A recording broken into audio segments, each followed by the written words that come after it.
สิงหาคมปุ่นเมืองการเนาะกาญจนบุรีพดไปสังขบุรีไปฟังนักร้องห้องเพลงไปหื้นน้องต้นเข้าห้องเพลงที่การเมืองการพุ่นน่ะที่หลวงพ่ออุตตมะพุ่นน่ะวันที่13 14 15กับเบิดกับใจอู้กันทำกรรมครับไว้สารเนอร์ดูปีเสาคำแล้วมาเมื่อใดน่ะไปประชุมแต่ว่าปิกมาปดึกพอค่ำแล้วก็โอ้สาธุ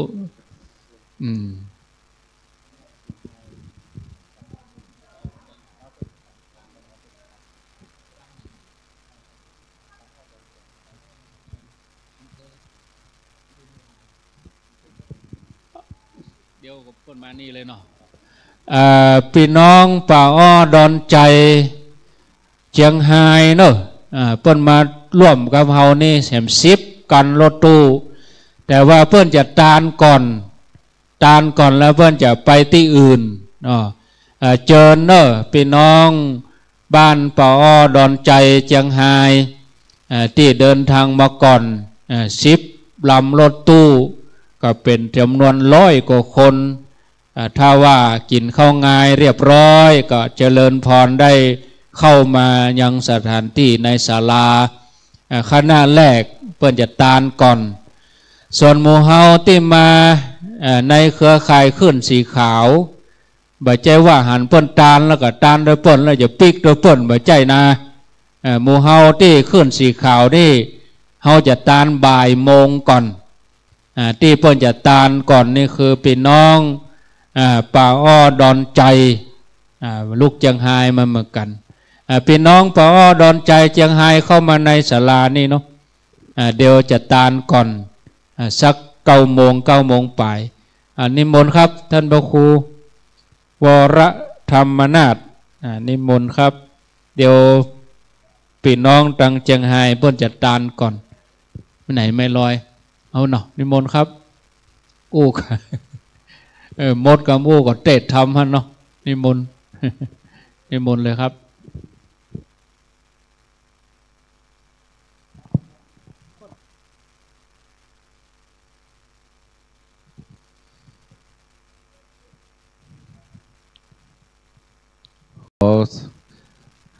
ขอกราบไหว้สาครูบาอาจารย์ทุกลูกทุกตนที่อยู่ในบริเวณงานแห่งนี้และขอความสุขความเจริญจงบังเกิดแก่บรรดาศรัทธาญาติโยมคณะขึ้นสีขาวที่เฮาได้ร่วมกันมาตานเตียนณสถานที่แห่งวัดเสมิงในวันนี้ในเขตเสมิงขณะนี้พี่น้องคณะศรัทธาญาติโยมของเฮานั้นกำลังเดินทางมาแต่ละทิศละทางในมาวันนี้อาตมาภาพในนามของคณะสงฆ์ผู้จัดรายการร่วมกับท่านอาจารย์ท่านพระครูอภิวัฒนวิกรมท่านผอ.ขึ้นสีขาวของเฮาก็ได้ตกลงไม่ใจกันว่าจะมาตานที่ในเขตอำเภอเสมิงแห่งนี้สำหรับในการที่เฮาจะได้ตานในวันนี้นั่นศรัทธาญาติโยมนั่นเฮาก็จะเริ่มพิธีตั้งแต่9 โมงเป็นต้นไปถ้าบรรดาศรัทธาญาติโยมทั้งหลายที่ได้มากันได้มาพร้อมเพียงกันณสถานที่แห่งนี้วันนี้เฮาได้นัดหมายกันเพื่อเกิดการแสดงพลังขึ้นเจ้าพุทธของเฮานั่นศรัทธาญาติโยมของเฮานั่นเมื่อแต่เจ้านี้อาตมาภาพก็ได้จัดรายการเอิ้นเชิญชวนศรัทธาญาติโยมที่ตังเวียงปะเป้าก็ดีเจียงไฮ้ก็ดีลำปางก็ดีหลายที่หลายตังที่ได้พากันมาในวันนี้นับว่าเป็นต้นทุนบุญกุศลที่เฮาได้จะได้พากันในมาสร้างบุญละยะปารมีในวันนี้สตาหมู่เฮาตั้นทั้งหลายเนอะวันนี้ตุลุงดอยก็ว่าตุลุงยองเฮาก็ให้จะเดินทางมาเพราะว่าอาตมาภาพก็ได้ไปรับสักการเพราะว่าได้รับหูพนึกว่ามาโดยท่านอาจารย์ท่านพระครูอภิวัฒนวิกรมวันนี้ท่านครูบาอาจารย์ตะขึ้นสีขาวเฮากำลังเดินทางมาอยู่ศรัทธาญาติโยมบ่ายกำหนดการแต่เฮาก็จัดการในการเวลาบ่ายโมง ที่ดังหลวงพ่อเจ้าคณะอำเภอเสมิงหานั่นได้กับรัตนานิมนต์มารับเตียนที่นี่เฮาจะตานที่เดียวศรัทธาญาติโยมเฮาจะตานที่เดียวในเวลาบ่ายโมงเป็นต้นไปตอนภาคเจ้านี้ก็จะเป็นการที่เฮาจะได้สวดพุทธคุณธรรมคุณ สังฆคุณเอาคุณครูบาเอาคุณพระพุทธเจ้าพระธรรมเจ้าพระสังฆเจ้านั่นมาปกห่มรักษา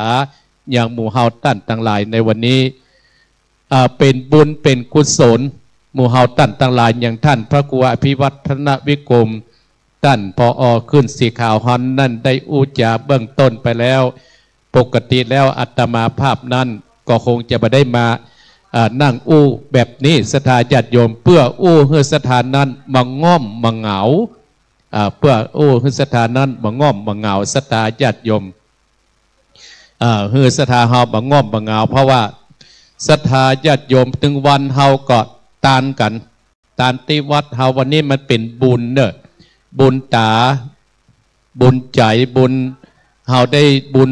หูเฮาได้ฟังครูบาอาจารย์วันนี้ท่านพระครูถ้ามีเวลาเปิ้นก็จะให้ครูบาอาจารย์แต่ละรูปและตนได้พบปะศรัทธาญาติโยมตอนนี้อาตมาภาพก็ยังรอครูบาอาจารย์ที่เดินทางมาร่วมกันความสามัคคีนั้นมันเป็นบ่อกเกิดแห่งความสำเร็จเมื่อเรามีความสามัคคีแล้วศรัทธาญาติโยมความสำเร็จนั่นก็จะเป็นบ่อกเกิดให้เฮาหันอย่างวันนี้เป็นต้นศรัทธาหมู่เฮาทั้งหลายก็ได้ปากันมาที่นี่เพื่อจะเอาบุญกุศลที่เฮาได้ปากันได้มาตานเตียนวันนี้มาถวายเป็นพุทธบูชาในอำเภอเขตเสมิงเฮาเดือนหน้านี้ตั้งขึ้นสีขาวก็จะไปเมืองกาญจนบุรีเหมาะศรัทธาญาติโยมก็จะเดินทางก็ไปกันไกลพอสมควรข้ามจังหวัดไปประเด็นนี้รถก็รู้สึกว่าก็เต็มละศรัทธาญาติโยมแต่ถ้าเราจะไปเราก็ติดต่อที่ประธานหรือว่าท่านผอ.ของเราท่านพระครูอภิวัฒนวิกรมเปิ้นก็ยังจะ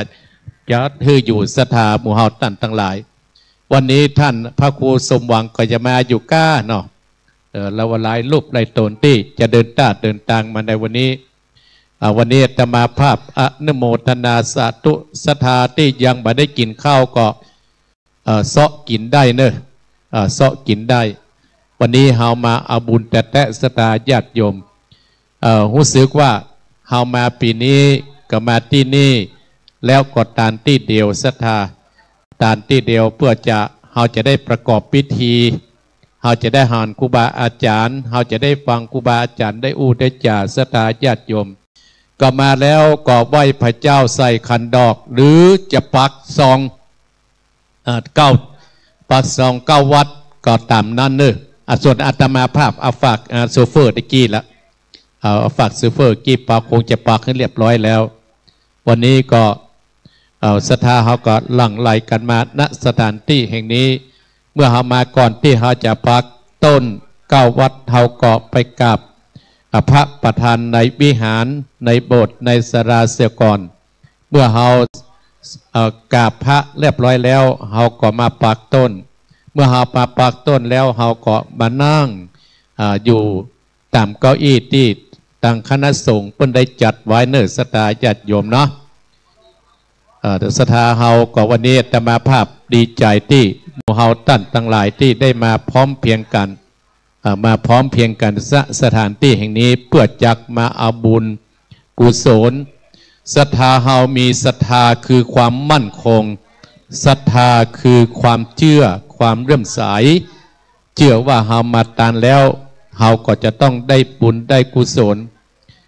เฮาเป็นผู้รักผู้ใหญ่เฮาต้องเป็นเนติให้กับลูกกับหลานต่อไปซึ่งเฮานั้นได้ฟังครูบาอาจารย์มาทุกเจ้าแต่เจ้าอาตมาภาพก็นำศรัทธานั้นหมู่เฮานั้นไหว้พระสวดมนต์เอาสิ่งดีๆเข้ามาสู่ในด้านจิตด้านใจเฮาทุกวันนี้บางครั้งเฮานั้นอาจจะได้รับสื่อสารสิ่งที่มันบ่ค่อยม่วนอกบ่ม่วนใจแต่วันนี้เฮามาม่วนเอาตังด้านจิตใจเนื้อศรัทธาญาติโยมของเฮาเนาะก็วันนี้ก็ ท่านพระครูเพิ่นกำลังสนทนากับครูบาอาจารย์อยู่ศรัทธาเข้ามาแล้วห้องน้ำก็อยู่ป้นเนอเสาะหาคนเดียวเนอห้องน้ำเสาะหาคนเดียวเนาะ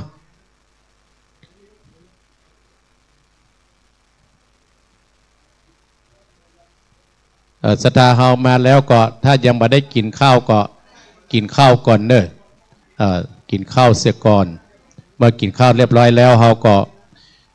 มาไหว้พระในวิหารไหว้พระในวิหารแล้วเฮาก็เอาซองเฮามาปักต้นเป็นอย่างรู้สึกว่าเมื่อเจ้านี่เพิ่งก็จะมีทานอยู่ก่อนคณะหนึ่งส่วนเฮานั่นก็จะร่วมตามที่ได้ตามหันใบที่เพิ่นได้เขียนไว้ก็เวลา9 โมงก่อนศรัทธา9 โมงก่อนเฮาจะได้นี้ก่อนเนาะตุ้ลุงเปลี่ยนแห่งกรรม ขอน้อมน้อมแด่องค์พระสัมมาสัมพุทธเจ้าขอน้อมน้อมแด่พระธรรมนำคำสั่งคำสอนขอน้อมน้อมแด่พระอริยสงฆ์สงฆ์สาวกเจ้าตั้งหลายถวายความเคารพพระเดชพระคุณหลวงพ่อพระครูธีระธรรมพิสุทธิ์เจ้าอาวาสวัดเสมิงห้วยคอกเจ้าคณะตำบลเสมิงใต้เขต 1ถวายความเคารพท่านอาจารย์พระครูอภิวัตรวรรณกรมรองเจ้าคณะอำเภอดอยหล่อเจ้าอาวาสวัดปากทางเจริญผอ.ขึ้นสีขาวถวายความเคารพพระเดชพระคุณหลวงพ่อพระครูวรนาถเจ้าอาวาสสวัสดีครับถวายความเคารพครูบาอาจารย์พระสังฆะสามเณรเจ้าตลอดจนถึงขอความผาสุขความเจริญรุ่งเรืองจงมีแก่พี่น้องคณะศรัทธาญาติโยมที่ได้เดินทางมายังขวงแก้วอารามของวัดเสมิงแห่งนี้วันนี้พี่น้องต่างหลายเฮาได้มาสร้างบุญสร้างบารมีด้วยกันในการถวายเทียนในวันนี้พี่น้องขึ้นสีขาวครอบครัวเดียวกันวันนี้มาหลายที่เฮาได้จัดกิจกรรมเรียนเชิญเนอะมาแล้วก็มาปักก็จะเป็นคนที่ได้บอกกล่าวให้ครับพี่น้องศรัทธาตลอดกู้งานที่เรามีกิจกรรมนั่นคือมาเข้าขวงแก้วอารามแล้วไปเสาะหาใส่ขันแก้วตั้ง3ขันศีลขันน้ำตาลแล้วก็ปักต้นที่เราจะได้น้อมถวายแด่วัดตึงมดตึงมวลก็อยู่9 วัดเนอะปีนี้เราได้มาถวายเทียนพรรษาณวัดอำเภอเสมิงที่นี่อยู่9 วัดเฮาได้ไปหล่อที่วัดไม่ห้องไข่วัดตุลุงแดงในปีนี้มืดค่ะได้ค่ะเรียนเชิญเนอะพี่น้องเนอะคณะศรัทธาญาติโยมที่มาจากเชียงรายเชียงใหม่พี่น้องได้หล่อจอมตองสะเมิงหางดงสันทรายหางดงสะปะตองสันกระแปงพี่น้องเมืองฝางกำลังมาอยู่แหมสัก4-5 กิโลละแล้วก็ตะกี้พี่น้องวัดพรมมงคลต้าล้อตุปีวันใหม่มาละมานึกรถตู้เรียนเจอเนอะพี่น้องต้าล้อมาใส่ขันแก้วตั้ง3ขันศีลขันน้ำตาลแล้วก็ปักเตียนอยู่9 วัด9 วาเขาเป็นจะวายเตียนพรรษาเป็นพุทธบูชาธรรมบูชาสังฆบูชาก็เรียนเจอเนอะพี่น้องคณะศรัทธาเนอะมาแล้วก็เสาะพอขันแก้วตั้ง3อยู่ตั้งใดขันเสียนอยู่ตั้งใดขันน้ำตาลอยู่ตั้งใดเรียบร้อยแล้วก็ปักแต่ละวัด9 วัดเนอะพี่น้องเนอะจะย่างจะเตียวก็ก้อยๆเนอะรู้สึกว่าก็ฝนมันตกเนาะก็เกิดขี้ไข่คู่หรือตะไคร้เนาะก็ก้อยย่างก็ก้อยเตียวเนอะ ไผจะซ่อหาห้องน้ำอยู่ตังศาลาพอต้นโพเป็นลักเนอะพอต้นโพเป็นลักแล้วเพิ่นก็เขียนป้ายว่าห้องน้ำหญิงชายอยู่ที่ข้างศาลาเนอะห้องน้ำอยู่ตังศาลาตังในวัดเพแล้วก็ที่หลังโรงเรียนก็มีอยู่หลังโรงเรียนก็มีปหายพอดีไผเอารถมาจอดมาเจ้าได้จอดที่ดีได้จอดที่งามบ่เป็นขี้เปอะถ้ามาล่ามาขวายก็เด้อประตังบนเพื่อละถ้าล่าแหมกำก็จะได้จอดตังนอกเด้อวันนี้ได้รับความเมตตาจากครูบาอาจารย์ได้กำไม้ก่อนเปิ้นกันเดียวตัวแต้เปิ้นมาแล้วก็มาได้กำแล้วตัววีเลินนะตัววีเลินนี่เป็นมวยแตน สำรองไว้ก่อนก็ขออนุโมทนาในความเมตตาหลวงพ่อพระโคสมุวิศวัตวรกิโจผู้อำนวยการสถานีวิทยุของวัดฝ่ายหินขณะนี้ออกอากาศเป็นแม่ข่ายถ่ายทอดทั้งเสียงและภาพก็ผ่าน YouTube มีชื่อว่าวัดฝ่ายหินแล้วก็ขณะนี้ถ่ายทอดผ่านสถานีวิทยุเพื่อการศึกษาและวัฒนธรรม FM 106.5 เมกะเฮิรตซ์วัดฝ่ายหินเป็นแม่ข่ายถ่ายทอดไปยังเครือข่าย106ลำปางเนาะ104.5 ลืมนะมันเหมือนมาได้กลับไม่อ่ะ104.5 เมกะเฮิรตซ์วัดฝ่ายหิน106ลำปาง100.25 วัดพระบาทอุดมแล้วก็ที่เวียงป่าเป้าใน98ก็หา98กับ101ถ้าจำบ่ผิดเนาะก็วัดฝ่ายหินเป็นแม่ข่ายเนอะก็แต่ละสถานีก็ได้เกาะสัญญาณเป็นที่เรียบร้อยแล้วบัดเดี๋ยวนี้ก็8:43ก็อย่างท่านอาจารย์พระครูวรนาถได้กล่าวไปตะกี้ว่าก็จะมี2คณะแรกเปิ้นก็จะถวายก่อนอีนะแต่คณะของเฮาขึ้นสีขาวก็ทัดไปหำน้อยอีนะ อันนี้ก็ยังบ่ได้มีรายละเอียดเนาะมาแล้วเรียนเชิญได้แม่เนอะตั้งอกตั้งใจกันไว้ตั้งแต่ปีแล้วว่าจะมาตานที่วัดเสมิงมันเขาได้มาเอวทางอำเภอหยะเตี้ยคนที่อู้นี่ก็มาสมัยเป็นเน้นใหญ่ละมาอยู่ที่ขุนทราบมาเป็นพระธรรมจริกที่ขุนทราบสมัยต่อก่อนแล้วก็ตั้งหันมาก็มได้มาล่ะเนาะแล้วก็สมัยหลวงพ่อเจ้าวาดเจ้าหน้าอำเภอองค์กรวัดงามเมงก็เมื่อละหลาย10 ปีแล้วพี่น้องคณะสัตยาวันนี้ได้มีโอกาสได้มาปะพบครูบาอาจารย์พี่น้องคณะสัตยาได้มาห่วมกินห่วมทานเมื่อเฮาปากได้อู้ได้กินได้นี่พี่น้องถ้าเฮาปากบ่ได้อู้บ่ได้หู้ดังบ่ทราบทรัพย์สินเงินทองมากมายไก่กองหน้าตาจะงามเหมือนนางฟ้าหน้าตาจะหล่ออย่างเทวดาบ้านให้นาป่าตั้งร้อยให้ปันให้รถลาบ้านจองนักหนาป่าต้านเฮาหมดลมหายใจแล้วก็เอาไปบ่ได้นอกจากบุญกุศลที่เฮาสร้างเอาไว้เนี่ยหลายท่านหลายคนเป็นญาติธรรมหรือว่าภาษาวัยรุ่นเพราะว่า FC อีเนาะ FC รายการสถานีวิทยุต่างๆที่ครูบาอาจารย์ได้น้อมนำลักธรรมกำอู้กำจามาอู้มาจาตลอดจนถึงได้มาฮือกำลังอกกำลังใจพี่น้องคณะสัตยาภายว่าคลื่นวิทยุมันมีพลังภายว่าคลื่นวิทยุบ่ได้เป็นกำลังอกกำลังใจกรณีอย่างเมืองฝางโกกะนะโมหมอไทยเปิ้นก็มาเอาหมอฝรั่งเปิ้นก็มาหมอเมืองก็แล้วหมอม่านก็ได้บอกว่าทำใจเตอะแต่ว่าลูกเปิ้นเอาวิทยุครูบาอาจารย์เปิดทึฟังตึงวัน จากที่บ่ได้กินข้าวกินน้ำบ่ลงจะลุกจะนั่งก็ปกแต่ว่ามีโอกาสได้ฟังธรรมะข้อคิดสะกิดเตือนใจ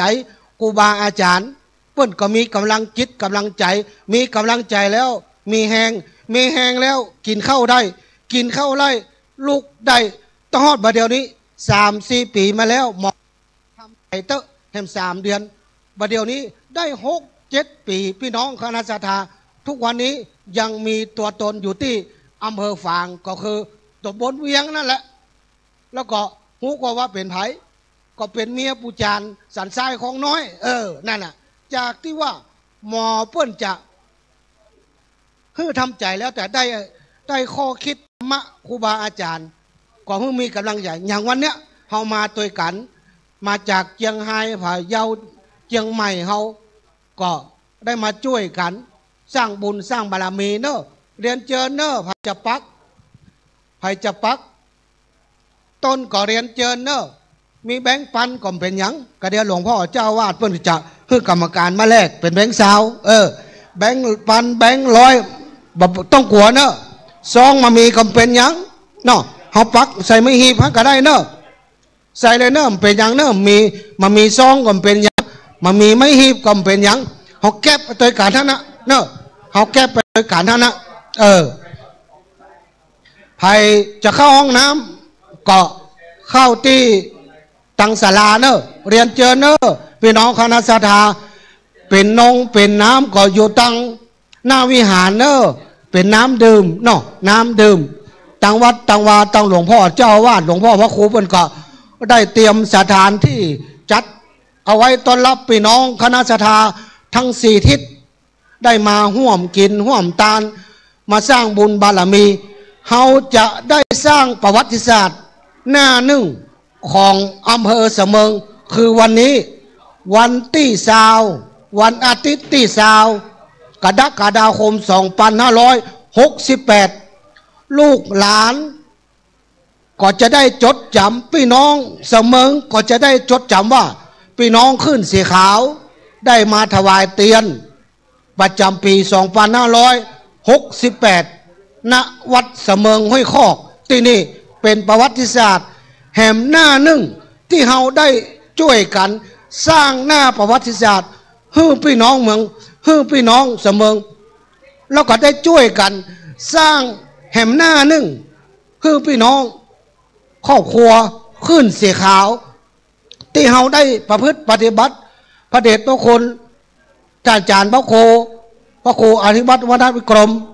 ผอ.ขึ้นสีขาวเปิ้นได้ประพฤติปฏิบัติรอเตียนถวายเตียนมาแล้วกว่า18 ปีตั้งแต่ปี2548ถ้าจำบ่ผิดตั้งแต่เริ่มเก่าเด้าเดิมในการตั้งสถานีวิทยุสมัยนั้นรัฐบาลเปิ้นอนุญาตให้ตั้งสถานีวิทยุชุมชนครูบาอาจารย์พระสังฆะผู้ที่มีความรู้ความสามารถก็ได้ร่วมช่วยกันการตั้งสถานีวิทยุชุมชนจึงวันนี้สถานีวิทยุชุมชนมีมานักเพราะอย่างเพราะต้องมีค่าใช้จ่าย2ต้องเป็นผู้ที่มีความใจฮักในการเผยแผ่ธรรมะดังนั้นแล้วคลื่นสีขาวของเราเป็นคลื่นหนึ่งเป็นกลุ่มหนึ่งในภาคเหนือตอนบน8 จังหวัดที่เป็นติดหนึ่งในอันดับที่1ของภาคเหนือเรื่องของการเผยแผ่ธรรมะแต่เราก็ได้บุญกุศลได้อาศัยบุญของพี่น้องคณะสัตยาเราช่วยกันเนี่ยได้ก่อร่างห้างแปลงสถานีวิทยุก็ดีได้ส่งเสริมการกินการทานแม้แต่ณปัจจุบันนี้จะมีข่าวฮัลโหลเอาว่าได้มาถึงไหนแล้วแม่ถึงไหนละถึงในวัดเนี่ยที่เป็นโมกันเนี่ยนี่มนตุวีนมมันเตรียมโต๊ะให้กับแม่ปั่นครับนะครับเดี๋ยวเปิดขอเดี๋ยวตุวีเลินอู้มาอยู่สวมได้เดี๋ยวท่านจ่ายมานี่ละเดี๋ยวก่อนโอ้เดี๋ยวเนอะ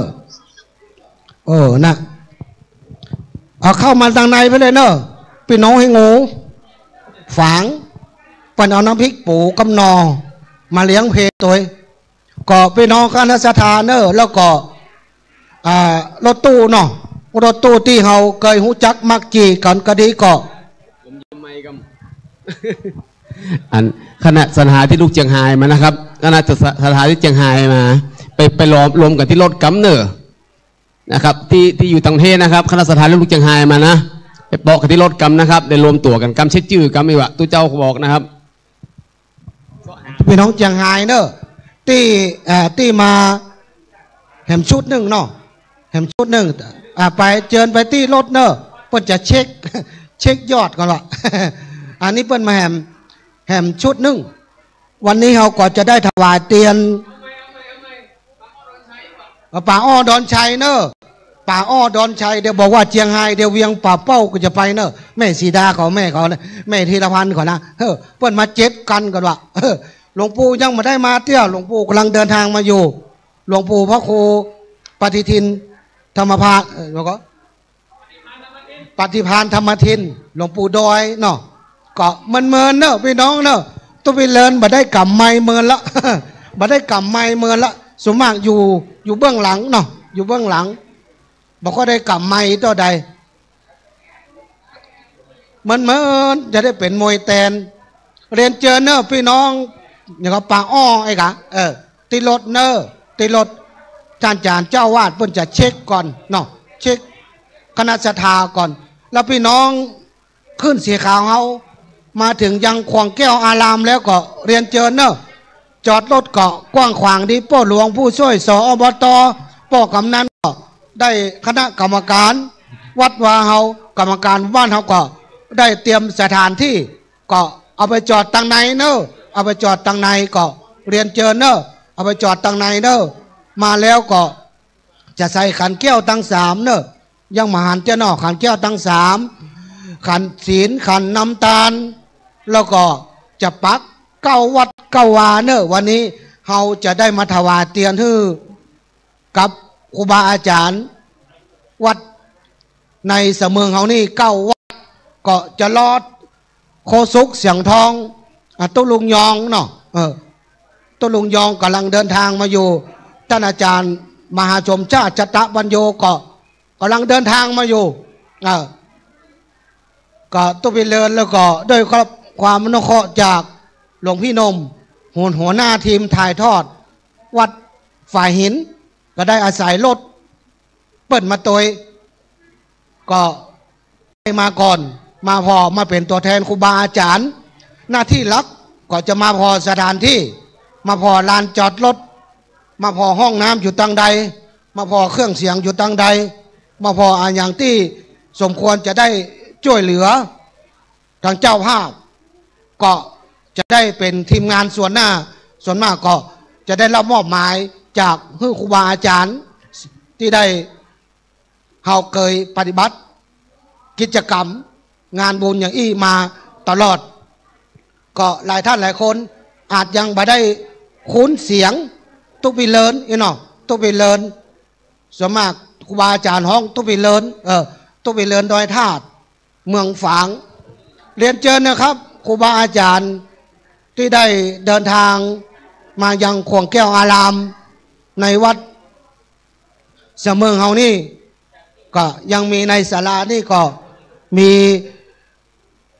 สถานที่รองรับครูบาอาจารย์ตลอดจนถึงศรัทธาญาติโยมที่จะมาถวายเตียนได้เตรียมจิตเตรียมใจได้เตรียมซองก็เรียนเชิญเนอะเก้าวัดเก้าวาก็ปักเฮาก็จะถวายตั้งแต่วัดงาแมงวัดดับไพวัดบ้านปกวัดเสมิงห้วยคอกวัดแม่สาบใต้วัดน้ำรินวัดแสนทองวัดแม่สาบเหนือ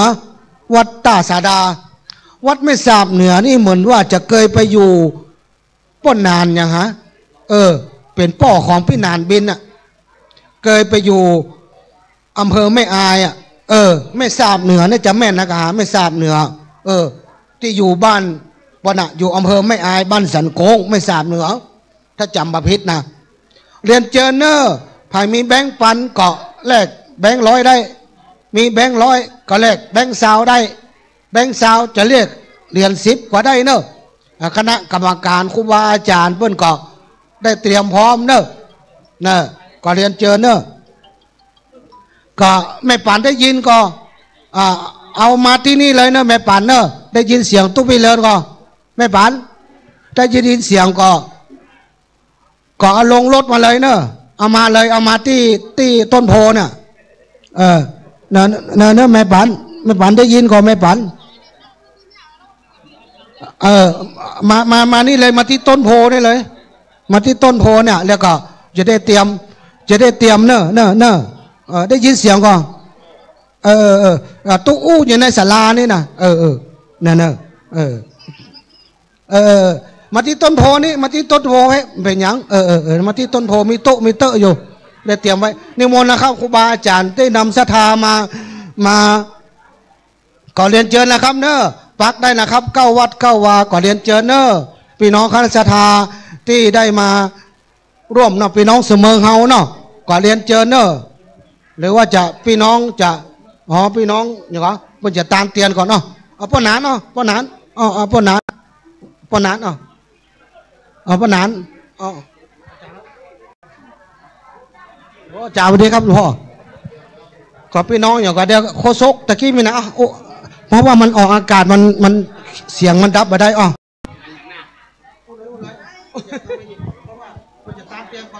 แม่นครับของเขาดังเพลงเนาะป้าอรัญชัยดังเพลงนะครับผมเอาทางซ้ายไปเลยยอบไหนได้เยอะมาต้อมกันหน่อยหมู่เฮาทางเพลงตำบลก็ได้ครับตำบลก็ได้แล้วตอนตู้เอามือผมกำมันอย่างไรเลยไปตั้งตู้นั่งโอเคอุ้ยมาถ้าได้ไมค์ก่อนเนี่ยบนนี่ก็ได้เนี่ยบนนี่ก็ได้บนเลยเอาจัดตาแล้วครูบาอาจารย์ศรัทธาที่มาจากป่าอ้อดอนใจเนอะเข้าในศาลานี่นั่งได้เลยเนาะนั่งตรงไหนได้พื้นได้ก็นั่งพื้นนั่งพื้นมาได้กับเก้าอี้เหล่าครูบาอาจารย์เถรานุเถระทุกรูปนะครับ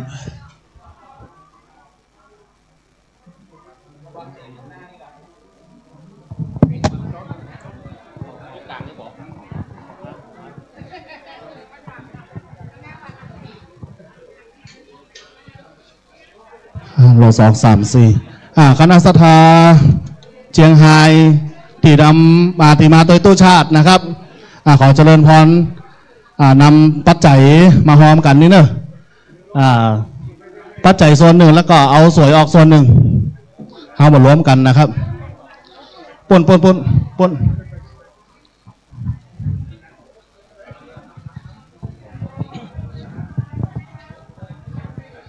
ปัจจัยส่วนที่เขาจะได้ร่วมกันถวายเตียนในวันนี้ขอเจริญพรเอามารวมกันที่ตุปีนุมเนอะตุปีนุม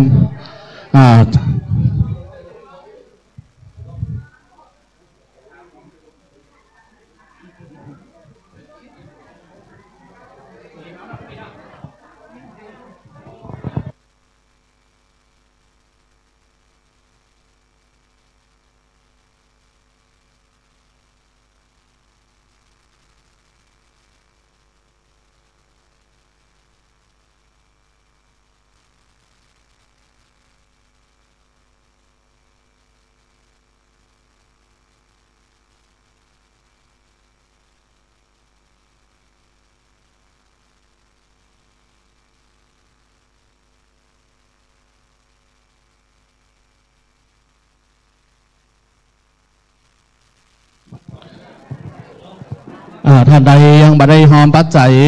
คณะใดยังบ่ได้หอมปัจจัยขอเจริญพรเนอะนะครับ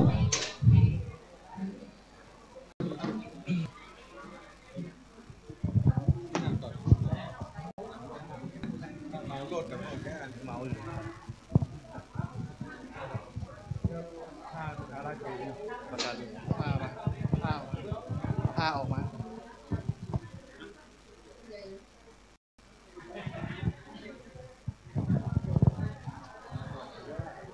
เพื่อมาเป็นการเสียเวลานะครับเนาะเดี๋ยวเราก็จะได้ไหว้พระแล้วก็กล่าวไปเลยนะครับเอาไว้หลุมมันเป็นการเขาหนังใช่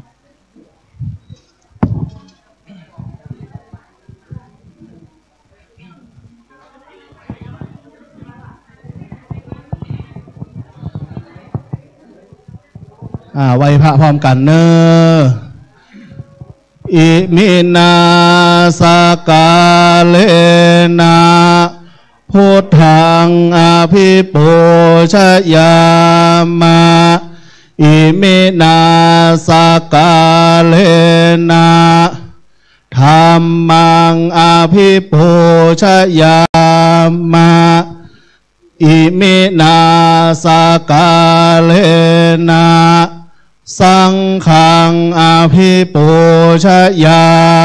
มะอะระหังสัมมาสัมพุทโธภควาพุทธังภควันตังอภิวาเทมิ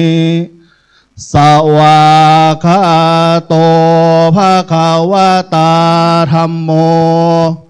ธัมมังนะมาสามิสุปฏิปันโนภควโตสาวกสังโฆนะมามิก้าวข้ามถวายเทียนแก้มาด้วย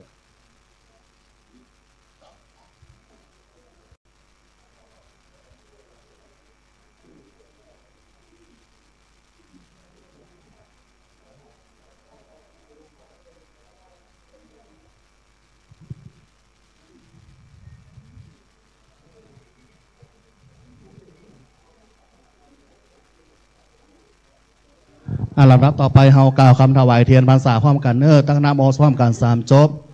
นะโมตัสสะภะคะวะโตอะระหะโตสัมมาตัสสะนะโม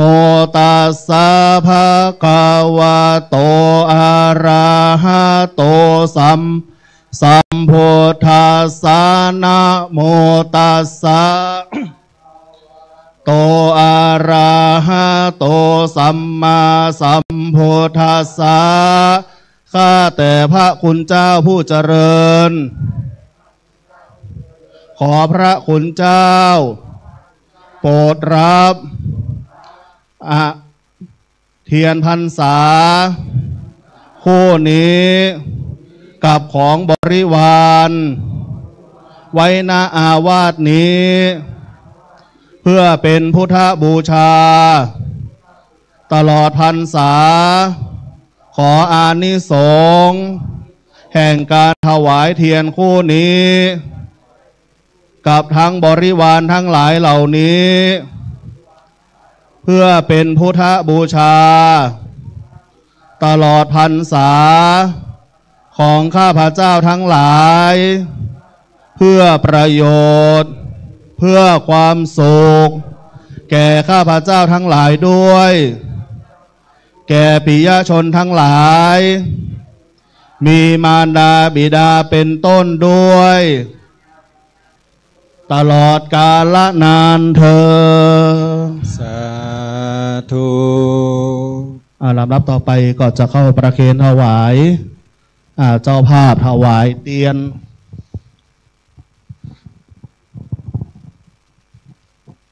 เล่มที่1ขอเจริญพรคุณเกษณาสมจิตพร้อมด้วยครอบครัวเข้าถวายเตียนพรรษาเล่มที่1ครอบครัวชัยวังบ้านป่าอ้อเข้าถวายเทียนพรรษาเล่มที่2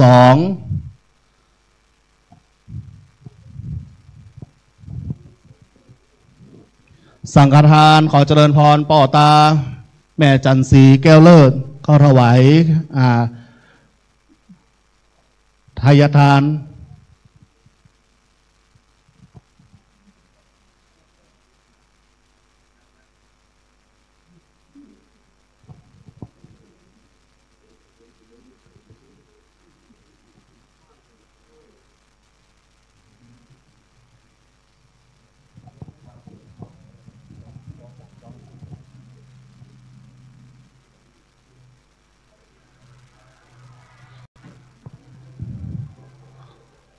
ขอเจริญพรพันตีเทพสวัสดิ์ชัยลังกาได้เข้าประเคนถวายจตุปัจจัย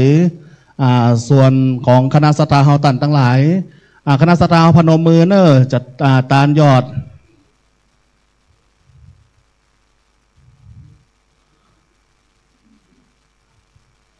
เอากำมันสาธุสาธุถวายพัดลมขอเจริญพรตังแม่สีวันชัยมินเข้าประเคนถวายพัดลมแทนลูกหลานของป่อทองดีแม่นางคำดีขอเจริญพร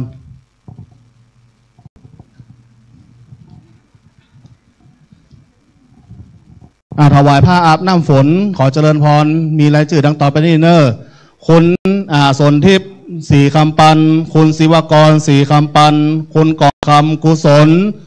คุณกุศลเชื่อเมืองพานคุณวัลภาฟองเสียงคุณอุทมพรสุวรรณจักรคุณเกษณาสมจิตคุณจงจิตเจียงคุณวินัยคุณอรพินธรรมขันธ์คุณวินัยคุณอรพินธรรมขันธ์คุณไพวันเวียงคำนางสาวชนันทิดาไรวันป่อสมคิดแม่จันสมใจสืบแม่บัวนำจันแดงแม่สมพิษชัยลังกาคุณสุภกรวงสุขนางสาววิไลวันวงสุขคุณวิลาวันวงสุขนางสาวปราณีสมจิตคุณวรรณภาเรืองศาสตร์แม่สีออนจอมใจแม่อุบลสุตาและคุณบุญเพ็งใจสมที่มีรายชื่อดังต่อไปนี้ลูกมาถวายเลยนะครับถ้าท่านใดมาได้มาเดี๋ยวจะเข้าประเคนถวายแตนรายชื่อติดประกาศไปตะกี้นะครับเอาของไผ่ก็ได้ครับเอาของไผ่ก็ได้เอาเข้าไปเลยครับเอาของไผ่ก็ได้จื่อมีฮันมดอะครับถ้าเอามาเรียงรายจื่อมันจะมาแล้วนะครับเนอะรายจื่อที่ประกาศประชาสัมพันธ์ไปตะกี้ขอเจริญพรนะครับถ้ามีรายจื่อเข้ามาเลยนะครับ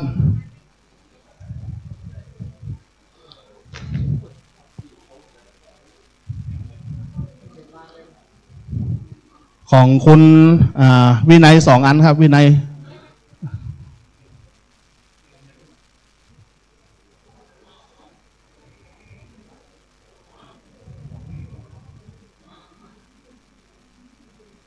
หลังจากนั่นก็ขอเจริญพรตังพ่อหลวงสมชายสุวรรณมณีเข้าประเคนถวายแตนหมดเลยนะครับ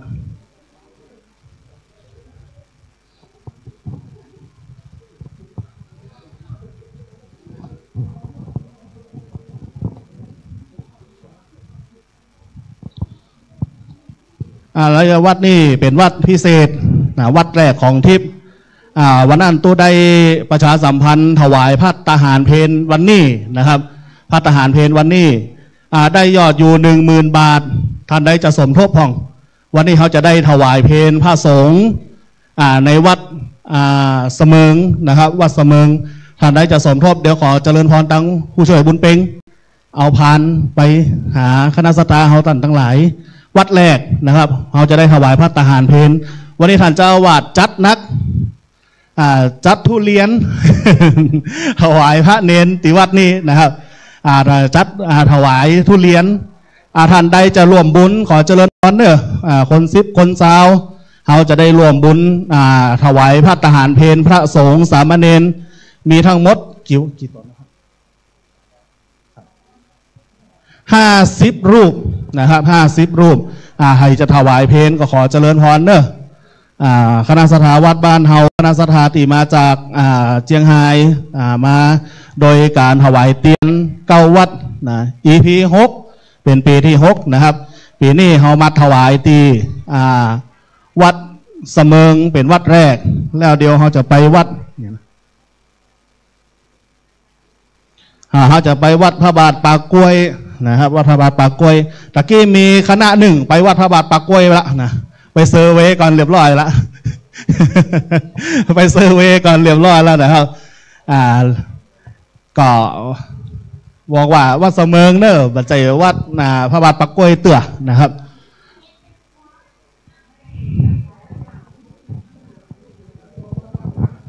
ขอเวลากำนะครับขอเวลากำนะครับ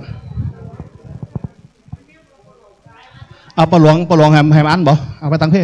ปลวงแฮมอันดีกว่านะเดี๋ยวจะจ้าอาพานมาอัน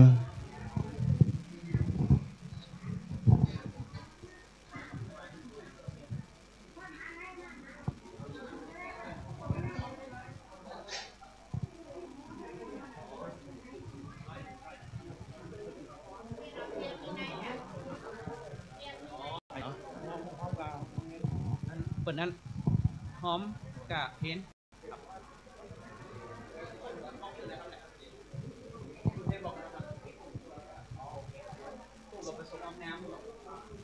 ผู้ไม่ประสงค์ออกนามร่วมบุญมา100 บาทอนุโมทนาบุญเนอร์ถวายพระทหารเพลสามเณรพระสงฆ์สามเณรวัดห้วยคอกนะครับในวันนี้นะมี2 จื่อนะครับอาจารย์เนาะ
คณะสัทธาเฮาตันทั้งหลาย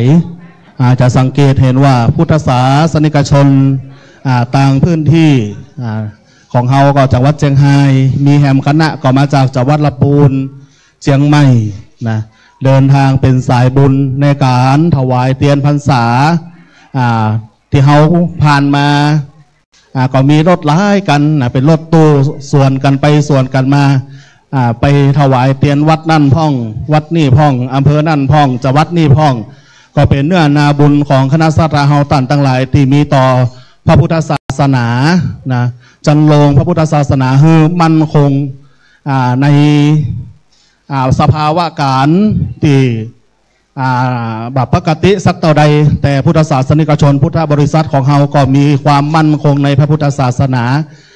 จะหันได้จากการทำบุญของคณะสัทธาพี่น้องว่าบ้านเฮาที่มาทำบุญกันตลอดนะปีนี้โต๊ะชาติรถตู้16 กันนะครับรถตู้16 กันรถส่วนตัว3 กันผู้สูงอายุไร่ดงเหนือหมู่16ร่วมถวายเพลนะครับขออนุญาตบาแกะนะครับเนอะเขาจะถวายไปนี้แล้วก็ขออนุญาตบานับจำนวนนะครับเดี๋ยวเขาก็จะได้ไปแหม8 วัดนะฮะเขาไปแหม8 วัดอยู่นะครับรวมปัจจัยไปเลยนะครับรวมปัจจัยไปเลยแล้วก็เขาจะได้ถวาย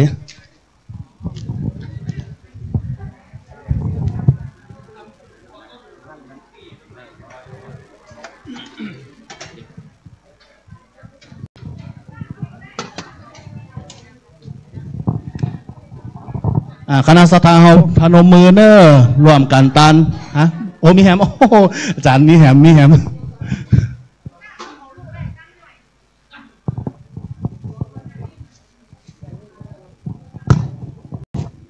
คณะสัทธาเฮาพนมมือเนอสาธุพร้อมกันเนอ1 2 3สาธุสาธุสาธุ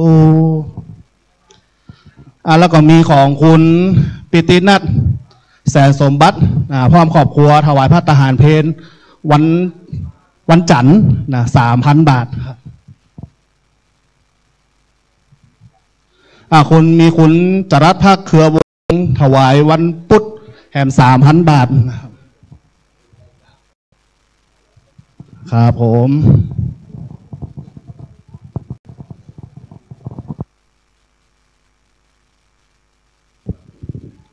ก็ก่อนที่จะรับพรคำรบที่1กล่าวในนามของเจ้าวาดวัดเสมิงต้องกราบขอบพระคุณท่านจันทร์สุชาติทีมงานป่าอ้อดอนใจถวายเตียนทราบว่าเป็น EP 6เป็นอิจฉาเปิ้นคอยเปิ้น เปิ้นเป็นผู้นำบุญได้เนื่องจากว่าปรมีส่วนหนึ่งแล้วก็ความมีจิตใจที่มีการฮื้อตานเป็นตั้งต้นอันนี้ก็ถ้าจะเทียบกับเสมิงเนาะเสมิงเจียงไฮ้นี่บางทีบางท่านยังกึดว่าอยู่ตังใดเสมิงอยู่ตังใดป่าอ้อดอนใจอยู่ตังใดกึดหากันบ่ฮอดแต่ด้วยสายบุญสายกุศลที่ได้มาพบมาปะกันเนี่ยถือว่าบัธรรมดาสถานต่างหลายและโดยเฉพาะยิ่งวันนี้เฮามาหันมากหน้าหลายตาเสื้อขาวเต็มวัดบ่เคยมีปรากฏการณ์นี้มาก่อนมาอยู่นี่30 กว่าปีเพิ่งจะมีวันนี้ที่หันศรัทธาเฮาใส่ชุดขาวและมาเต็มกันนอกจากงานอื่นๆที่มีสีกงสีลายสีนั้นสีนี้ผสมปนเปกันแต่วันนี้สีที่มาวันนี้สีเดียวกันหมดแต่มใจสีกากอบเนาะ สีมัคคาเรียกว่าสีมัคคาหรือสามัคคีนั่นแหละสถานต่างหลายโดยสายบุญสายกุศลก็อย่างที่ทางโฆษกกันได้ประชาสัมพันธ์ไปแล้วก็ท่านอาจารย์สุชาติได้บอกได้กล่าวไปนอกสายบุญวันนี้มี2 สายด้วยกันสายที่1นั้นของสายคลื่นวิทยุสีขาวนอกก็มีหลายผู้หลายท่านโดยการนำของพระเจ้าพระสงฆ์เฮานี่แหละที่เป็นนักเผยแพร่แล้วก็แถมสายหนึ่งก็คือหมู่เฮาท่านทั้งหลายที่กำลังถวายอยู่นั่นคือสายป่าอ้อดอนใจโดยท่านอาจารย์สุชาติเราเรียกว่าเป็นการทำบุญฮื้อตานมาพร้อมกันมาบรรจบกันแล้วก็เลือกเอาวันนี้วันเดียวกันนะวัดเสมิงห้วยคอกที่นี่อย่างที่ได้รับรู้กันไปว่ามีการเลี้ยงดูพระเนนเดิมทีก็บรรนักบหลายสถานต่างหลาย1 รูป 2 รูป 3 รูปพระบ้านนอกวัดบ้านนอกเฮาแต่พอมายุคหลังๆเหตุการณ์มันเปลี่ยนมีงานมีการศึกษากันอย่างเข้ามาก็มีพระมีเนนเข้ามาบวชอยู่ในวัดในวาตอนนี้ก็เฉพาะวัดนี่45 รูปเฉพาะสามเณรแล้วก็ตู้เจ้าแถม5 รูปโดยปกติจำพรรษา5 รูปก็รวมแล้วก็50อันนี้เป็นวันนี้ถ้าเป็นวันอาทิตย์วันหยุดเนี่ยจะมีประมาณนี้50 รูปแต่ถ้าเป็นวันปกติโรงเรียนเปิดเนี่ยวัดเสมิงเฮาแห่งนี้ได้ดูแลลูกพระลูกเนน80 ถึง 90 รูปรวมๆแล้วก็ตึงคนนอกคนในก็เป็น100ที่เฮาต้องได้เลี้ยงดูปูเสือเข้าป่าอาหารแต่วันนี้เป็นวันอาทิตย์แล้วก็ถือว่าเป็นวันหยุดก็ได้50 รูปก็บัธรรมดาสำหรับพระบ้านนอกเฮาบ้านนอกคอกนาบ้านป่าบ้านดอยอย่างนี้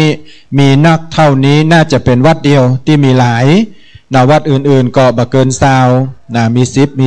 14 15แต่ว่าวัดเสมิงเฮาที่นี่นักอย่างที่ได้รับรู้รับทราบไปก็ต้องกราบขอบพระคุณแห่งครั้งหนึ่งสำหรับท่านอาจารย์สุชาติที่ได้นำเผยแพร่เรื่องราวข่าวคราวบ้านเสมิงเฮาโดยเฉพาะบ้านห้วยคอกแห่งนี้ทำไมมีชื่อ2 ชื่อท่านว่าเดิมทีเป็นหมู่บ้านห้วยคอกวัดเดิมวัดเก่าคนเฒ่าคนแก่เมื่อ100-200-300 ปีก็ตั้งชื่อว่าวัดห้วยคอกแต่พอมายุคปัจจุบันอำเภอเสมิงได้ก่อตั้งขึ้นมาครบ100 กว่าปีก็ได้เปลี่ยนชื่อวัดห้วยคอกมาเป็นวัดเสมิงเพื่อสอดคล้องกันตึงชื่ออำเภอเพราะฉะนั้นก็วัดนี้เป็นวัดประจำอำเภอโดยเป็นที่ตั้งของสำนักงานเจ้าคณะอำเภอแล้วก็เป็นวัดรวมของส่วนราชการมีงานก็ขึ้นสู่โรงหาวัดเฮาที่นี่เพราะฉะนั้นศรัทธามากินมาตานวัดเสมิงห้วยคอกบอกว่าจะเป็นด้านใดก็ตามถือว่าได้ทำบุญครอบคลุมทั้งอำเภอพระเนนก็มาใจวัดนี้เป็นประจำทุกเดือนทุกกิจกรรมทั่วอำเภอเสมิงแล้วก็ส่วนราชการแถมทุกหน่วยงานทุกองค์กรก็มาที่นี่หมดฉะนั้นก็ถือว่าเป็นวัดใหญ่แล้วก็เป็นวัดที่คุ้มค่าที่เขาได้ฮือกินฮือตานอันนี้ก็ต้องอนุโมทนาสาธุกับครูบาอาจารย์พระเถรานุเถระก็ดีครูบาอาจารย์ลูกศิษย์ลูกหาที่ติดตามลำโตยสถานาบุญเฮาตั้งหลายขออนุญาตเรียกว่าทีมบุญสายบุญป่าอ้อดอนใจกันแล้วกันเพราะมันมี2 สาย 2 ทีมหากว่าการทักทายกันอย่างอำนวยความสะดวกบัดทั่วบัดถึงจะได้ก็ต้องขออภัยกันโดย แต่ว่าทุกสิ่งทุกอย่างเนาะเราก็มากันด้วยสายบุญสายกุศลก็บ่ได้คาดหวังอย่างจากวัดจากว่าโอกาสนี้เพื่อรวดเร็วเนาะแห่ม8วัดก่อนศรัทธาจะได้ไปซึ่งบ่เหมือนกับคลื่นสีขาวคลื่นสีขาวนี่เพิ่นเอามาจุที่นี่วัดเดียวลาเปิ้นจะนิมนต์วัดแห่ม8วัดนะมารวมที่นี่เป็น9วัดเช่นเดียวกันนะโดยการนำของครูบาอาจารย์เถระที่เปิ้นจัดกิจกรรมแล้วก็มีการถ่ายทอดตัวเนอะถ่ายทอดโซดตัวนี้นี่นะอู้ไปเลยก็มาได้ว่าไปเลยก็บดีนอกฉะนั้นก็วันนี้ถือโอกาสบุญกุศลที่ทุกท่านข้ามป่าข้ามดอยข้ามเขามาด้วยจิตอันศรัทธาในพระศาสนาก็ดี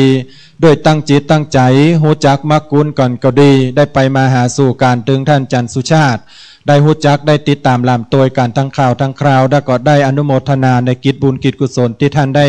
ทำเป็นประจำวันนี้เราได้มาห่านกันแล้ววันนี้เราได้มาร่วมกันวัดเสมิงก็เป็นผู้รับทุกท่านที่มาเยือนกะเป็นผู้ให้นอกฉะนั้นในสิ่งที่ทุกท่านได้ให้ตั้งจิตตั้งใจมาก็ขอให้สะท้อนย้อนไปหาทุกท่านนั้นจงประสบแต่ความสุขความเจริญคิดมุ่งหวังสิ่งหนึ่งประการใดอันเป็นสิ่งที่ดีที่งามก็ขอสมความมุ่งมา่ปรารถนาทุกอย่างทุกประการโอกาสนี้จะได้ฮื้อปอนเพื่อเป็นสิริมงคลกับครูบาอาจารย์ทุกผู้ทุกท่านบได้ชื่อนามตามรายการก็ต้องขออาภัยขออนุญาตรวมเอากะแล้วกันเนาะยะทาวาริวหาปุราปาลิปุเรนติสากลังเอวะเมวะอิโตตินังเปตานังอุปกัมปติอิชิตังปชิตังตุมหังคิปะเมวัสเมจันตุสเปปุเรนตุสังกปาจันโตปนรโสยถามณิโจติระโสยถาตีคาในกาละบัดนี้กหากเป็นวันดีสลีสุภมังคละอันพระเสริฐล้ำเลิศยิ่งกวันและยามตั้งหลายเหตุว่าเป็นวันมหาบุญมหาทานมูลศรัทธามีตั้งไปในและไปนอกไปในไม่มีท่านอาจารย์สุชาติพร้อมกับทางคณะศรัทธาลูกศิษย์ลูกหาทุกผู้ทุกท่านเนื้อในกิจกรรมการบุญการกุศลในการเตสะอาดในการทำบุญฮื้อตานผ้าจำนำพรรษาและเตียนจำนำพรรษาตลอดจนถึงจตุปัจจัยเครื่องขีญาปุจจาตันทั้งหลายทุกอย่างทุกประการตลอดจนถึงได้นำจตุปัจจัยมาถวายเป็นข้าภัตตาหารเพนพระภิกษุสงฆ์สามเณรวัดเสมิงห้วยคอกในตีฆากาละวันนี้กรรมกรรมปรารถนาของสมณะศรัทธาเจ้ามูลศรัทธาตั้งหลายมียังโดยประการสันใดดังอันกระดีสมีจันตุจุงจักปานวละอุดมโสมดังกรรมกรรมปรารถนาของเจ้ามูลศรัทธาอัตมภาพขออำนวยอวยใจให้กับคณะศรัทธาต่างตั้งหลายอยู่ให้มีใจไปให้มีโจกมีลาภาแปะสยังข้าศึกสัทธรูที่จักมากล้ำกล้าลาวีตนตัวของเจ้ามูลศรัทธาให้ได้ปัดเป่าไปออกจากตนตัวของเจ้ามูลเสี่ยงจูนอย่างจูพการตัวใดเป็นโสมะแล้วให้น้อมนำมายังโจกปีโจกเดือนโจกวันโจกยามอายุปีอายุเดือนอายุวันอายุยามตามเจตนาหน้าบุญสุนตานของมูลศรัทธาเสี่ยงจูนอย่างจูพการนั้นจุงจักมีใจญะสิทธิธนังละพังสุธีภกัญญังสุขังพลังสิริอายุจาวันโนจะโพคังวัฏิจญาจะชิวะสิทธิภวันตุเตภวะสัพปีติโยวิวัจจันตุสัพพะโรโกวินาจันตุมาเตภวะตุนตรโยสุขิติคายุโกภวะอภิวาตนะสีริสานิจังวุฒปจายโนจัตตารโรธรรมาวัฏันติอายุวันโนสุขังพะลาสาธุเราต่อไปลาพระเนออรหังสัมมาสัมพุทโธภควาพุทธังภควันตังอภิวาเทมิสวาคาโตภควตาธัมโมธัมมังนะมาสามิสุปฏิปันโนภควโตสาวกสังโฆสังฆังนะมามิต่อไปเขาขอถ่ายรูปนะเข้ามาทางในศาลาได้ก็ครับเข้ามาทางในศาลาไอ้น้อยถ่ายได้เนาะมันนักถ่ายนักนะ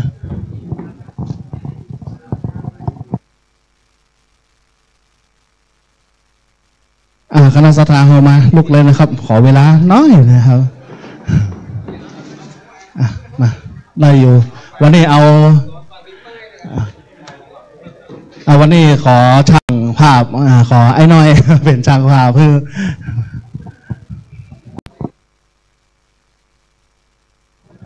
ขอเจริญพรเนอเข้ามาช่วยกันลงกันถ่ายภาพ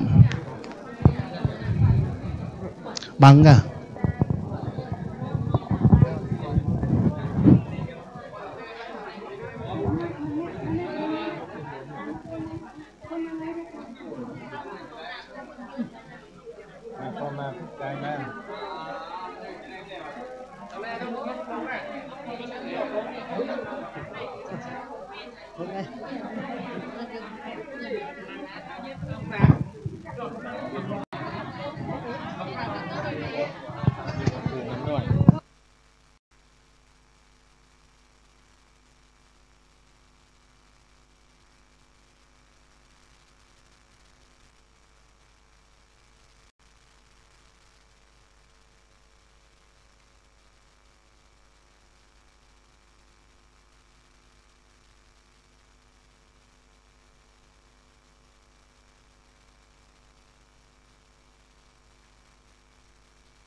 วัดพระบาทป่ากล้วยเนอวัดพระบาทป่ากล้วยถ้าเปลี่ยนไปได้เข้าห้องน้ำตีหงเฮียนแห่ก่อนนะครับเนาะเข้าห้องน้ำตีหงเฮียนแห่ก่อนเพราะว่าห้องน้ำตีหงเฮียนมีเยอะนะครับก่อนเข้าห้องน้ำอย่างเป็นตีเรียบร้อยแล้วแล้วก็ขึ้นรถขึ้นรางเขาไปวัดพระบาทป่ากล้วยนะครับ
นิมนต์ท่านอาจารย์มหาสมชาติเด้อ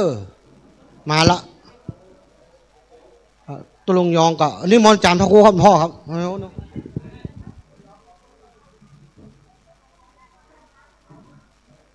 2 3ช่วยกันเอาเตียนเอาตีนเตียนนี่ไปตั้งพวกกับนอศรัทธาจ่าคนจ่ายเฮาเนอช่วยกันเน้นนิมนต์1 2 ตนเอาตีนเตียนนี่ไปแล้วก็ยกเตียนนี่ไปตัวกรรมเนนวัดปากทางเจริญนิมนต์มาทางนี้ช่วยยกเตียนนี่ไปกรรมเสมอด้วยช่วยกันยกไปตั้งบุญเอาไปตั้งบุญเอาตีนเตียนไปก่อนไปตีโต๊ะเลยตั้งข้างนั้น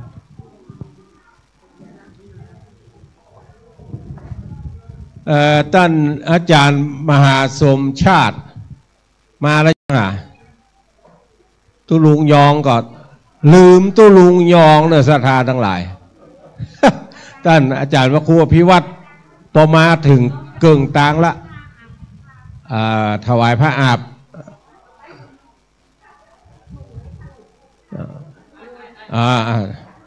เอาใส่พานนี่แม่ใส่พานนี้แล้วแม่อธิษฐานแล้วเกณฑ์เนาะยกอธิษฐานแล้วเกณฑ์แม่นอธิษฐานก่อนอธิษฐานแล้วก็จะฮือเกณฑ์เดี๋ยวจะฮือเน้นเขาโฮมเฮ้ศรัทธาเฮาไผ่ไปได้ให้ได้หอมเด้อตามเจตนาเนอะมีหันเก่าต้นละที่เขาจะตานวันนี้ช่วงเจ้านี้ก็กระเดียวถ้าตุลุงยองมาท่านมหาสมชาติมาก็จะปากันสูตรธรรมจักรก่อนเนาะตอนนี้ท่านผู้อำนวยการสถานีวิทยุคลื่นสีขาวเดินทางมาถึงละท่านพระครูวัดหม่อนห้วยแก้วท่านพระครูวัดสายมูลท่านพระครูวัดหนองเหียงหมู่นี้หันไม้ได้สักตัวนะมาจ้างอู้สักตัว มาถึงละกระเดียวกำลังอยู่บนวิหารจัดการเรื่องอื่นๆอยู่แถมสกรรมก็จะลงมาตั้งลุ่มเขาจะปากันสูตรธรรมจักรเธอเป็นมังกละกับวัดกับวากับตนตัวเฮาท่านทั้งหลายวันนี้มาหลายที่หลายทางลำปางก็มาลำปูนก็มาเจียงไฮ้ก็มาป้าสีดาไปทางใดเกี่ยเจียงไฮ้หลวงปู่บ่ได้มาเนอะตุลุงดอยบ่ได้มาวันนี้นะโทรอู้กันแม่เจ้านี่เปิ้นบอกว่าเจ็บแข้งไปได้ถ้าลงรถสู่เขาหามข้าบ่ก็เลยบ่มีภัยหามเปิ้นเลยบ่มาเปิ้นเจ็บข้อแข้งแต่ว่านั่นตีดอยนางแก้วก็บ่ได้ขึ้นไปสักกำเปิ้นมาอยู่ตั้งลุ่มบ่ได้ขึ้นไปสักกำเนาะภัยที่ต้องการปะตุลุงดอยวันนี้บ่ได้มาแม่อุ้ยอินมาแล้วยังแม่อุ้ยอินเสมงบ่มาแต่ก้าแต่ว่าเปิ้นโทรอูอาตมาว่าถ้าตุลุงไปถึงเอิ้นกำเพราะอาตมาก็บ่รู้จักอุ้ยอินมีก็โทรหากันตอนออกรายการเปิ้นโทรหาพ่องอาตมาโทรหาเปิ้นพ่องบักเกยหันเปิ้นกับเตื้อเปิ้นก็บักเกยหันอาตมากับเตื้อแม่อุ้ยอินอยู่เสมอนี่แต่ท่านมหาสมชาติชาตาปัญโยนี่สบายมากฮู้จักหมด4 บ้านล้านนาเปิ้นไปบ่อยตอนนี้ไผจะไปห้องน้ำห้องส้วมก็เจิญเนอะไผบ่ได้ปักต้นแต่ก็ปักตามอัธยาศัยท่านทั้งหลายเนาะเก้าต้นเก้าวัดวันนี้เขาจะตานเก้าวัดเมื่อไงนี่ก็กระเดียวจะสูตรกรรมฐานว่าสูตรธรรมจักรจะสวดมนต์ธรรมจักรแล้วก็จะฮือท่านผู้อำนวยการสถานีวิทยุคลื่นสีขาวมาอู้จ่าก่อนว่าเหตุผลที่เอามาตานเสมอมีจะได้1 2 3เมื่อเปิ่นได้อู้ได้จ่าแล้วก็จะเริ่มพิธีในทางพระพุทธศาสนาความจริงวันนี้เจิญท่านนายอำเภอเจิญหัวหน้าสาธารณสุขอำเภอเจิญท่านผู้อำนวยการศูนย์ส่งเสริมการเรียนรู้อำเภอ แต่ต่างคนต่างมีงานติดงานปัดทุกปัดเจียงฮับงานก่อนละหลายต้านก็อยู่ต่างอำเภอปิกไปบ้านเมื่อวันศุกร์ละวันนี้ก็คงบ่ได้มาเถอะกว่าจะขึ้นเสมิงกับวันพุธแม่เจ้าแต่ก็มีครูกศลหลายๆแห่งกับนักศึกษาหลายๆที่มาถึงละตุลุงมีไหนกำลังฉันอยู่ฉันเกิ้งฉันกลางเอาละท่านมหาสมชาติเดี๋ยวมาเอาไม้นี่หายอิ่มละ อยากเข้าวันนี้ถ้าได้เวลาเมื่อตอนมืดเกาะเตห่อเข้าไผ่ห่อเข้ามันเนอะเพราะว่าประกาศทางสถานีวิทยุไปแล้วว่าคือท่านทั้งหลายห่อเข้าไปตัวห่อเข้าไปตัวแต่ทางวัดเสมิงก็จัดอาหารไว้ส่วนหนึ่งอยู่จะมาภาพมานี่สมัยเมื่อหลวงพ่ออดีตเจ้าคณะอำเภอโตนก้อนนั่นละโตนก้อนนั่นละเมื่อเปิ้นบ่มรณะภาพเตื้อเปิ้นเป็นคนไฟเฮียนอายุได้70 ป่ายแล้วยังเฮียนปริญญาโทปริญญาตรีโทเอกเอาจนได้เป็นด็อกเตอร์จบเมื่ออายุ70 กว่าละแล้วประเด็นนี้เปิ้นเสี่ยงอายุไปตั้นอาจารย์พระครูธีระธรรมพิสุทธิ์หรือตุปี้เสาคำก็ได้มาสืบแตนขี้ตีนขี้มือแล้วก็มาพัฒนาวัดเป็นสำนักเฮียนของอำเภอเสมิงเลี้ยงตุเจ้าพระเนนนักหนาป้าป้าน30 ตนก่อนที่อยู่ด้วยกันนี่แล้ววันนี้เขาจะได้ถวายภัตตาหารเพนตัวคณะติมาตะกี้ก็ถวายภัตตาหารเพนแต่ละวันใครจะฮับในแต่ละวันนั้นก็ได้เนอะท่านที่กำลังเดินทางมาถึงวัดเสมิงก็คือเอารถไปจอดตังโรงเฮียนตังบนพุ่นเนอะตังบนปุ่นตังหน้าวัดพุ่นนะก็เดียวก็เข้ามาตังในวัดนี่เนาะมาถึงแล้วก็เสาะหาห้องน้ำห้องส้วมไผ่ยังบ่ได้กินข้าวง่ายเตื้อก็คือเตะห่อเข้ากินกันเฮียยกหนึ่งก่อนแล้วก็น้ำจะมีในถังหน้าวิหารนี่เนอะถังสีน้ำเงินตังเฮาถ้าเอาบินหน้าเข้าหาวิหารจะอยู่ทางซ้ายมือน้ำอยู่ในถังหันแต่ว่าท่านตุปี้เสาคำประกาศประชาสัมพันธ์ตั้งหน้าเฟซตั้งไลน์ไปว่าใครจะเป็นเจ้าภาพน้ำห้องพี่น้องขึ้นสีขาวพี่น้องเจียงไฮ้จะมาตานเตียนต้องการน้ำพอสมควรก็มีผู้บริจาคหลายผู้หลายต้านขึ้นสีขาวเขาก็ช่วยบริจาคไปวันนี้นอกจากเขาจะถวายเตียนเก้าวัดฮือกับพระเจ้าประสงค์เก้าวัดแล้วก็จะได้แยกส่วนหนึ่งถวายตาลเข้าวัดถึงเก้าวัดเนี่ยและส่วนหนึ่งจะถวายก้าน้ำก้าไฟก้าภัตตาหารภิกษุสงฆ์องค์เนนวัดเสมิงที่นี่สืบไปแถมกระเดียวตุลุงเลินอยู่ทางใดตุลุงเลินมาอู้ขั้นรายการนี้ก่อนเพราะว่าประเดี๋ยวนี้เฮาถ่ายทอดสดออกอากาศตั้งสถานีวิทยุคลื่นสีขาวตีอู้นี่คน8 จังหวัดภาคเหนือได้ยินเฮาอู้มดน้ำเดนะเหตุการณ์จะเป็นจะได้กระเดียวก็จะได้ดำเนินการกันต่อตอนนี้นิมนต์ตุปีเลินก็เนาะอุตส่าห์ลูกจากเมืองฝางมาเมืองฝางก็มาแล้วลำปางก็มาถึงละเจียงไฮ้ก็มาถึงละตั้งดอยหล่อตั้งจอมตองละปูนยังมาเตื้อหนองผักขาวอยู่ระหว่างเดินทางที่จริงมาได้จัดไก่ละปิกไปฮับตุลุงยองเพราะกลัวศรัทธาว่าตุลุงยองสัญญาแล้วว่าจะมาอย่างหายแซบอีกละต้องปิกไปฮับตุลุงยองแถมมันจึงทำให้การเดินทางจ้าน้อยตะกี้ท่านมาตั้งห่างดงถ้าอยู่ตั้งสายใต้นี่มาตั้งห่างดงนี่ก็วยแต่ตมาตั้งสายเมลิมลัดเข้าป่าวัดป่าดาราพิลมมาพดออกห้วยม่วงมาทางเพศจะใกล้แต่ถ้ามาล่องมาทางใต้แหมมันจะจ้า1จ้า2ไก่ตัวโหนตังมันบักเกยตัวถ้ามาทางเพศจะวยหาน้อย1ตอนนี้ก็เชิญทุกท่านตามอัธยาศัยเนอะใครอยากกินข้าวก็ช่วยเหลือตัวเองก่อนช่วงเจ้านี่นะใครต้องการเลขวันนี้เขาตาล9 วัดนะตาล9 วัด แล้วก็ปีนี้ตาล2 เตื้อเรื่องตาลเตียนเนี่ยวันที่13 14 15จะปากันไปตาลที่จังหวัดกาญจนบุรีแถมมาละตันมหาสมชาติภัยถามหาตะเจ้าละตุลุงออกอากาศตึงวันว่าจะมาก่อนเปิ้นเนี่ยประเด็นนี้กลายเป็นอาตมาก่อนเนี่ยอยู่ไกลกันเพราะต่างคนต่างออกกะเวลากันจะมาถึงนี่บ่เกิน10 โมงบ่เกิน10 โมงท่านทั้งหลายที่กำลังเดินทางมาถึงก็เจอเนอะใส่ขันศีลขันน้ำตาลขันแก้วทั้ง3กันก่อนเนาะแล้วก็ปักยอดตามเจตนาท่านทั้งหลายมันมีอยู่9 ต้น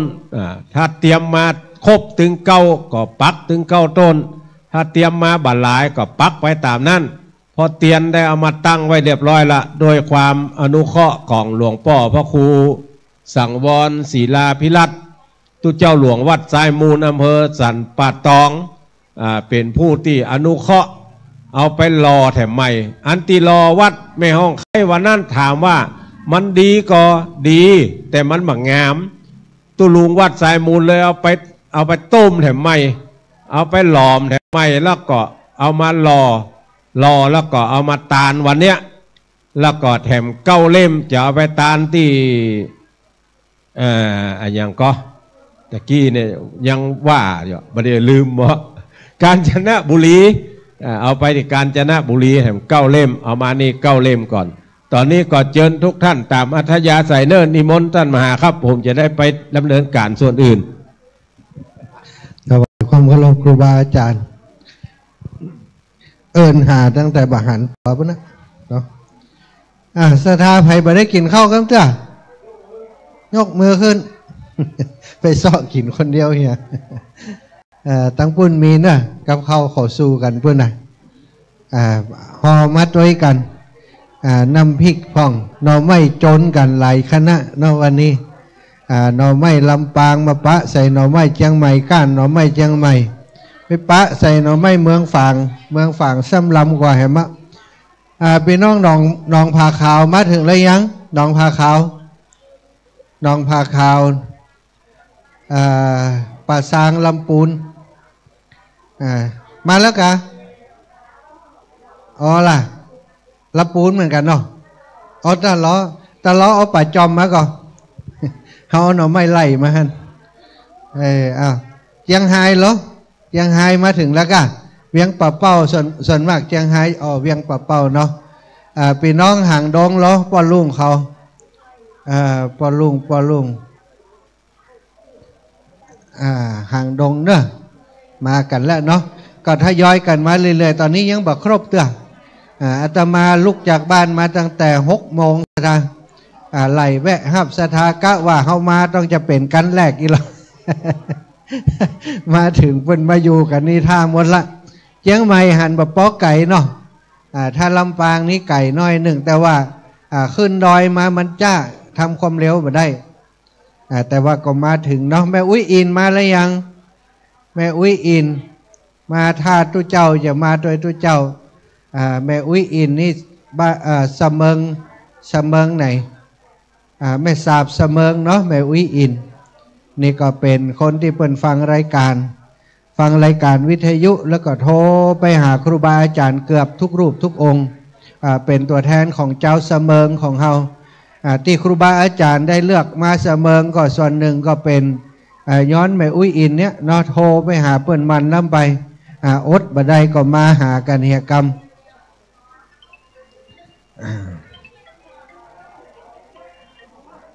เจเปิ่นออกอากาศแต่เจ้าเหรอของวัดไฟหินเกาะวัดไฟหินเลยเกาะแต่เจ้าละกะโทรมาอย่างเอาหน่อไม้กะสั่งหน่อไม้กะสาธุเจเกาะเฮือแล้วตอนนี้ได้ยินไปทั่วเนาะขอบคุณอนุโมทนาบุญเด้อเจสาธุครับเจโทรมาบอกว่าออกอากาศไปทางปุ่นเนอร์น่ะบัดเดี๋ยวนี้เสียงศรัทธาบัดได้ยินได้ยินกับเสียงทุเจ้าเนาะแต่ว่าถ้าเป็นถ่ายทอดตึงภาพตึงเสียงของวัดไฟหินเปิ้นถ่ายทอดอยู่เนอะ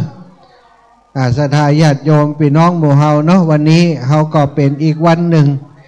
ที่ได้มาร่วมบุญร่วมกุศลในการตานเตียนซึ่งเป็นประเพณี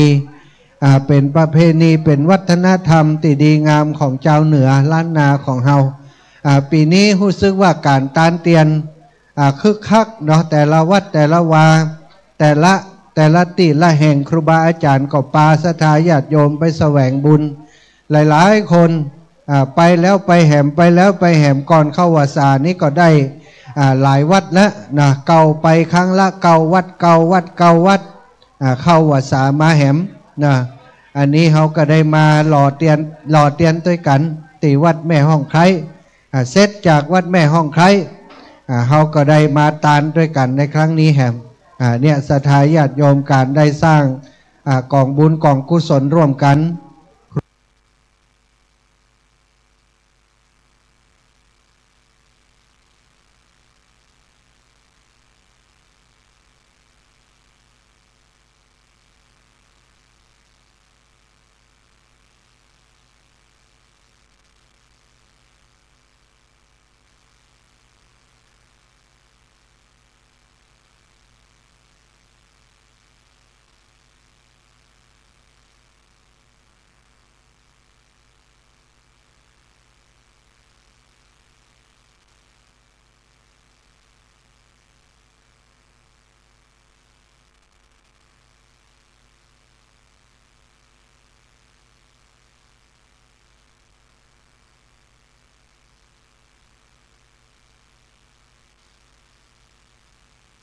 ครูบาอาจารย์ทำหน้าที่เป็น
ท้ายอีปอยอีแม่เพื่อนได้คิดสูตรได้ทำแบบเบ้าการหล่อเตียนได้สั่งทำด้วยตัวของเพื่อนเองแล้วก็ทดสอบทดลองทำมาเมินแล้วการที่จะใช้ขีเตียนในการหล่อเนี่ยหลวงพ่อเพื่อนบอกเลยว่าอันนี้แบบนี้บ่ดีถ้าหล่อไปแล้วมันอ่อนแบบนี้ทำไปผสมกันมันจะเป็นอย่างอันอย่างอีเพื่อนทดลองรู้หลายอย่างแล้วแต่วันนั้นที่เฮาหล่อด้วยกันนั้นบางพ่องก็เอาเตียนขี้เพิงลูกบานมาปรารถนาดี เอาไปใส่ไปต้มด้วยกันน่ะมันก็เลยมาใจสูตรที่เปิ้นว่าไว้ก็แย่ยังไง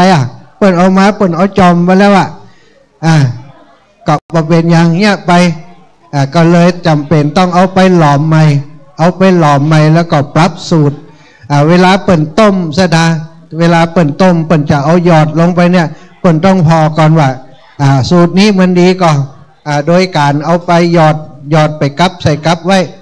ถ้าหยอดใส่กับว่าสูตรนี้ดีเปิ้นถึงจะเอามาหล่ออันเนี้ยที่เขาหันอยู่ตั้งหลังเนี่ยถึงบัจจัยเป็นเตียนที่เขาได้หล่อวันนั้นแต่ว่าเปิ้นเอาเตียนที่เขาหล่อบางงามนั่นนะ เอาไปหล่อแหมใหม่เนาะอันนี้ก็เข้าใจก็ได้บุญอย่างเก่านะเนาะได้บุญเหมือนเดิมปัจจัยที่เขาให้ห้องก็เป็นบุญเป็นกุศลย้อนรอยถอยหลังมาหาเฮาเหมือนเดิมตีศรัทธาบางส่วนบอกว่าโอ้กาญจนบุรีอีแม่ไปมาแล้วบอกไปละบางห้องกาญจนบุรีไก่ก็บอกเพราะไก่เจ้าใดหมกไปนครพนมถ่าแล้วอีแม่ไปแล้วหลับพี่หลับเพราะไปนครพนมนั่งรถจังแต่บ่เจ้าไปถึงพุ่นคำปิด ทุ่มปลาย2 ทุ่มนั่งยาวไปเลยเข้าห้องน้ำประจำได้เข้าอินดูคนเฒ่าปีนี้ไปกาญจนบุรีกันเลยครูบาอาจารย์เพิ่นก็เป็นห่วงเรื่องที่พักอาศัยที่อยู่ที่กินถ้าไปกันนักมันจะมีปัญหาเรื่องการดูแลเรื่องที่พักต่างๆก็เลยเอาไปแค่30 กันบัดเดียวหันว่าล่ำมา ล่ำมาเป็น5-6 กันแล้วบอกว่าจะตัดของไผออกกำเตือนเนอะของเฮาที่จะได้ไปนี่บ่แน่ด้วยนะ พอน้ำเปิ้งใจแล้วอาจจะตัดออกก็ได้นะเนาะก็ประมาณเนี้ยประมาณ30บ่เกิน35ไม่พอแน่ก่อนอีเนาะถ้าเปิ้งใจก็ไปอีเนาะถ้าเปิ้งใจกลับบ้านอีนะก็ถ่ายจากให้บ่ฟังคืนสีขาวเห็นว่าเจ้าอีเนาะจะทาอันนี้ก็วันที่13 14 15ไปกาญจนบุรีอันนั้นก็เฉพาะคนที่แข็งแรงเนอะบาแปงแห่งมีแข็งแรงขึ้นเขาลงห้วยใดคนที่บักแข็งแรงเจ็บหลังนั่งชั่วโมงนึงก็เจ็บหลังเดินก็ลำบากบอกไปมานะเนาะมาถึงเสมิงนี่ก็สุดยอดแล้วเนาะไผ่ลูกเวียงเจียงไวมาเมาหัวพ่องยกมือขึ้น อาตมานั่งตั้งหน้ายังรับตาเป็นตาปุ๊บเนาะมันตบไปตบมาน่ะเอารถมาคนเดียวผมพอจะฮือแต่ว่ามาโดยสถานนักเนี่ยรถมันนักมันตึงลำบากอยู่มาที่นี่หลายครั้งแล้วสถานแรงดึงดูดจากแม่อุ้ยอินแม่สาบเสมิงแม่อุ้ยอินอยู่ตั้งใดไอ้แม่เตรียมไว้10 กว่าซองท่านอาจารย์เดี๋ยวจะตีพองก่อนถ้าซองเขาหน่อยหมู่อื่นเขายักลงต่ำหมดละแม่อุ้ยอินเนาะครูบาอาจารย์มานักวันนี้นะแม่อุ้ยอินนี่ชื่อเสียงดังเนอะสถา80 ปลายปีนี้86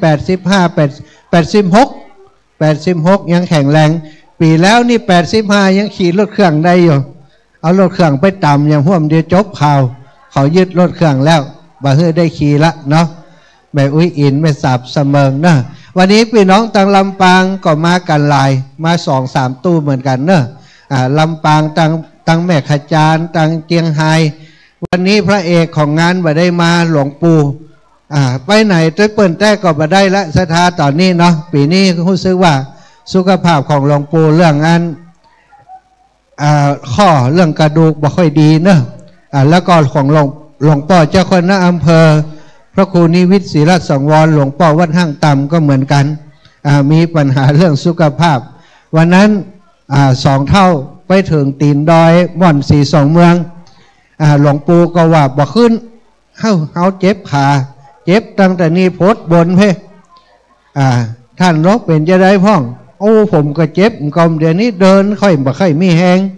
อันทุกคืนอยู่ด้วยกันนี้ หลวงพ่อเจ้าคณะอำเภอฟังขึ้นไปโอ้ยอินโดขาลงมาอีปอยอีแม่เพราะจะถึงรถนั่นน่ะหมอบแมบลงหันกลายเป็นข้อเท้าข้างขวาแพลงเจ็บวันก่อนก็วันนั้นเลยเนาะวันที่ไปกะละวะสามิจิกรรมตีดอยบ่อนสี2 เมืองลูกศิษย์ลูกหากับปาหลวงพ่อเข้าโรงพยาบาลอาการดีขึ้นแล้วเนอะศรัทธาแต่ว่าวันนี้ก็บ่สะดวกที่จะเดินทางมานะโอ้แม่ครูมาเอาสักก่อนบ่ แม่ครูละวันกุยคำเนอะภูมิพญาเป็นคุณครูภาษาไทยเก่งเรื่องการประพันธ์กับโครงกรอาตมาเดินธุดงค์อาตมาเดินธุดงค์เคยเล่าให้เปิดฟังว่าวันนี้ถึงหั่นถึงนี่กึดจะได้เนี่ยบัดตันแม่ครูหู้ก่อนประพันธ์บทกรให้ทุกวันเนาะจนได้เก็บเป็นเล่มใหญ่ไว้แม่ครูละวันกุยคำอยู่เมืองจีเนอะเมืองจีละปูนเป็นปราชญ์ชาวบ้านเป็นปราชญ์ที่มีความเสียสละเนาะทำงานเพื่อพระพุทธศาสนาโฆษกพิธีกรรายการรายงานอันนี้ไผ่นี่จะเอาไปลงช่องใด ถ้าช่องเก้าถ่ายนักๆหน่อย ช่วงนี้ข่าวเนาะการทำบุญอย่างอีบ่ค่อยมีข่าวเนอะข่าวเรื่องตีมันโยมโยมขอนะโว้ตาทาย ไปบิณฑบาตประเดี๋ยวนี้แปลกนะบกรเปิ้นใส่บาตรนี่เอามาประจำแป้มเดี๋ยวนี้ไปบิณฑบาตนี่ได้น้อยลงนะมันก็แปลก มันมีผลกระทบต่อจิตใจของคนเนาะแต่หมู่เฮาก็ต้องนักแน่นกันไว้ช่วยกันนะเหมือนกับนักมวยนี่กะนักมวยพุทธศาสนาของเฮานี่อุบาสกอุบาสิกาเหมือนเขาจักขยเยอะด้วยกันนะถ้าเขาก้านก็ก้านด้วยกันเป็นหมู่นอนกองคลืบถ้าเขาชนะก็ชนะด้วยกัน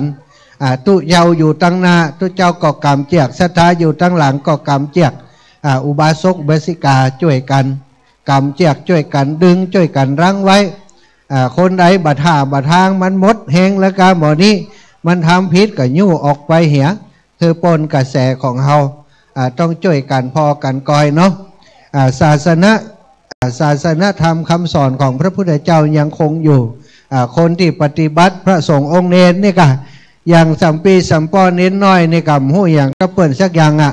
ไปบิณฑบาตก็เลยพลอยได้น้อยลงอันนี้ไอ้อย่างตุลุงจะเอามาติดแหละตุลุงแดงไปทางใดจะเอาติดที่ไหนดีเอากำกะฮะอ๋อของผมกะ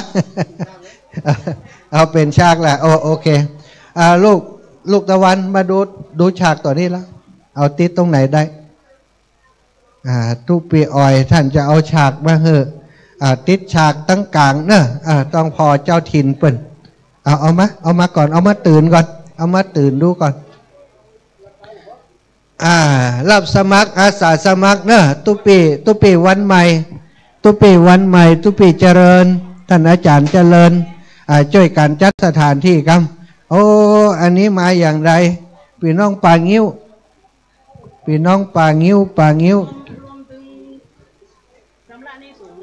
ชำระนี้ส่งด้วยเนาะโอ้สาธุเนอะตามสบายเนาะ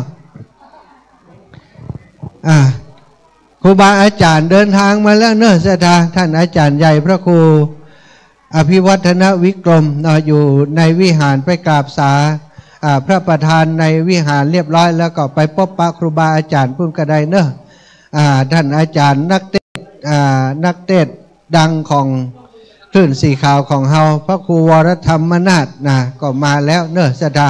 เสียงดังฟังชัดนะมาปั่นกันกับไม้เจมตุลุงเจือกยาวก่อปอก่อยาวอันนี้เป็นเรื่องของตาลนั่นคำใจ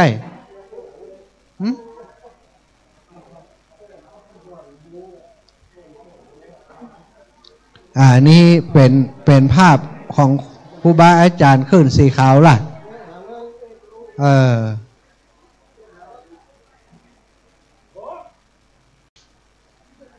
สถาญาติโยมเนี่ยตอนนี้มีการถ่ายทอดภาพแล้วก็เสียงเนาะไปทางสถานีวิทยุคลื่นสีขาวโดยมีศูนย์ประสานงานก็คือวัดไฟหินโดยเมตตาของท่านพระครูสมุวิสุวัฒน์วรกิจโจผอ.สถานีวิทยุ 104.50 เมกะเฮิรตซ์ส่งทีมงานของสถานีวิทยุวัดไฟหินนำโดยตุปิหนุ่มเนอะตุปิหนุ่มตุลูกตะวันได้มาทำหน้าที่เป็นคนดูแลการถ่ายทอดถวายความเคารพครูบาอาจารย์ครับตอนนี้ก็มีการถ่ายทอดตึงภาพตึงเสียงสำหรับคนที่เพิ่นไปได้เดินทางมาก็ได้ฟังเสียงการทำกิจกรรมที่นี่คนที่เพิ่นได้เดินทางมาก็หันกิจกรรมที่นี่อยู่แล้วเนาะถ้าจะกลับไปฟังที่บ้านมันมีหูปเขาอยู่กออีนะเนอะพยายามนั่งตั้งนาไว้คนนี้เพิ่นจะถ่ายลูกแผนกล้องไปหาถ้านั่งตั้งหลังมันบ่ค่อยหันคนที่มั่นใจนั่งตั้งหน้าได้เลยเนอะก็พิธีการสำหรับส่วนของพิธีการนั้นก็จะประมาณ13 นาฬิกาได้ตุลุงจะสวดก่อนเนาะ9 โมงเกิงนี้พระสงฆ์ศรัทธาประชาชนผู้มีเกียรติพร้อมกันประธานพระสงฆ์ทั้งปวงพร้อมกันแล้วก็จะสวดธรรมจักรบัดเดียวนี้จักโมงแล้วรออาจารย์ตัวใหญ่ๆนั่นกะ รออาจารย์วรรณชัยโอ้อยู่บนดอยนี่กิ่งลงมาก็ถึงก่อนเฮากะฮะอาจารย์วรรณชัยนี่ยังมาบัดถึงเตอวันที่27สถาพี่น้องเชียงใหม่ถ้าบักก่ายการแสวงบุญแต่เนอะไปแอวลำปางบักมีดอยเป็นถนนซุปเปอร์ยาวสุดปิดไปถึงวัดอัตมาเนอะวัดบรรพตสถิตนะจะมีการตั้งถ้ำหลวงที่บะเมือนภายที่ในนะที่บะเมือนเปิ่นคือแปลง3 ยก แต่เตะเหมือนกันหมดเหมือนกันหมดที่แปลงเป็น3 ยกเพราะว่ามาพอแล้วว่าอิฐถ้ายกเดียวลวดวันค่ำตั้งแต่บ่เจ้าถึงบักคืน5 ทุ่มกว่าจะแล้วเนี่ย13 กันนี่นะเตะยาวสุดปิดนี่มันอิฐสถาอิฐครูบาอาจารย์ตัวก็เลยแบ่งเป็น3 ยกที่1ตีวันที่27นะทรงชัยรัตนสุบรรณมาเป็นกรรมการเฮ้นะวันที่27ยกที่1 6 กู้ด้วยกัน6 ผูกมาไหลเก้ามาไหลปลายคาถาปันอานิสงส์แล้วก็เวทสันดรกันที่1กันที่2 6 กันวันที่27มีก๋วยเตี๋ยวฟรีด้วย เน่าไผ่ไปนี่ได้กินก๋วยเตี๋ยวฟรีแน่นอนผู้เอิญเชิญชวนไว้เผื่อว่าอยากจะมีโอกาสไปร่วมบุญด้วยกันเดือนนี้กรกฎาวันที่27เดือนหน้าเดือนสิงหาวันที่24เป็นวันอาทิตย์ว่าเอาตรงกับวันพระเพราะว่าครูบาอาจารย์ที่นิมนต์ไปเปิดมีภารกิจนักนาทวันพระแล้วก็ว่าเดือนสุดท้ายเดือนกันยานั้นวันที่28ศรัทธาสะดวกจะไปแอววัดบรรพตจะไปฟังเทศน์มหาจารย์ครูบาอาจารย์ของเขาไปเทศน์ตัววันที่27นี่ก็จะมีตุลุงท่านพระครูชลทานพิทักษ์หลวงปู่พระครูปฏิภาณธรรมทินหลวงปู่พระครูอุดมศิริทัศน์นะครูบาอาจารย์อีกหลายรูปหลายองค์ปิดท้ายโดยหลวงพ่อท่านพระครูสังวรศิลาพิลักษ์นะการหิมมาปานวันนั้นตัวนี่วันนี้ก็อยู่ที่นี่แล้วหลวงพ่อท่านพระครูแล้วอีกวันหนึ่งนะก็ท่านอาจารย์ใหญ่พระครูวรธรรมนาถก็จะเมตตาไปแสดงธรรมเทศน์มหาจารย์ตัวเนอะตอนนี้เก้าอี้ยังว่างอยู่สำหรับศรัทธาญาติโยมที่เดินทางมาถึงแล้วเนาะยังบ่ได้ให้ได้หอมปักต้นกันเตือนเนอะไปปักต้นกันได้เนาะต้นที่เขาจะถวายตาลหัววัดวันนี้เกาหัววัดตอนนี้เขาก็ได้ตั้งไว้ตีหน้าพระอุโบสถเป็นที่เรียบร้อยแล้วหน้าวิหารนะเป็นชุดที่หลวงพ่อท่านพระครูสังวรศิลาพิลักษ์นำไปหล่อใหม่นำไปหล่อใหม่เพื่อจะให้ศรัทธาญาติโยมทั้งหลายได้เห็นว่าโอ้หล่อแล้วงามอย่างใดนั้นนะตอนนี้เสร็จเรียบร้อยอยู่ที่นี่แล้วมาแล้วพระเอกของงานท่านอาจารย์วรรณชัยชยานันโทจากขุนแปะเนอะศรัทธาแหมประเมินเขาจะได้ฉลองแล้วนะเจดีย์พุทธศรีคีรีขุนแปะนั่นท่านอาจารย์วรรณชัยท่านพระครูสถิตสารคุณได้เดินทางมาถึงแล้วเนาะครูบาอาจารย์โอ้ตุลุงยองก็มาแล้วเนอะท่านพระครูชลทานพิทักษ์ห้องหาแต่เจ้าแล้วตุลุงยองนิมนต์ได้ฉันน้ำฉันท่าเข้าป่าอาหารเข้าห้องน้ำห้องท่าเรียบร้อยเดี๋ยวตุลุงยองจะมามาจากพบปะกับศรัทธาญาติโยมเนอะเป็นพิธีกรลักเป็นพิธีกรประจำของงานต่างๆของคลื่นสีขาวของเฮาเนาะศรัทธาพิธีการต่างๆเนาะบัดเดี๋ยวนี้ก็เป็นช่วงที่รอคณะครูบาอาจารย์ศรัทธาของเฮามาพร้อมกันแหมสักเล็กน้อยบางพ่องก็โทรมาหากำลังเดินทางใกล้จะถึงแล้วเนาะรอแห่มสกรรมจะได้ประกอบพิธีทางศาสนาในการที่จะสวดมนต์ธรรมจักรกับปวัตนสูตรถวายพรพระพร้อมกัน11 นาฬิกาก็จะถวายภัตตาหารเพลแด่พระสงฆ์องค์สามเณรเจ้าที่มาร่วมงานคณะศรัทธาสาธุชนที่ห่อเข้ามาก็เตห่อเข้า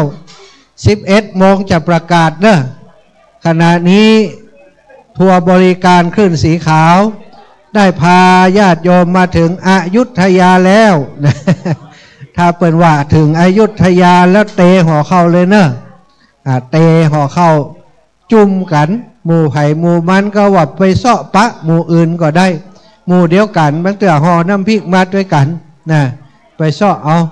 หมู่ใดที่มีอาหารล้ำๆก็ไปหาหมู่นั่นเนอะสถานญาติโยมเสร็จเรียบร้อยรับประทานฉันเข้าป่าอาหารกินข้าวน้ำจำข้าวตอนกันเรียบร้อยก็จะเข้าสู่พิธีในการถวายเตียนนะอันนี้มนต์ครูบาอาจารย์เก่าวัดเก่าวาขึ้นนั่งประจำอาสนะสงฆ์นะก็จากนั้นก็จะประกอบพิธีในการถวายเทียนเป็นลำดับไปเนาะศรัทธาญาติโยมทั้งหลายเสร็จจากการถวายเทียนเรียบร้อยนะศรัทธาญาติโยมอยากจะไปแอวที่ไหนในพื้นที่ของอำเภอสะเมิงอยากจะขึ้นบนดอยไปแหมสักหน่อย ก็ขึ้นบนดอยไปทางเพศก็ได้ไปทางใดก็ได้ขึ้นดอยมดเนอะไปแอวพอก็ได้หรือว่าถ้าบ่าแอวที่สะเมิงจะสดไปแอวที่เชียงใหม่ก็นัดกันให้เรียบร้อยเนาะเชียงใหม่ก็ยังมีที่แอวหลายที่อยู่อาจจะบางห้องก็จวนกันไปแล้วเนาะเตรียมดอกมะลิไว้แล้วอาจารย์จะไปไหนอีนะบ่ต้องถามอีหรอจะไปขอโจกสักน้อยอีนะก็แล้วแต่เนาะสะดวกไปตรงไหนก็ไปตรงนั้นเนอะกราบถวายความเคารพครูบาอาจารย์ทุกรูปทุกองค์ที่เดินทางมาถึงใหม่เนอะถวายความเคารพครับท่านพระครูสถิตสารคุณมาถึงแล้วนะท่านอาจารย์วรรณชัยชยานันโทครูบาอาจารย์พระสงฆ์องค์สังฆเจ้าทุกรูปทุกองค์คลื่นสีขาวของเฮาตุ้ลงเรียบร้อยแล้วกราบนิมนต์เนอะศรัทธากรรมสองแทนี่ผมบอกเพิ่นว่าถ้ามามันต้องเอาซองฮื้อเนาะผมบ่ฮับแตนเนอะตุ้ลุงมาฮับคนเดียวตุ้ลุงยองนะท่านอาจารย์ท่านอาจารย์ชัยวัฒนาคเสโนถวายความเคารพครับนิมนต์เลยครับอาจารย์นิมนต์เข้ามาในเลยครับนั่งได้ครับครูบาอาจารย์นิมนต์นั่งได้เลยครับครูบาอาจารย์ก็ทยอยกันมาเรื่อยๆแล้วเนอะท่านพระครูชลทานพิทักษ์ท่านพระครูวรธรรมนาถหลวงพ่อท่านพระครูสังวรศรีลาภิลักษ์ท่านอาจารย์พระครูกัลยาณปราโมทย์ท่านอาจารย์ใหญ่พอคลื่นสีขาวพระครูอภิวัฒนวิกรมทยอยกันมาครบละตอนนี้เนาะตังหลวงปู่วันนี้หลวงปู่บัดสะดวกเพราะว่าถ้ามาก่อนลงรถบัดได้เดินลำบากเวลาเดินข้อแค่อายเขาอีหรอนะหลวงปู่นิมนต์เลยนะครับเนอะเอาตุลงยองปั่นปอนอยู่แม่อุ้ยอินอยู่ตั้งใดมาบัดถึงเตื้อกาแม่อุ้ยอินพี่น้องจากเสมิงเนอะแม่สาบเสมิงบ่ล่างพระครูบ่เอามาเตื้อกาเนาะโอ้พี่น้องบ้านน้ำคือเนาะมาแล้วทยอยกันมาถึงเรื่อยๆเนอะครูบาอาจารย์อยู่ตั้งในเพื่อนเนอะ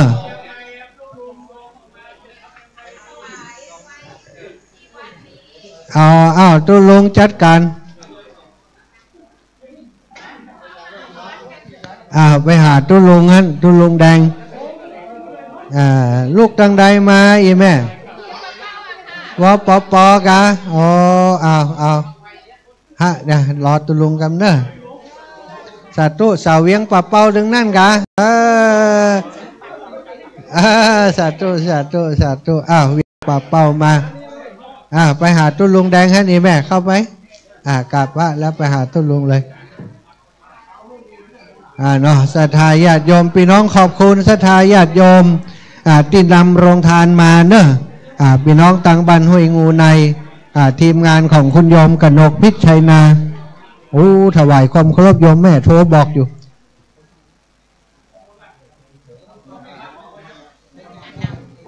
คณะของแม่จันสมอินตาญาติธรรมจากเวียงปะเป้ามีเจตนาจะตานไว้กับวัดเสมิงตีนี่ส่วนหนึ่งก็เอาปอนนี่ก่อนนอกก็เดียวก็ว่ากันส่วนอื่นต่อไปแถม ยะถาวาลิวหาปุราปาลิปุเรนติสาคลังเอวเมวะอิโตทินังเปตานังอุปกปปติอิทธิตังปัฏฐิตังตุมหังคิปะเมวะสมินชันตุสัพเพปุเรนตุสังกปาจันโทปนะระโสยะถามณีโชติระโสยะถาเอวังโหตุสัมปัตติฉามิบัดนี้หมายมีคณะของแม่จันสมอินตาญาติธรรมจากอำเภอเวียงป่าเป้าจังหวัดเจียงไฮ้ปากันสนงคงควายตกแต่งห้างตำดายังทุกปะบุภาลาจาดงดอกเข้าตอกดอกไม้และลำเตียนพร้อมกับด้วยปัจจัยส่วนหนึ่งมัทะปนาถวายเป็นตาลกัมจูโจตกะศาสนาวัดเสมิงที่นี่บัดนี้พระแก้วเจ้าทั้งสามพระการได้มีธรรมะเมตตาวายหน้าปฏิกหะรับเอาแล้วกรรมมักกรรมภาธนาของท่านทั้งหลายมีโดยประการจันได้ดังอันก็ดีสมินชันตุจุงเฮปานุดมสมสละบุตริจุเยี่ยงจุภการนั้นจุงจักมีเตียงแต่ดีหลีสุขีตีคายุโกอายุวันโนสุขังปะลังศรัทธาเฮาท่านทั้งหลายตอนนี้ก็ใกล้เวลาแล้วเนอะตุลุงยองอยู่ตั้งใดเอ่ยอุตส่าห์ลืมตุลุงยองไว้วัดนะพิกมาอ้อมล้อมนะตุลุงยองมาอู้มาจ่านี่สักกรรมก่อนเนาะก็เดี๋ยวจะได้เริ่มพิธีละจะกะเฮือมันได้11 โมงจะกะเฮือได้11 โมงก็เดี๋ยวเฮาท่านทั้งหลายจะสวดกรรมฐานสวดธรรมจักรด้วยกันย่ามกรรมฐานอย่างเดียวจะสวดธรรมจักรด้วยกันตอนนี้อยู่ในระหว่างการจัดเตรียมดาวัตถุสิ่งของวันนี้ได้นำหนังสือมื้อจันทร์วันดีจะเอามาถวายพระเจ้าพระสงฆ์ที่มาเป็นทักขินัยบุคคลเนี่ย9 วัดและนอกจากนั้นก็มีแม่ฟองมวลธาตุอินจันทร์เจ้าของโรงดองกระเทียมโทนโรงดองประไพเจ้าของแบ่งปันฟาร์มได้นำกระเทียมโทนมาถวายพระสงฆ์พิธีในช่วงบ่ายนี่แถม9 ขวด9 ขวดและนอกจากนั้นธรรมาภาพก็ยังนำฐานตั้งตลับปัดแถม9 อันมาถวาย9 วัดนี้แถมสักกรรมจะได้นิมนต์ตุลุงเลินอู้นี่ขั้นนี่กรรมก่อนเนาะเดี๋ยวผมจะอู้พิธีตึงตันมหาสมชาติก่อนตุลุงยองนิมนต์ทั้งเพศนะครับนิมนต์ปะครับท่านอาจารย์วรรณชัยก่อนเนาะนิมนต์อู้ก่อนกราบไหว้สาพระรัตนตรัยเจ้าแก้วตังสัมปการเป็นอย่างยิ่งไหว้สาพระมหาเถระเจ้าครูบาอาจารย์เจ้าพระภิกษุสงฆ์องค์เนนที่ได้มาร่วมทำบุญในวันนี้ถวายเตรียมพรรษา9 วัดที่วัดเสมิงที่นี่ในคณะศรัทธามาการไหลที่ไหลทางไหลแห่งในคลื่นสีขาวเพื่อชาวประชาวันนี้พระสงฆ์ทั้งนั้นที่ออกรายการก็ได้มากันแล้วนะมาถึงก็จะครบคณะศรัทธาเป็นบุญอย่างยิ่งเนอะปากัน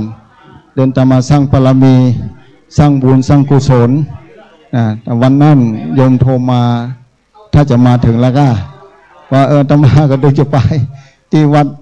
อำเภอเสมิงเพื่อนก็อยู่ไกลน่าจะมาถึงวันนี้ครูบาอาจารย์ที่ออกรายการสถานีวิทยุก็มากันหลายองค์เนี่ยคณะศรัทธาผู้คนก็มีจิตใจเบิกบานในการฮือตาลถวายเตรียมพรรษาอาตมาอยู่วัดพุทธศิคีรีบางคนก็หู้จักแล้วส่วนมากคนที่ฟังวิทยุทั้งนั้นที่เดินทางมาวันนี้นะการเดินทางมาอนุโมทนาอย่างยิ่งเนอะเดี๋ยวคือได้พบปะกับท่านพระอาจารย์เจ้าที่ประกาศออกวิทยุเป็นประจำนั่นคือท่านตุลุงยองเฮาเนาะคณะศรัทธา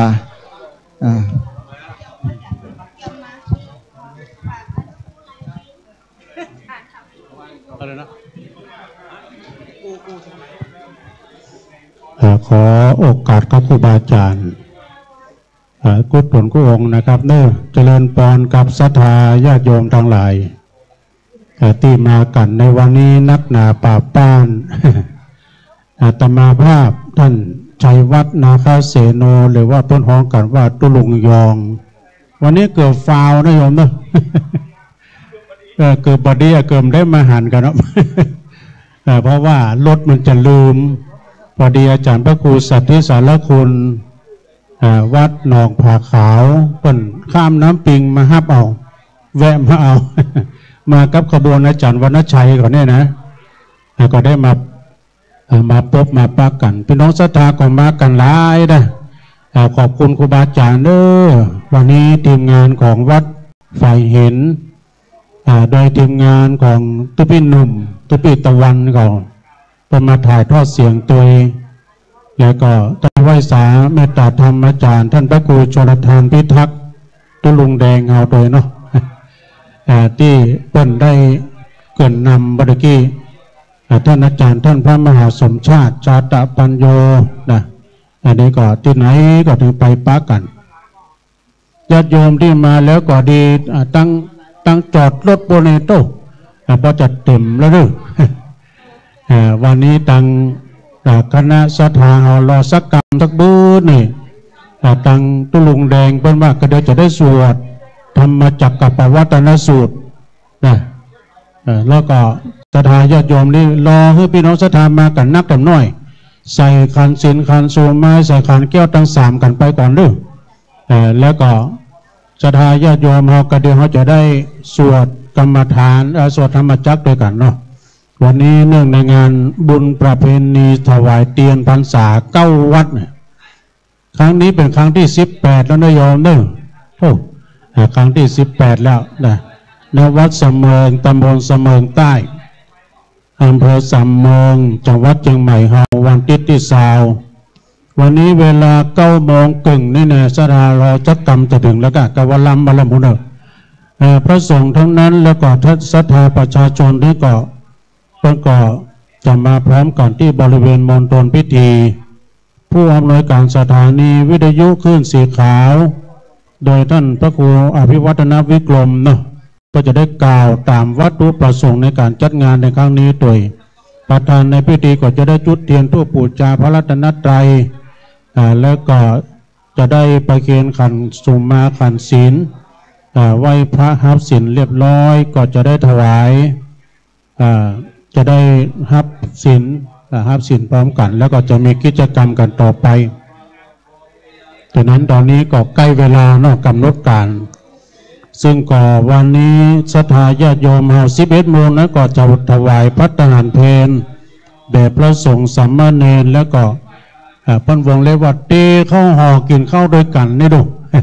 แต่ที่อาจารย์ท่านพระครูเพิ่นกล่าวฟังในรถมานี่เพราะว่าเป็นประวัติศาสตร์ของวัดสำเมิงเอาดิที่มีครูบาอาจารย์เพิ่นนำปลาศรัทธาขึ้นสีขาวมานี่ขาวเพื่อขาวพวกนึกมากันมากหน้าหลายตาตะกี้ก็หันตังศรัทธาพี่น้องตังกิ่วแล ตังอันศรัทธาหลายที่หลายตางนอกที่เพิ่นมากันครูบาอาจารย์เพิ่นก็มากันนักกันหลายตอนนี้ในเมตตาธรรมอาจารย์พระครูบรธรรมมานาถท่านเจ้าคณะตำบลสันติสุขก็มาแล้วครูบาอาจารย์น้อยหลายตนหลายองค์พระครูสังวรศิลาภิลักษ์เจ้าวาดวัดสายมูลวันนี้เพิ่นเป็นภาระหน้าที่เป็นภาระผู้ราในเตียนโดยเพิ่นเอาเตียนมาตั้งวางโดยนะเมื่อกี้ก็มีครูบาอาจารย์เนาะตัวพี่วันใหม่เขามาถึงแล้วนะเจริญพรเด้อแม่ครูขออนุโมทนาเนาะ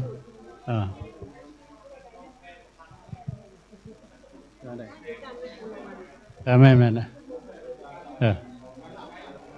ขออนุโมทนาเด้อแม่ครูเพลินพิษทิพย์พลึกนะบ้านแป้นแม่ครูลาวันคุยค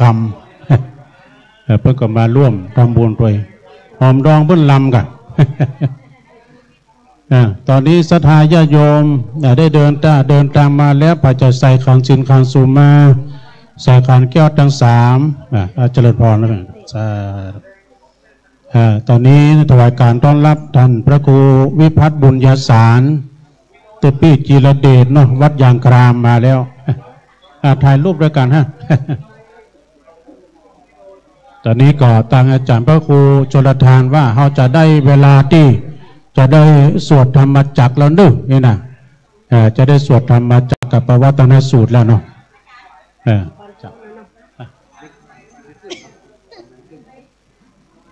แต่ตอนนี้ก็จะได้มอบเวรประเคนไม้ทางอาจารย์พระครูสถิตสารคุณก่อนนะครับท่านพระครูกำหนดการเพิ่งก็มีที่นี่แล้วเนาะสถาญาติโยมถ่ายรูปจะใส่คานซินคานซูมมาใส่คานแก้วทั้ง3วิทย์ขาดเหลืออันใดบอกทุกพี่เลินเนอะเพิ่นมานอนแต่วาแล้ว อาจารย์ท่านพระมหาก็มาตอนเจ้าวันนี้ก็พอเด้อตะกี้บ่ได้ตักตายตังพี่น้องตังกิ่วแลปอตาลต้นแก้วของนี่แต่พี่น้องตังสันป่าตองพี่น้องตังดอยสะเก็ดพี่น้องตังปุ้นตัว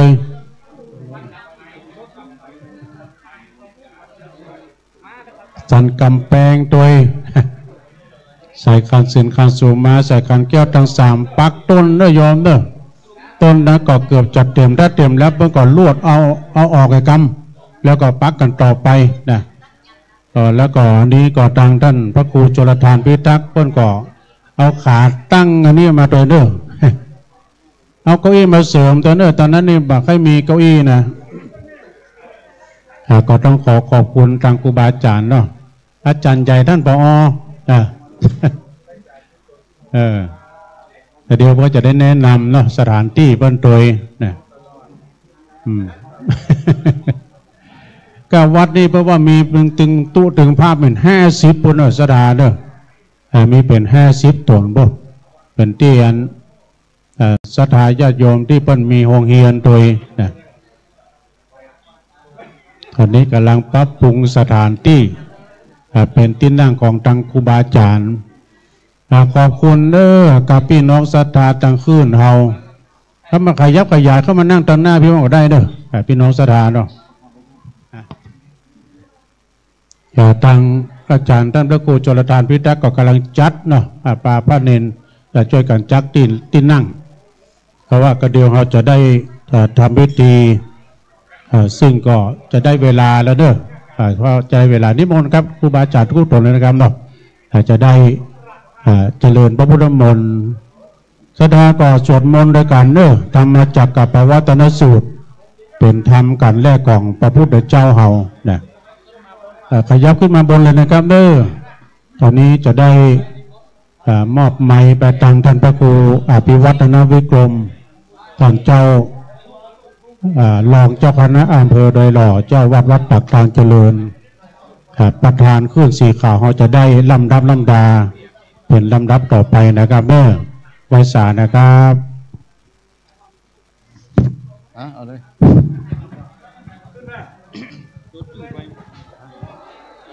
ณโอกาสบัดนี้จะได้ประกอบพิธีเจริญพระพุทธมนต์สมโภชต้นเตียนแล้วก็ปัจจัยที่ศรัทธาญาติโยมทั้งหลายได้ตั้งใจถวายทานพร้อมกันในวันนี้ที่วัดสำเบิงโอกาสนี้จะได้ประกอบพิธีครูบาอาจารย์ตนเมตตาที่จัดรายการครูบาอาจารย์จะได้นำเจริญพุทธมนต์ธรรมจักรกับปวัตตนสูตรศรัทธาญาติโยมทั้งหลายภัยที่สวดได้ก็สวดด้วยกันจะได้ทำพิธีณโอกาสเวลานี้ศรัทธาก็ตั้งอกตั้งใจที่ห้อมก็ห้อมไปที่จะมา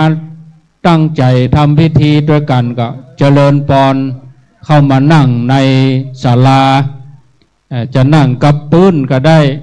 จะนั่งเก้าอี้ก็ดีนั่งที่ไหนตั้งใดก็ตามมัธยาศัยบัดนี้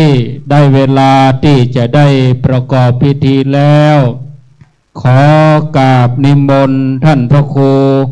สถิตสารคุณ ท่านพระครูเจ้าวาดวัดหนองผาขาวได้เป็นประธานนำครูบาอาจารย์และนำศรัทธานิมนต์ท่านพระครูได้จุดธูปเทียนบูชาพระรัตนตรัยขอนิมนต์ครับ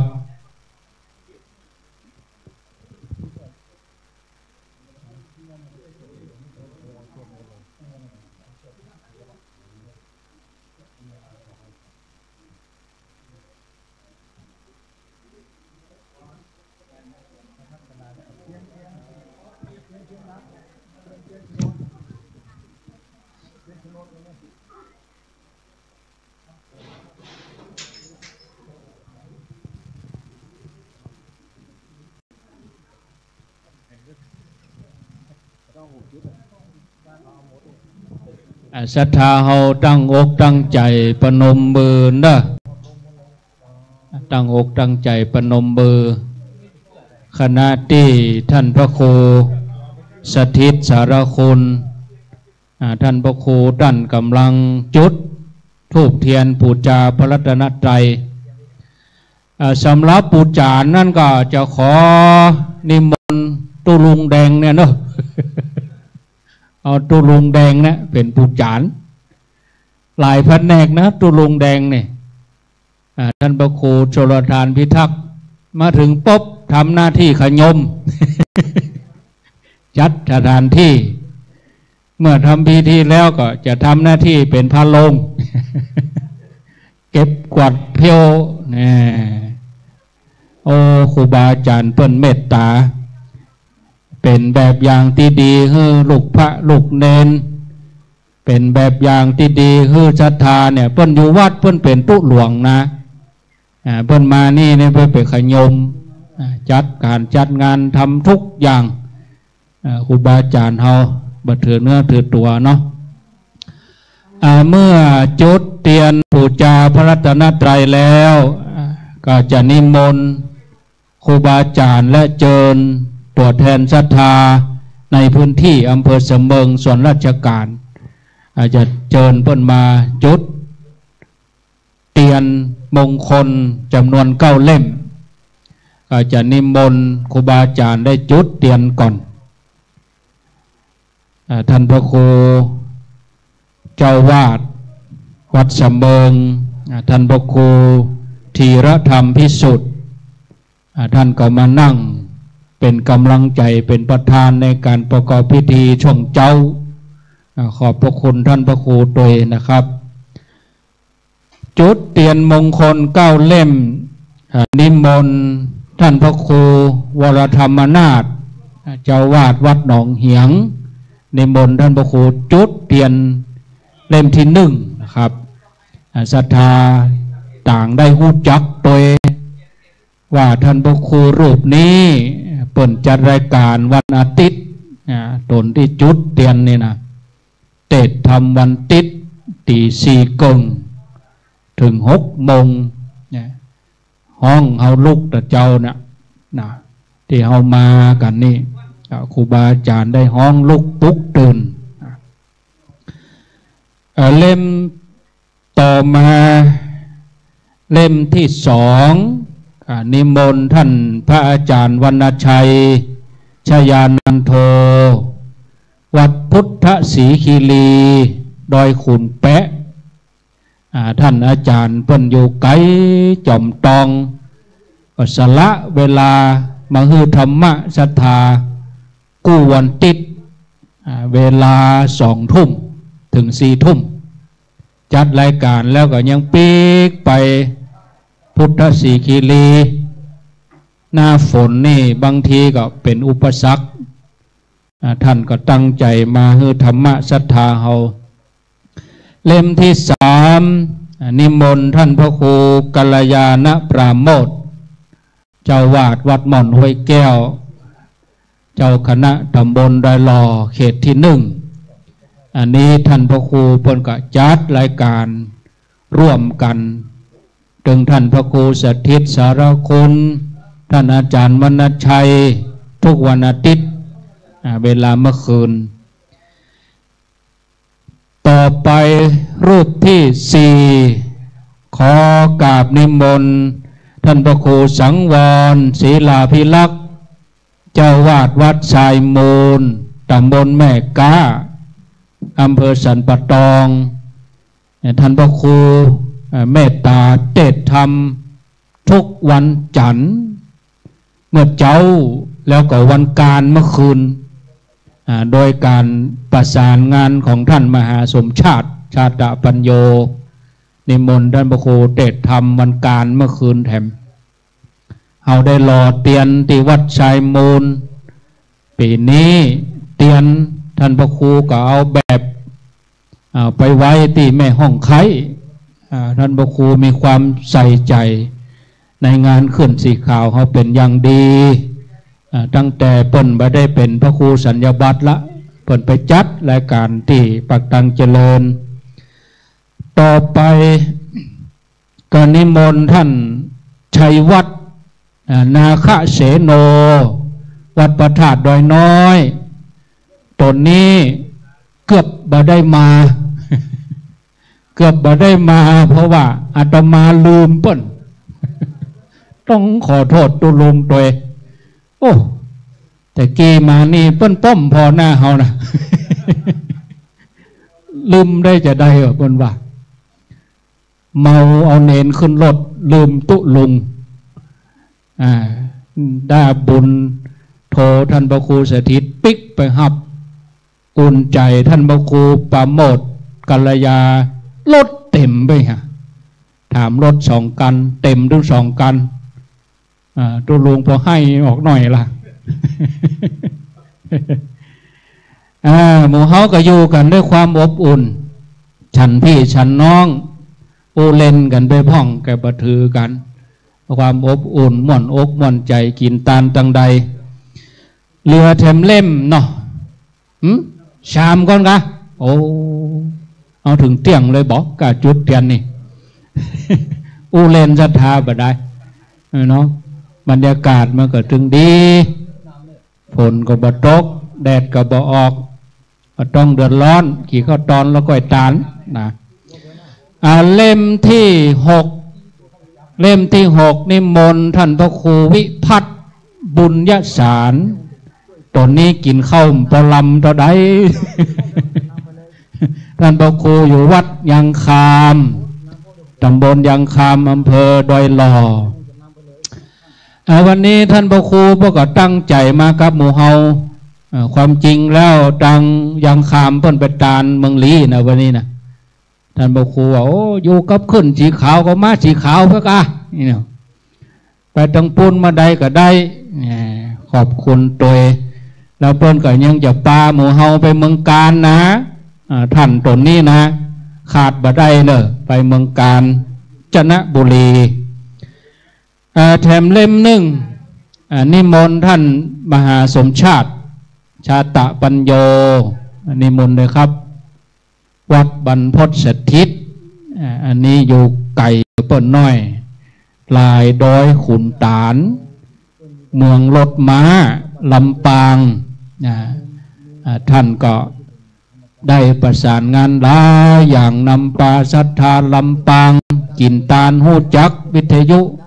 หูจักขึ้นสีขาวหูจักตุเจ้าหมู่เฮาได้หูจักกันก็ย้อนท่านมหาเนี่ยเนาะเชื่อมโยงหากันไปมาหาสู่กันกลายเป็นใกล้กันไปเห็นเมื่อก่อนเหมือนไก่ไปไหนลายด้วยขุนตาลพุ่นเหมือนไก่แตะไก่ว่าแต่เดี๋ยวนี้เหมือนไก่พอใจมันถึงกันคลื่นมันถึงกันเนาะเอาอีกเล่ม1สุดท้ายแม่ก็ขอเชิญทางสกรแต่ก่อนเพิ่นคือกศนก็คือการศึกษานอกโรงเรียนสกรศูนย์การเรียนรู้ของเพิ่นตัวแทนของตังส่วนราชการเป็นน้องตังอำเภอสำเมิงขอเจริญพรเชิญคุณอัญชลีอินถาจักรราชเกศกะโอ้ขอโทษตุลุงบอกเขาผม ตุลุงบอกต่อมาเนาะดอยสะเก็ดกะมาเจริญพรดอยสะเก็ดนึกว่าเพิ่นอยู่เสมิงว่ะแ แต่ได้ย้ายมาอยู่สมเมืองอย่างก็คุณครูคุณครูอัญชลีอินทาจักรสกลดอยสะเก็ดเด็ดสกอยนี่มาในนามท่านพระครูชลทานพิทักษ์เด้ออันนี้ลูกศิษย์ของท่านพระครูตุลุงแดงเฮาตุลุงแดงนี่เป็นไปกู้จังหมออนามัยสกลเพราะเปิ้นเป็นสทลต่อไปเป็นบาทน้ำมนต์เนออันนี้ก็ลูกศิษย์ตุลุงแดงเกณฑ์ขันศีลโดยเชิญทั้งสองท่านเลยเจริญพรเชิญคุณมินตราตังแกและเจริญพรเชิญคุณจันทรจาสูถ้าผิดขออภัยด้วยทั้งสองท่านจุดเทียนบาทน้ำมนต์และประเคนขันศีลเจริญพรอันนี้ลูกศิษย์ลูกหลานตุลุงแดงพระครูชลทานพิทักษ์เพื่อนไปจ่วยแปลงกศน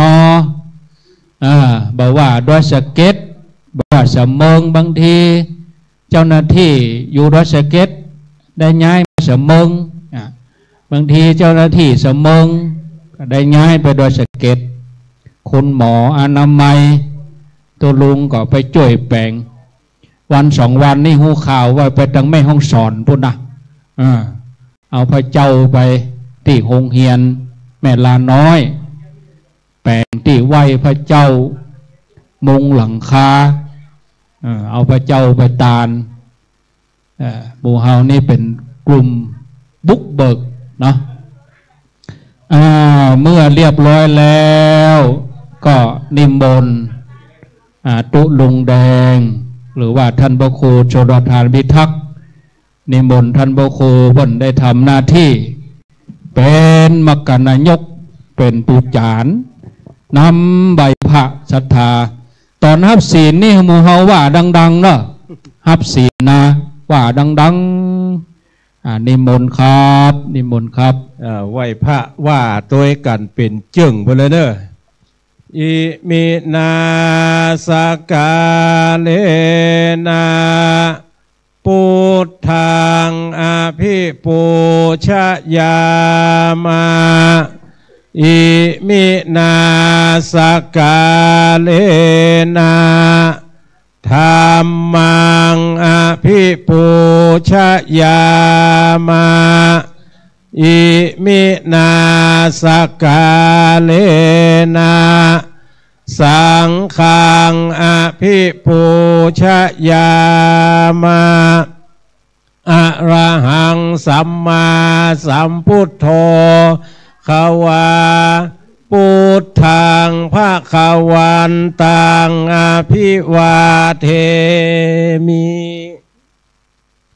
สวากขาโตภะคะวะตาธัมโมธัมมังนะมัสสามิสุปฏิปันโนภะคะวะโตสาวกสังโฆสังฆังนะมามิสมาทานศีลว่าด้วยกันดังๆเลยเนอะมายังพันเต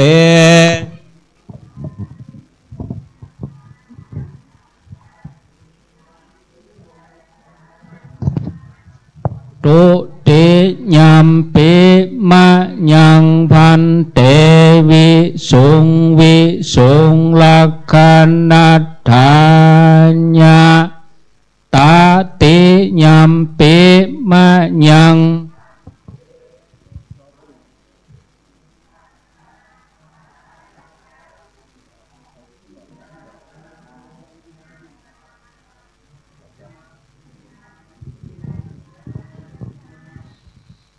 นะโม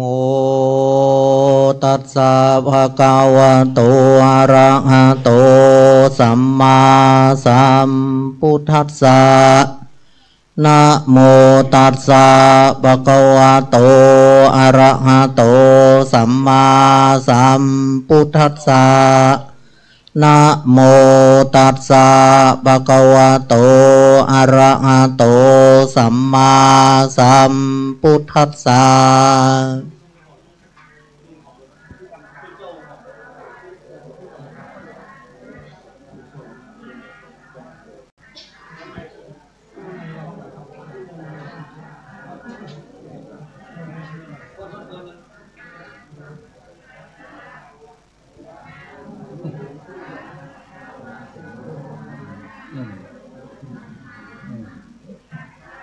พุทธังสรณังกัจฉามิธัมมังสรณังกัจฉามิสังฆังสรณังกัจฉามิตุติยัมปิพุทธังสรณังกัจฉามิ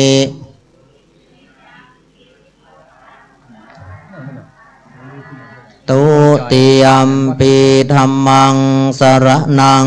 กัจฉามิ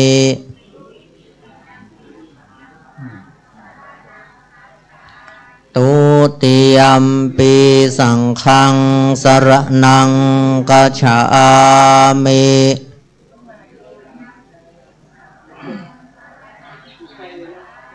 ตติยัมปิพุทธังสรณังกัจฉามิ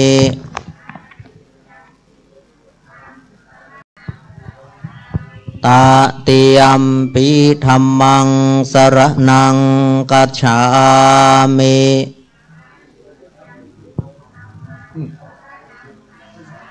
ตติยัมปิสังฆังสรณังกัจฉามิ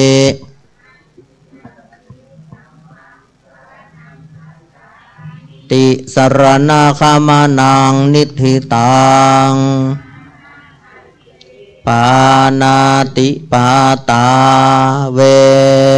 รมณีสิกขาปะตังสมาติยามิ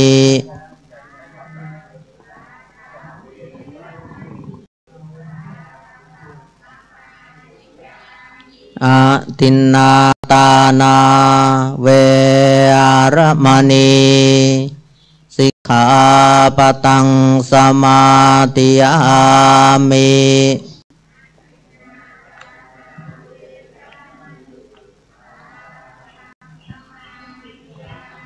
กาเม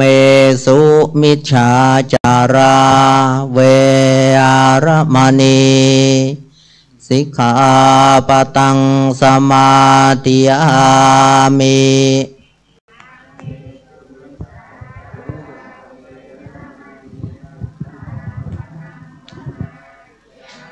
มุสาวาตาเวรมณีสิกขาปะตังสมาติยามิ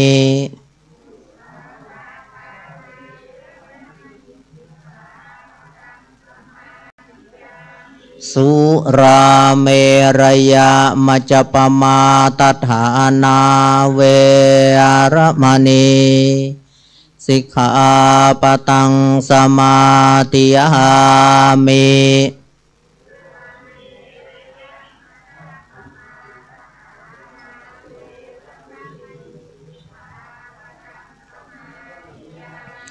อิมานิปัญจสิกขาปตานิสิเลนะสุขติงยันติสิเลนะโภคสัมปตาสิเลนะนิพพุติงยันติตัสมาสีลังวิโสตะเยวิปติปฏิภาหายะสัพพะสัมปติสิทธิยาสัพพะโลสัพพะทุกขวินาศายะธรรมจักรปวัตนะสุตังพลูธรรมังคารังวิปติปฏิภาหายะสัพพะสัมปติสิทธิยาสัพพะพยวินาศายะ ธรรมจักกัปปวัตนะสุตังพรูธมังคารังวิปติปฏิภาหายะสัพพะสัมปติสิทธิยาสัพพะโลกวินาศายะธรรมจักกัปปวัตนะสุตังพรูธมังคาลังปริโตนเมตังสเมตาปทันตาอเวคิตาจิตาปริตังภานันตุสักเขกเมจารุเปกริสิขารตาเตจันทาลิเควิมานีทิเปลเทจะขเมนตรุวนาคาเนอรมวัตุเมเขเตภูมาทาทโยจตุโลกปลาราชายมาราชาอินโทเวสุวรรณราชาริยเมตโยพุทธิสัทธาวากาทโยอริยสวากาจาพุทธชนะกัลยาณาจาสัมมาทิฏฐิเยวะพุทธิปัสสนาธัมเมปัสสนาสังฆัปัสสนาพุทธิสักการวะธัมเมสักการวะสังฆัสักการวะอินโตทานะโตยวะปรัมปรายมาสมิสุจักกัลเลสุเทวตายามุนิวรวจานังสัทธโวโนสุนันตุธรรมสวนาคาโลยาปทันตาธรรมสวนาคาโลยาปทันตาธรรมสวนาคาโลยาปทันตาภะวะโตนะโมตัสสะภะคะวะโตอะระหะโตสัมมาสัมพุทธัสสะนะโมตัสสะภะคะวะโตอะระหะโตสัมมานะสารนังกัจฉามิธัมมังสารนังกัจฉามิสังฆังสารนังกัจฉามิตุติยัมปิพุทธังสารนังกัจฉามิตุติยัมปิธัมมังกัจฉามิตุติยัมปิลานังกัจฉามิตติยัมปิพุทธังสารนังกัจฉามิตติยัมปิธัมมังสารนังตติยัมปิสังฆังสารนังกัจฉามิสัมมาสัมพุทธัสสะมะเหสิโนนะโมธัมมะธัมมัสสะสวะคะตาเสวะเต เตนิทานะโมมหาสังฆาสัพเพวิสุทธัสสิลาติติโนนะโมมัตตยารัตถัสสะลัตตานัตตยาสัสสะทุกังนะโมมะกะติตัสสะตัสสะวะโตทายาสัพเพนะโมการะปะภะเวนะวิกัจจันโตปัตถวานะโมกาลาลานุภาเวนะสุวัติโหนตุสัพพัทธานะโมการัสสะเทเจนะเวทิเมโหเมเตชวา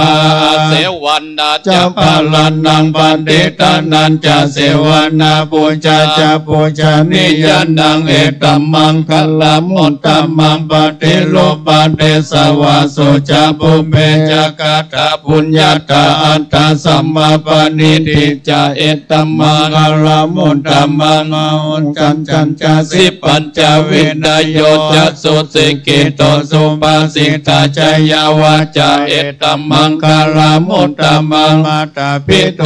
ปัตตานังบุญดันทารัสสะสังฆาโหอานาคุราจักกัมมันตาเอตัมมังคัลลามุตตัมมังนันจะธรรมจาริยาจายตากานันจะสังฆาโหอานาวัจานิกัมมันเนเอตัมมังคัลลามุตตัมมังลติเวลติปะปะมันจะปานาจะสัญญาโมอะปะมะโทจะธรรมเมโสเอตัมมังคัลลามุตตัมมังคัลลาโวจะนิวัตโตจะสันโดติจะกาตัญโยตากาเลนะธรรมสวรรนังเอตัมมังคัลลามุตตัมมังติจะโสวัจจัสสะตัสสัมมานันจะทัสสะนังกาเลนะ ตัมมัสสกัจจาเอตัมมังกัลลมุตตมันตาปูชาพระมาจาริยัจจาอริยสัจจานาตัสสันนันนิพพันนันสันเจกิริยาจาเอตัมมังกัลล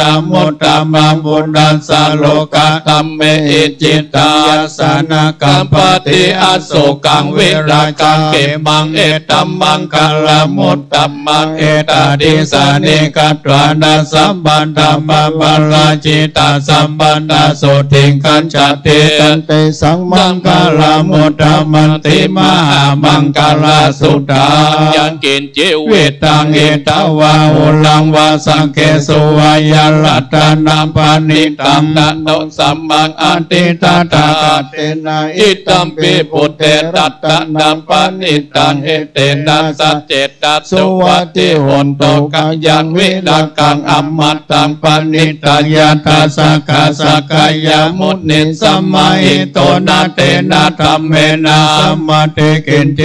ตัมเปธัมเมรัตนังปานิตังเอเตนะสัจเจนะสวัสดิหนโตเยปุกาลาตาสัตตปัสสัตตจันตาเลตานิโยกานิหนเตเตนะกินายาสุกาตาสัสสวากาเอเตโสตินานิมหาภลาเน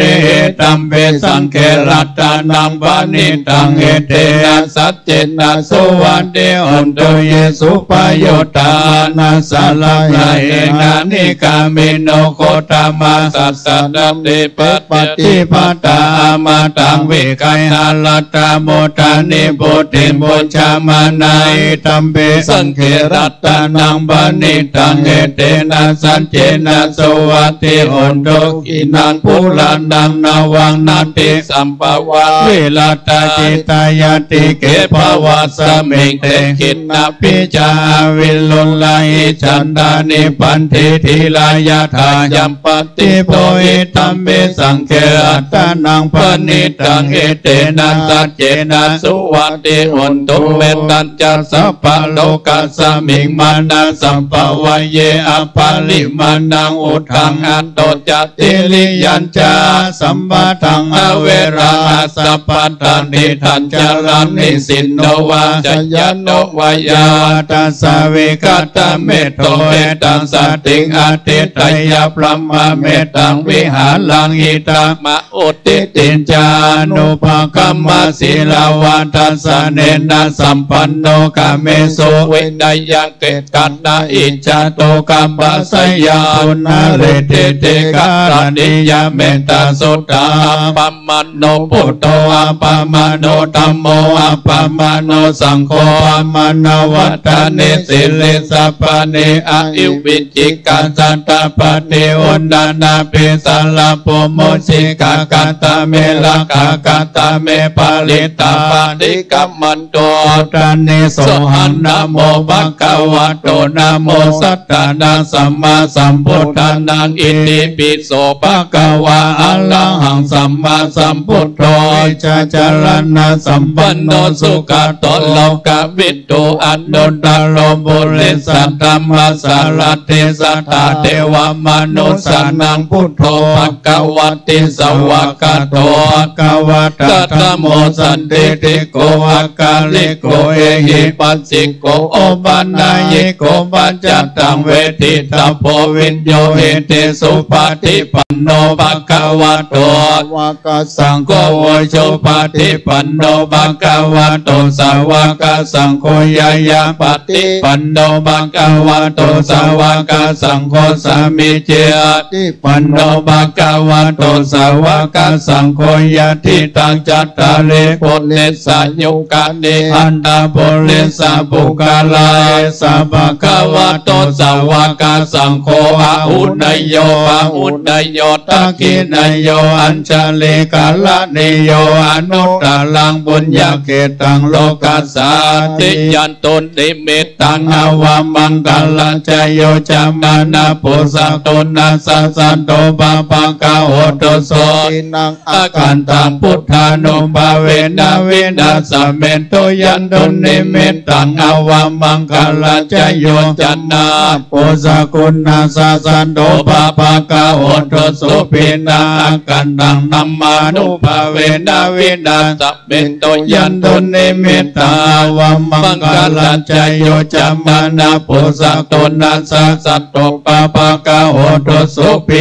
นังอากันดังสังฆานุภาเวนะวินาศเมโตสักกะตัวพุทธรัตนังโอสัตตังโอตมังวาลังหิตันเทวามนุสสันดังพุทธเตเจนะโสตินาสันตุปัตตวาสเปตุขาปุปัสสเมนโตเตสังกัตตวธรรมรัตนังโอสัตตังโอตมังวาลังปะลิลาอุปัสสมันดังธรรมเตตินัสโสตินานันสันตุปัตตวาสเปพยาอุปัสสเมนโตเตสังกัตตวสังกัตตนังโอสัตตังโอตมังวาลาหุนายังปะอุนายังสังกัตเตเจนะโสตินันดัสสันตุปัตตวาสเปโรกาอุปัสสเมนโตเตนะติเมสัลลานังอัญญังพุทโตเมสัลลานังวาลังเอเตนะสัจจวะเจนะหุนโตเตชยมังกัลลันติเมสัลลานังอัญญังธัมโมเมสัลลานังวาลังเอเตนะสัจจวะเจนะหุนโตเตชยมังกัลลันติเมสัลลานังอัญญังสังโฆเมสารนังวารังเอเตนะสัจจวัจเจนะโอนโตเตชยมังกัลลัญญันจิตจิตตตะนังโลเกวิจติวิเวตาโตลัตตนังพุทธัสสะมันนาเตตัสสมาโสติภวันโตเตยังจิตจิตลัตตนังโลเกวิจติวิเวตังพุทโธลัตตนังธัมมัสสะมันนาเตตัสสมาโสติภวันโตเตยังจิตจิตนังโลเกวิจติวิเวตังพุทโธลัตตนังสังฆัสสะมันนาเตตัสสมาโสติภวันโตเตเอวัมเมสุตังเอกังสัมมายังภควาารณสิยังวิหารติอิจิปัตตาเนมิกาตาเยอันตระโคภควาปัญจวัคคีเยภิกขุอามันเตสิเตวะเมภิกขเวอันเตปปาเจตินานาเสวิตาปโยจายังกาเมสุกามาสุขัตติกาดุญโยโกอินโนกัมโมปุตตานิโกอนาริโยอนันตสันติโตโยจายังอัตตะกิลตาภาโยโทตุโขอนาติโยอนันตสันติโตเอเตเตภิกขเวอุปโภอันเตอนุปกัมมัตมัชฌิมาปฏิปัฏฐาตถาคเตนะอภิสัมพุทธาภูกรณิยานาการณิอุปัสสมัยยาอภิญญายาสัมโพธายานิพพานายาสังวัตติกันตมาจัสสะภิกขเวมัชฌิมาปฏิปัฏฐาตถาคเตนะอภิสัมพุทธาจักขุกรณิยานาการณิอุปัสสมัยยาอภิญญายาสัมโพธายานิพพานายาสังวัตติอายะเมวะอริยาตังกิโคมาโคสยาทิตังสัมมาทิฏฐิสัมมาสังกัปปะสัมมาวาจาสัมมากัมมันโตสัมมาอายุโวสัมมาวัญญโมสัมมาสติสัมมาสมาธิอายังโคสาภิกขเวมัชฌิมาปฏิปัฏฐาตถาคเตนะอภิสัมพุทธาจักขุกรณียานาการณิอุปัสสมัยยาอภิญญายาสัมโพธายานิพพานายาสวัตติตังโคปนาภิกขเวทุกขังติยัสสัจจังตติปิสุกาโยอริยสัจจังญายันตัณหาปุณโนภาวิกานันติลาสาคาตตาตาปิตันตราภินิสยติตังกัมมตัณหาภวตัณหาวิภาวตัณหาอิตังโคปนาภิกขเวทุกขานิโรโธอริยสัจจังโยทัสสะเยวตัณหายาอาเสสะวิราคานิโรโธจักโคปตินิสักโคมุตตานารโยอิตังโกปนาภิกขเวทุกขานิโรธคามินิปฏิปัฏฐาอริยสัจจายะเมวะอริโยอัตตังคิโกมาโคสยทิตังสัมมาทิฏฐิสัมมาสังกัปโปสัมมาวาจาสัมมากัมมันโตสัมมาอาชีโวสัมมาวัญญโมสัมมาสติสัมมาสมาธิตังทุกขังอริยสัจจันติเมภิกขเวปุเพอนานุสุติโสเมสุจักโขทป ติญาณังอุทธัปปติปัญญาอุทธัปปติวิชชาอุทธัปปติอุทธัปปติตังโคปนิตังทุกขังอริยสัจจังปาริญญยันติเมภิกขเวปุเพอนันโนโสเตโสธัมเมโสจักขุงอุทธัปปติญาณังอุทธัปปติปัญญาอุทธัปปติวิชชาอุทธัปปติอโลโกอุทธัปปติตังโคปนิตังทุกขังอริยสัจจังปาริญญาตันติเมภิกขเวปุเพอนันโนโสเตโสธัมเมโสจักขุงอุทธัปปติญาณังอุทธัปปติปัญญาอุทธัปปติวิชชาอุทธัปปติอโลโกอุทธัปปติอิทังทุกขสมุทัยโยอริยสัจจันติเมภิกขเวปุเพอนันโนโสเตโสธัมเมโสจักขุงอุทธัปปติญาณังอุทธัปปติปัญญาอุทธัปปติวิชชาอุทธัปปติอโลโกอุทธัปปติตังโคปนิตังทุกขส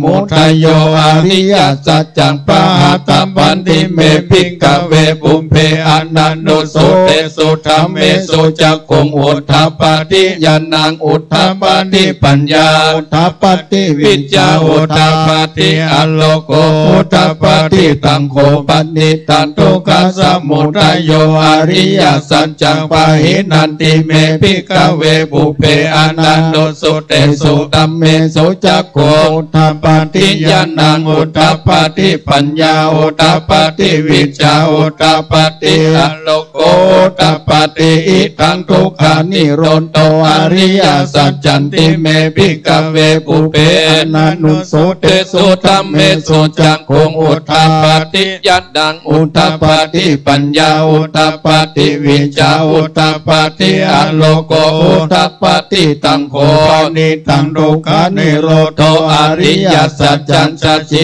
กัปปันติเมภิกขเวปุเพอนันโนโสเตโสธัมเมโสจักขุงอุทธัปปติญาณังอุทธัปปติปัญญาอุทธัปปติวิชชาอุทธัปปติอโลโกอุทธัปปติตังโคปนิตังทุกขานิโรธโตอริยสัจจันสัจจิกัปปันติเมภิกขเวปุเพอนันโนโสเตโสธัมเมโสจักขุงอุทธัปปติญาณังอุทธัปปติปัญญาอุทธัปปติวิชชาอุทธัปปติอโลโกอุทธัปปติอิทังทุกขานิโรธามินิปติปตาอริยสัจจันติเมภิกขเวปุเพอนันโนโสเตโสธัมเมโสจักขุงอุทธัปปติญาณังอุทธัปปติปัญญาอุทธัปปติวิชชาอุทธัปปติอโลโกอุทธัปปติตังโคปนิตังทุกขานิโรธามินิปติป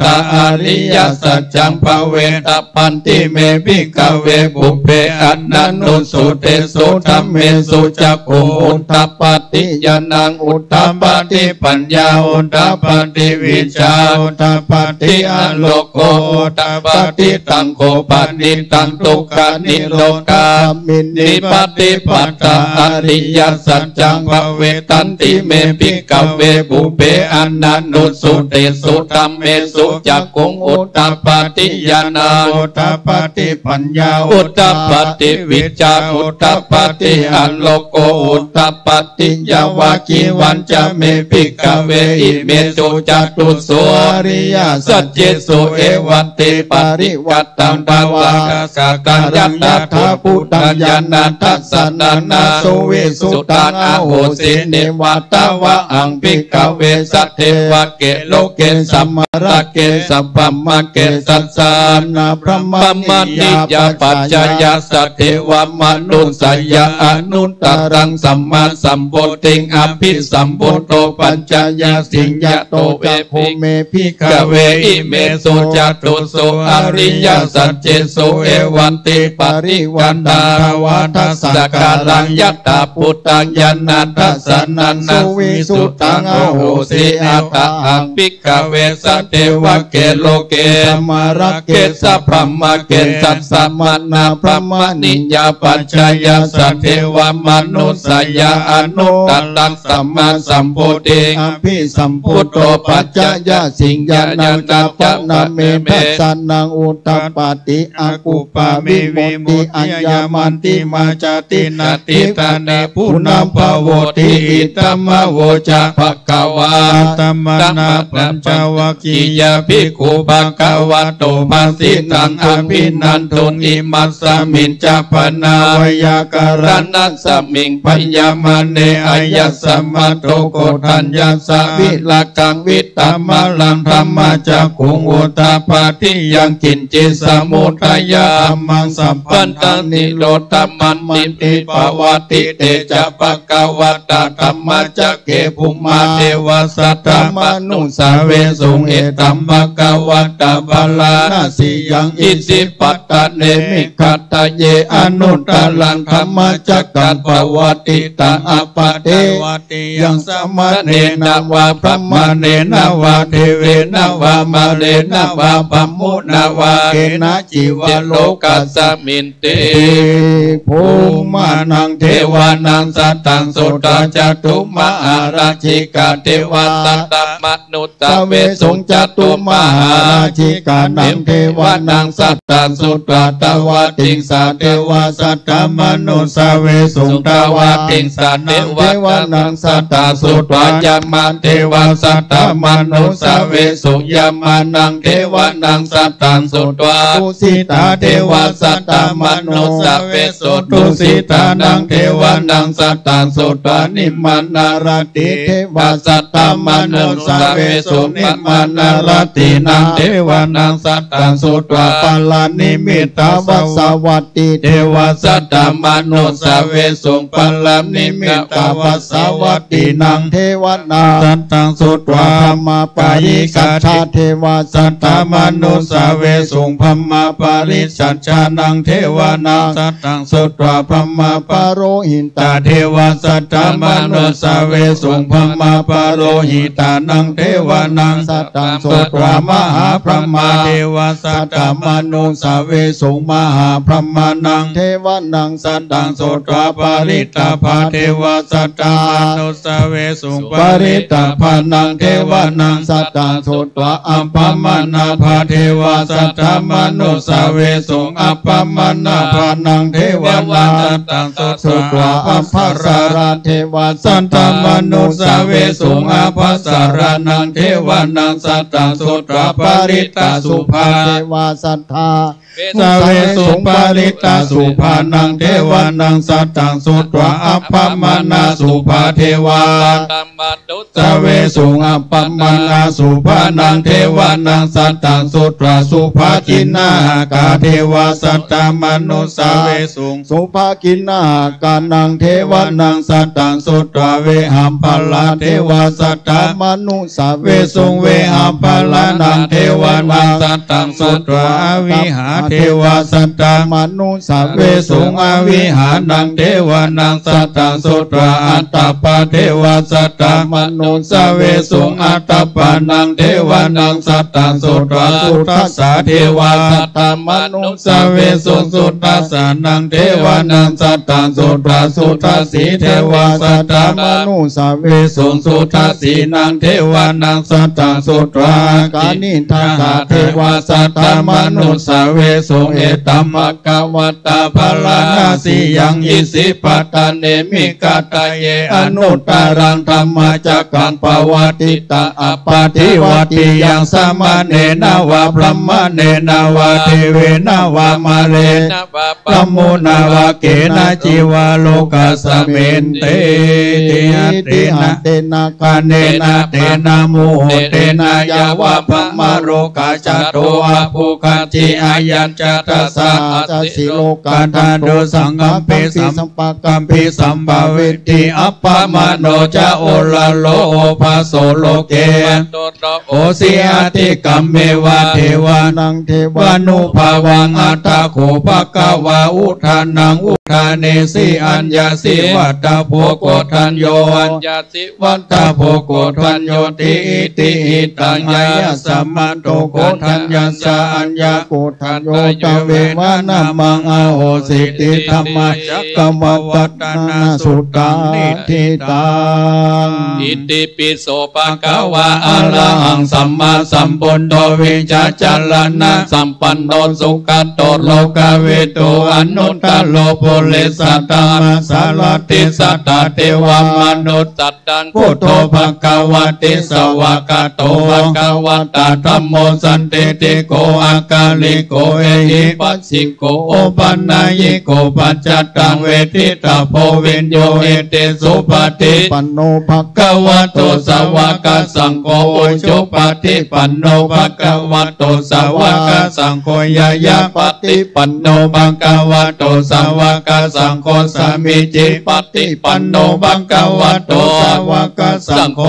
ติตังจัตตาลิโพธิสัยยุคานิอัตตาปุริสะปุกาลาเอสะภควโตสวากาสังโฆอาหุนายโยอาหุนายโยทักขินายโยอัญจลิการณิโยอนุตตรังบุญญาเกตังโลกัสสันติภาหุงสะอัสสมาปินิมิตาสาวุตันตาเมกาลังโอติตาโกลัสสสินามาลังตันนาทิธรรมเวทินาจิตตวามุนินโตตันเตจัสสะภวันโตเตจยมังคลานิมาลาดิเลกาปิโยติตาสัพพารันติโกลัมปนาลาวกามกามตัตยักขังหันติสุตันตเวทินาจิตตวามุนินโตตันเตจัสสะภวันโตเตจยมังคลานินาลาคิลิงกัจจวาราติอันตปุตันทวาจิจักกัมมาสนิวาสุตาลุนันตังเมตตามุเสกวิทินาจินตวามุนินโตตันเตจัสสะภวันโตเตจยมังคลานิอุกิตากากาติหัตถสุทารุนันตังทวันติโยชนะปะทังโกเลมาลาวันตังอิเทสังกัตตมโนจิตวามุนินโตตันเตจัสสะภวันโตเตจยมังคลานิกัตวานากามุตารังอิวะกะเปนิยาติจยตุจาวาจานังชนากายมัจเชสันเตนะโสมาเวทินาจิตวามุนินโตตันเตจัสสะภวันโตเตจยมังคลานิสัจจังวิหายมัตติสัจจกวาตาเกตุงวาตาปิโลปิตามานังอาทิอันตาปุตังปัญญาติปัจจลิโตจิตวามุนินโตตันเตจัสสะภวันโตเตชยมังคลานินันโทปนันตปุจจคังวิปุตตามหิติงบุตเทนะเทระปุจจเกนะธรรมะปยันโตเอโตปะเตสเวทินาจิตตวามุนินโตตันเตจัสสะภวันโตเตชยมังคลานิตุกะเตเตปุจจเกนะสุตตะอันธัมพระมังเวสุเตสุเตมิจิตตกะพิธานังยานังกันเตนะเวทินาจิตตวามุนินโตตันเตจัสสะภวันโตเตชยมังคลานิตาปิพุทธัสสยมังคลาอันตังกันทายวัจโนทินาทิเนสารเตมาตันติตวานาเนกามิมิตานิจุปัตตวาติโมกังสุกังอัตินายานโรสปัญโยมะกะโรนิโกนันโตอินตัญญัสสัพพปัตนินังปุติวะปัลลมิสัพพปัตโตสัมโพธิมุตตมะเอเตนะสัจจวัญเจนะโหตเตชยมังคลังจัญญันโตโพธิยามุนเดสักกายานันนันทิวันตันโนเอวันตังวิจโยโออิจยันโจทยมังคเลอัปปะลาจิตตปะลังเกติเสปันตาวิโภคเลอภิสิเกสัปปะพุทธานังอัคคปัตโตปโมตตติสุดังกันตสุมังกัตตสุปปัตตังสุโหทิตังสุกันนนสุโมโหโตจะสุยิตังปัมมาจาริสุปัฏฐากินังกายกรรมาวัจกัมมังปัฏฐากินังปัฏฐากินังมโนกัมมังปณิทิเตปัฏฐากินังปัฏฐากินานิกัตวานาลปัฏฐาเตปัฏฐากิเนทุกขปัฏฐาจนิทุกขปยาปัฏฐาจนิปัญญาสุขปัฏฐาจนิสุขโหตุสัพเพติปานิโนปัฏฐาจะอัมเออิสัมปัตตังปุญญาสัมปัตตังสัพเพเทวานุโมทันโตสัพพสัมปติสิทธิญาณานังทัตันโตสัตตยาสิรังรักขันโตสัพพทากัตตาปิตาโตกัจจันโตเทวตากัตตาสัพเพพุทธาปลาปัตตาปัจเจกานันจะยังปัดังอะระหันตันตาเจนเจเนละกันปันตานิ สัพพโสอโลกยาปะดามาดาปะสันโตติปะดานังตะนังวิสัสสะปะดามายาตินิปานังการามังสุขังสาธุต่อไปกล่าวกรรมถวายพระทหารตั้งนะโมตัวกัน3 หนแล้วก็ว่าตัวเด้อนะโมตัสสะภะคะวะโตอะระหะโตสัมมาสัมพุทธัสสะนะโมตัสสะภะคะวะโตอะระหะโตสัมมาสัมพุทธัสสะนะโมตัสสะภะคะวะโตอะระหะโตสัมมาสัมพุทธัสสะอิมานิมานิมะยังพันเตมะยังพันเตพัตตานิพัตตานิสัปริวารานิสัปริวารานิภิกขุสังคัสสะภิกขุสังคัสสะโอโนชยามะโอโนชยามะสาธุโนพันเตสาธุโนพันเตภิกขุสังโฆภิกขุสังโฆอิมานิอิมานิพัตตานิพัตตานิสัปริวารานิสัปริวารานิปฏิคันหาตุปฏิคันหาตุอัมหากังอัมหากังทีฆรัตตังทีฆรัตตังหิตายะหิตายะสุขายะสุขายะข้าแต่พระสงฆ์ผู้เจริญข้าแต่พระสงฆ์ผู้เจริญข้าพระเจ้าทั้งหลายข้าพระเจ้าทั้งหลายขอน้อมถวายขอน้อมถวายภัตตาหารภัตตาหารกับทั้งบริวารกับทั้งบริวารทั้งหลายเหล่านี้ทั้งหลายเหล่านี้แก่พระสงฆ์แก่พระสงฆ์ขอพระสงฆ์ขอพระสงฆ์จงรับภัตตาหารภัตตาหารกับทั้งบริวารกับทั้งบริวารทั้งหลายเหล่านี้ทั้งหลายเหล่านี้ของข้าพระเจ้าทั้งหลายของข้าพระเจ้าทั้งหลายเพื่อประโยชน์เพื่อประโยชน์เพื่อความสุขเพื่อความสุขแก่ข้าพระเจ้าทั้งหลายแก่ข้าพระเจ้าทั้งหลายตลอดกาลนานเถิดตลอดกาลนานเถิดลำดับต่อไปขอนิมนต์และเชิญตัวแทนศรัทธาญาติโยมที่มีรายชื่อดังต่อไปนี้ได้เข้าประเคนเบื้องต้นขอนิมนต์ท่านพระครูธีรธรรมพิสุทธิ์เจ้าอาวาสวัดสำเบิงเจ้าคณะตำบลสำเบิงใต้นิมนต์ท่านได้เมตตาประเคนกันพระพุทธขอกราบอาราธนาครับต่อไปเจิญศรัทธาจำนวน10 ท่านที่มีรายชื่อดังต่อไปนี้ได้เป็นตัวแทนของพี่น้องศรัทธาที่มาจากทั่วทุกสารทิศได้ตั้งจิตตั้งใจเข้ามาประเคนจำนวน10 ท่านการเกณฑ์นั้นคือเกณฑ์น้ำแล้วก็มีปัจจัยสวยดอกตั้งที่ท่านสั่งนี่เนอะปัจจัยเกณฑ์จ้องกับอย่างก็ของตุลุงออกมาตะละที่ใส่ตะละปัดแล้วก็หอมเตรียมดองอันนี้เกณฑ์เตื้อเกณฑ์ก้านน้ำนะ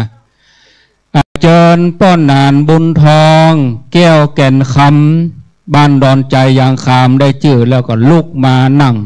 ประจำตนที่1ป่อทวินหลุยจำม่อนประธานสวไม่ใช่สมาชิกวุฒิสภานะสวดอนใจเข้ามาเนอะมาโดยท่านพระครูวิพัฒน์บุญยสารแล้วก็3ขอเชิญคุณยันยงพาใจธรรมอยู่อำเภอแม่วางนั่งไว้ก่อนแล้วก็เกณฑ์จะได้งดงาม 4ป้อรุ่งชัยวงศ์ดอนใจสารปี5ป้อคำปันบุญมาลาป่างิ้วเวียงป่าเป่า6แม่อมนวันเล่ากุลสันชายเจียงใหม่7แม่เครือวันดวงคำหนองเต่าคำสันชายเต่ายังเป็นคำนะจื้อกับดวงคำเหมือนกันนะแล้วที่8แม่ลาวันกุยคำเนี่ยมาทำคำละนั่นอยู่เมืองจี้เนาะเมืองจี้ละปูน9แม่ครูเพลินพิษทิพพฤกบ้านเป็นละปูน10แม่พรศิริกันเท่าบงหัวเวียงป่าเป้าอันนี้ตัวแทนม่อนจอมพอลูกศิษย์ตุลุงดอยภาคบ่ายก็ยังมีแหมชุดหนึ่งศรัทธาอันนี้ชุดแรกภาคเจ้าพร้อมแล้วหมู่เฮาก็ปนมมืออาจจะได้เกณฑ์พร้อมกันช่างภาพบันทึกปีหน้าก็เอามาพอว่าปีนี้เฮามาปีที่18ปีหน้าเป็นปีที่19นะไปอยู่กะ19เว้ยว่า19หัวเขาบดีใจแข็งไว้ก่อนเถอะเว้ยเนาะเอาใจแข็งรักษาสุขภาพไว้เด้อประเคนพร้อมกันประเคนเรียบร้อยแล้วก็ไปนั่งที่เก่าเดิมอ่อนที่ตัวเก่าได้ไปนั่งประจำที่ไหนโอ้ขอโทษเนอะก็เดี๋ยวช่วงบ่ายนี้มานั่งในศาลานี้ได้เนอะคนหนุ่มนั่งกับปืนเดี๋ยวภาคบ่ายจะเปลี่ยนเวลาก็ศรัทธามานั่งกับปืนได้เรียบร้อยก็นิมนต์ครูบาอาจารย์ได้ปั่นปอนศรัทธาเฮาบ่มีน้ำหยาดก็แปลงใจเหมือนน้ำหยาดลงไปนิมนต์ครูบาอาจารย์ได้ปั่นปอนนะครับยะถาวาริวาหาปุราปาริปุเรนติสาการังเอวะเมวะอิโตทินังเปตานังกัปปติอิชิตังปฏิตังตุมหังกิปะเมวะสมิจฉันตุสัพเพปุเรนตุสังกัปปะจันโทโสยถามณิโชติระโสยถาใจยสิทธิทะนังลาพังโสทิสุขังบาลังสิริอายุจะวันโนจะโพคังวุฒิจะยาสาวาสาตวัสสะจาชีวสิทธิภวันตุโวสัพพิติโยวิวัชชันตุสัพพะโรโกวินัสสตุมาเตตะรายโยสุขีทีขายุโกภาวะอภิวาตานาสิริสะนิจจังวุธาญิโนจัตตารโอธรรมาวัฏันติอายุวันโนสุขังปะลังสาธุสาธุสาธุตัวลงแดงจะเนี้ยยังได้ก็ว่าไปนิมนต์ท่านพระครูโชรทานพิทักษ์ภาคเจ้านี่เป็นอันว่าบัวละมวนลงไปกำเดียวเตห่อเข้าไผ่เตห่อเข้ามัน ให้ห่ออย่างมากกับเตไผ่ที่จะเอาถวายพระทหารเพนก็เอาไปได้เลยเนอะที่อาคารเจ้าคนบ้านนี้พูดทั้งเหนือทั้งใต้นะอาคารหลังนี้ วันออกแจงใต้วิหารต้องมาตะวันออกยกเว้นละปูนบินหน้าหล่องใต้อาคารหลังนี้เนอะที่ป้ายฮะทางออกหรือว่าห้องน้ำนั่นนะป้ายอยู่ฮันอาหารเพนจะเปิ้นจะถวายในฮันไผ่มีอย่างจะเอาไปตานเอาไปได้เลยส่วนศรัทธาฮอทั่วไปไผ่มาได้ปักต้นก็ปักประเดี๋ยวนี้ถ้าว่ากระเดียวจะกินข้าวกันเตห่อเข้าไผ่เตห่อเข้ามันเลยเนอะไผ่ห่ออย่างมากก็เตไปไผ่บัติดภารกิจอย่างอยู่ด้วยกันช่วงบ่ายเพราะเก้าวัดที่เขานิมนต์มานั่นจะ มาช่วงบ่ายตึงมดเนอะมาช่วงบ่ายมีวัดงามแมงวัดหลวงพ่อเจ้าคณะอำเภอวัดดับไผ่วัดบ้านปอกเนี่ยและวัดเสมิงวัดแม่สาบใต้วัดน้ำลินวัดแสนทองวัดแม่สาบเหนือวัดตาสารา9 วัดนี้เขาจะนิมนต์มาตอนบ่ายเพราะว่าปีนี้เป็นปีที่18เขาจะตานเตียนอยู่2 ที่1คือวัดเสมิงที่นี้9 วัด2จะไปจังหวัดกาญจนบุรีวันที่13 14 15นิมนต์หลวงพ่อเจ้าวาดครับครับก็นิมนต์ครูบาอาจารย์นะครับตีลงฉันศรัทธาพ่อแม่ที่นำอาหารมาสมทบเอาไปดาในห้องฉันได้เลยเนอะที่จะถวายครูบาอาจารย์ผู้ติดตามนอกที่เปิ้นได้นำอาหารมาส่วนมากก็จะห่อกันมาเพื่อพระเจ้าพระสงฆ์เอาไปดาในห่อฉันได้เลยตอนนี้แม่ครัวทีมงานแม่ครัววัดเสมิงรอต้อนรับครับครูบาอาจารย์นิมนต์นะครับทำภารกิจส่วนตัวเรียบร้อยแล้วการนิมนต์ฉันพระทหารเพลพร้อมกันที่โรงฉันนะครับ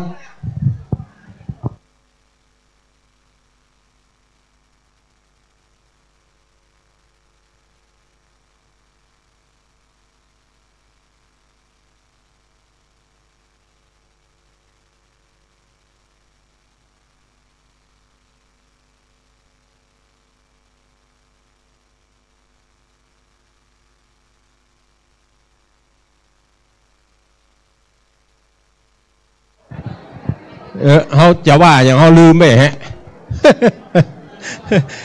เขาอย่าลืมไปละศรัทธาท่านทั้งหลายภายได้อย่างมาที่จะถวายเป็นภัตตาหารเพนเจิญในเนอเอาไปดาในโฮงฉันเนาะเอาไปโฮงซองขาวมินี่ฮะนะซองปลาในบะหมี่ ขอบคุณอนุโมทนาเนอกับท่านเจ้าภาพจ้องท่านเจ้าภาพจ้องเนาะเอามาถวายตึงยาตึงจ้องแม่บัวลันจำปาอย่างนี้จำปาอินไงจำปาอิ่มบวกก้างสันกำแพงอีแม่มาได้มาแต่ว่าลูกเต้าเราหลานมาแล้วก็แม่อุ้ยอินบ้านอย่างเขาเสมิงเนี่ยเสมิงใต้มาแล้วยังแม่อุ้ยอินก็ว่าจะมาตัวตุ๊เจ้าบึดหัว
แม่อุ้ยอินบ้านอย่างเขาเสมิงเนี่ยเสมิงใต้มาแล้วยังแม่อุ้ยอินก็ว่าจะมาตัวตุ๊เจ้าบึดหัวเนาะนิมนต์นะครับครูบาอาจารย์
นิมนต์นะครับครูบาอาจารย์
ณะนี้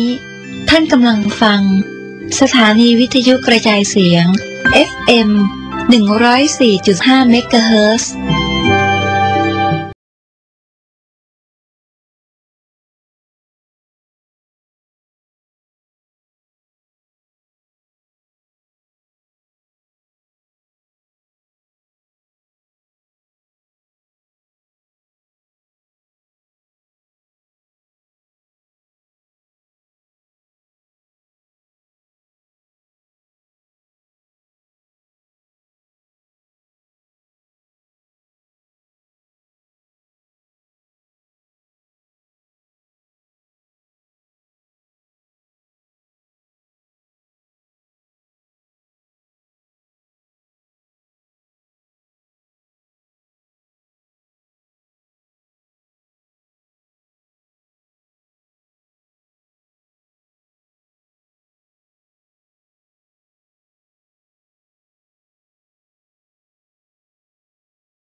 สถานีพระพุทธศาสนาฝากเสียงลอยมาบอกบรรดาญาติโยมที่มีใจใช้ธรรมฉโลมที่มีใจใช้เพลงฉโลมบอกบรรดาญาติโยมให้ฟังคลื่นนี้สถานีตั้งไม่ไกลไม่ไกลตั้งอยู่ทั่วเมืองไทยชวนคนไปทำดีเชิญฟังกันทั้งวันดีเจสร้างสรรค์พากันสุขีใครอยากฟังธรรมเชิญทางนี้ใครอยากฟังธรรมเชิญทางนี้หรืออยากฟังเพลงดีๆเปิดคลื่นนี้นะคุณสถานีพระพุทธศาสนาฝากเพลงลอยมาย้ำชาวพุทธสร้างบุญธรรมะจะติดตามตัวคุณธรรมะจะชี้นำใจคุณที่สุทรงท่านหนุนไว้ให้คุณมาสร้างสถานีที่ล้ำค่าชี้นำธรรมะเพิ่มปัญญาแตกฉานสอบถามธรรมะข้อใดเชิญลองถามไทยเรื่องที่อยากถามมีธรรมสลับกับเพลงเพราะมีธรรมสลับกับเพลงเพราะและดีเจชอละไว้เป็นเพื่อนคุณ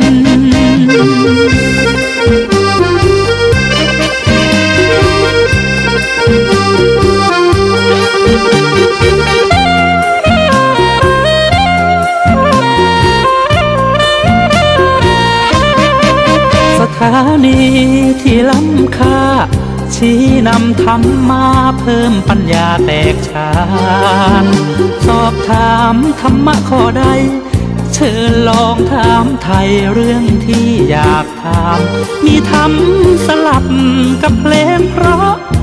มีธรรมสลับกับเพลงเพราะและดีเจชอละไว้เป็นเพื่อนคุณ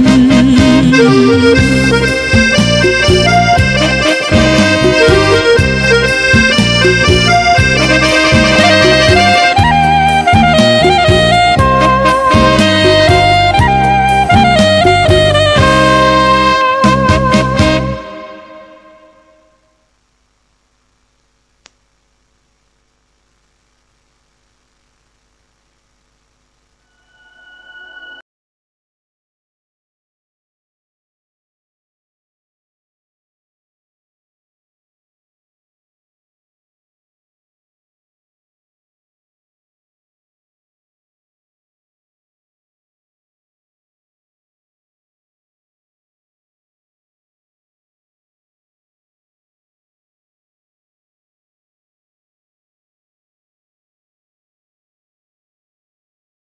การทำความเข้าใจคือการศึกษาเรียนรู้คนอื่นและให้คนอื่นศึกษาเรียนรู้เราด้วย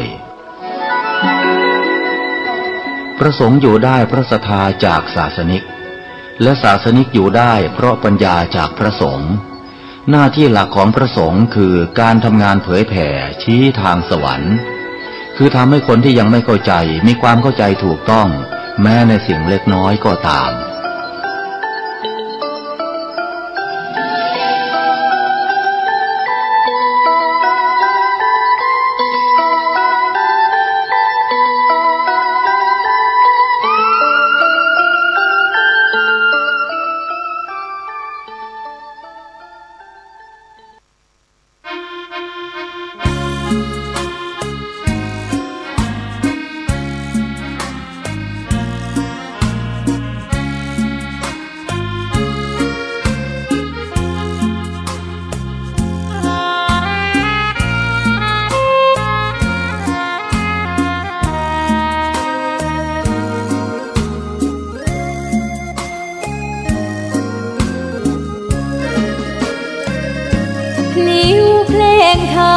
ถูกถ้อยคำเข้าถึงจิตใจฟังรายการวิทยุเสียงใสส่งถึงใจไปสู่ปลายนาสารธรรมน้อมนำมองพระศาสดาบอกผู้คนทั่วลาหันมาเข้าวัดฟังธรรมคลื่นเสียงนี้เป็นคลื่นธรรมะจากใจส่งถึงบ้านไกลบ้านไกลฟังได้สุขใจล้ำยามดึกดื่นค่ำคืนมีงานต้องทำเป็นคลื่นสารธรรมเน้นย้ำธรรมะเพื่อนใจเสียงคลื่นธรรมบอกหลักธรรมให้คลายความเหงาฟังเสียงธรรมะเบาเบาบอกเล่าถึงคนบ้านไกลสื่อธรรมะบอกลดละระหว่างด้วยใจสื่อไปถึงสวงในเข้าใจหลักธรรมหลักดีลิ้วเพลงธรรมผูกสัมพันธ์จิตใจร่าเริงฟังสาระธรรมะบันเทิงรื่นเริงในชีวิตยามวันว่างเดินทางไปเยี่ยมสถานีนัดพบกันน้องพี่วันนี้วันดีวันเสาร์สวดมนต์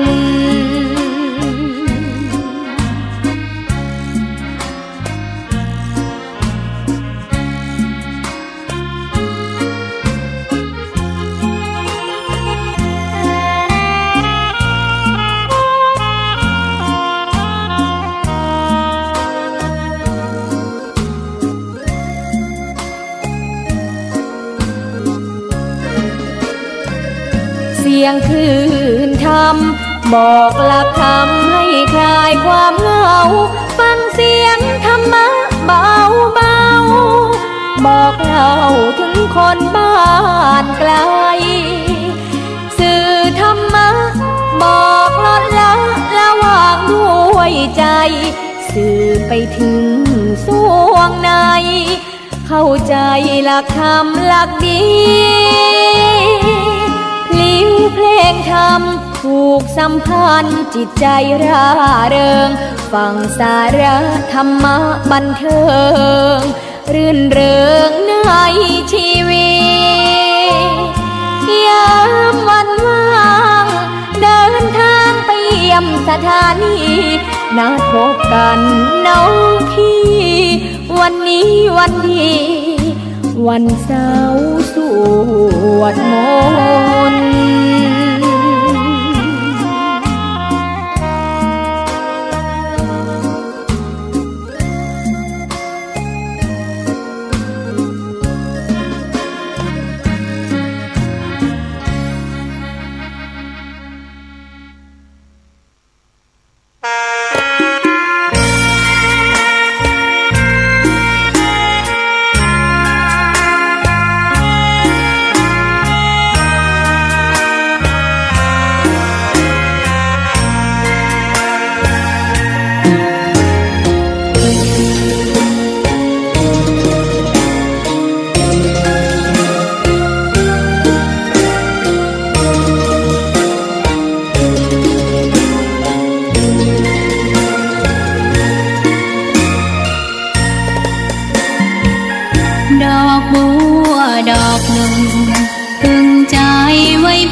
บูชา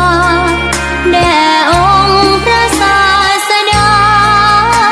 สัมมาสัมพุทธเจ้ามีความงามเงียบไม่เปรียบเทียบเขาเทียบเราใครมองไม่งามช่างเขาแต่เจ้าก็คือดอกบัวด้วยความสัตย์ซื่อยึดถือความดีเป็นหลักใครรักไม่รักก็ไม่จมปลักมองมัวเมื่อโผล่พ้นน้ำก็เห็นความงามในตัวไม่ยึดติดในตมชั่วขอเป็นดอกบัวดอกดีใครไม่มองว่าบัวงามเด่นแต่บัวก็เป็นดอกบัวทุกวันอย่างนี้ไม่อยากเด่นดัง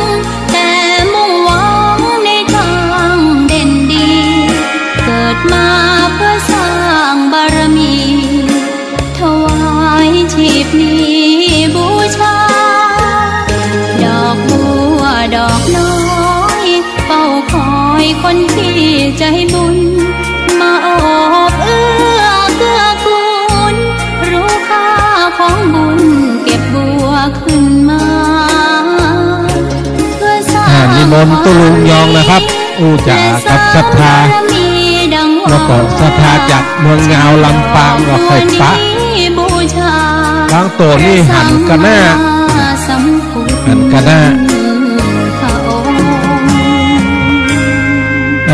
พระเนรคณะทำงานนะครับก็เดียว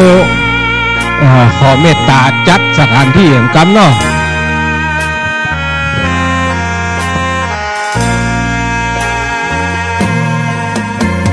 ใคร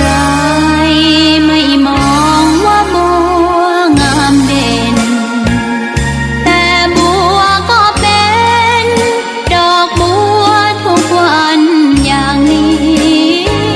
จะพาต่อกินทำงานจังก็ตอนกันล้ำแบบพี่น้องมังลีก็โดนเขาต่อมาแม่หันพรไปที่หันแม่หันทันโดยเดี๋ยวได้จัดเก้าอี้ที่นั่งปรับปรุงสถานที่กันด้วยสถานตำบลวินัยตะกี้โซพระเจ้าแล้วก็ได้จัดโซเนนเลย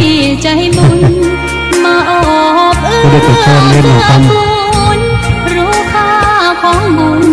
ตอนนี้ตอนตุลุงแดงกำลังจัดแจง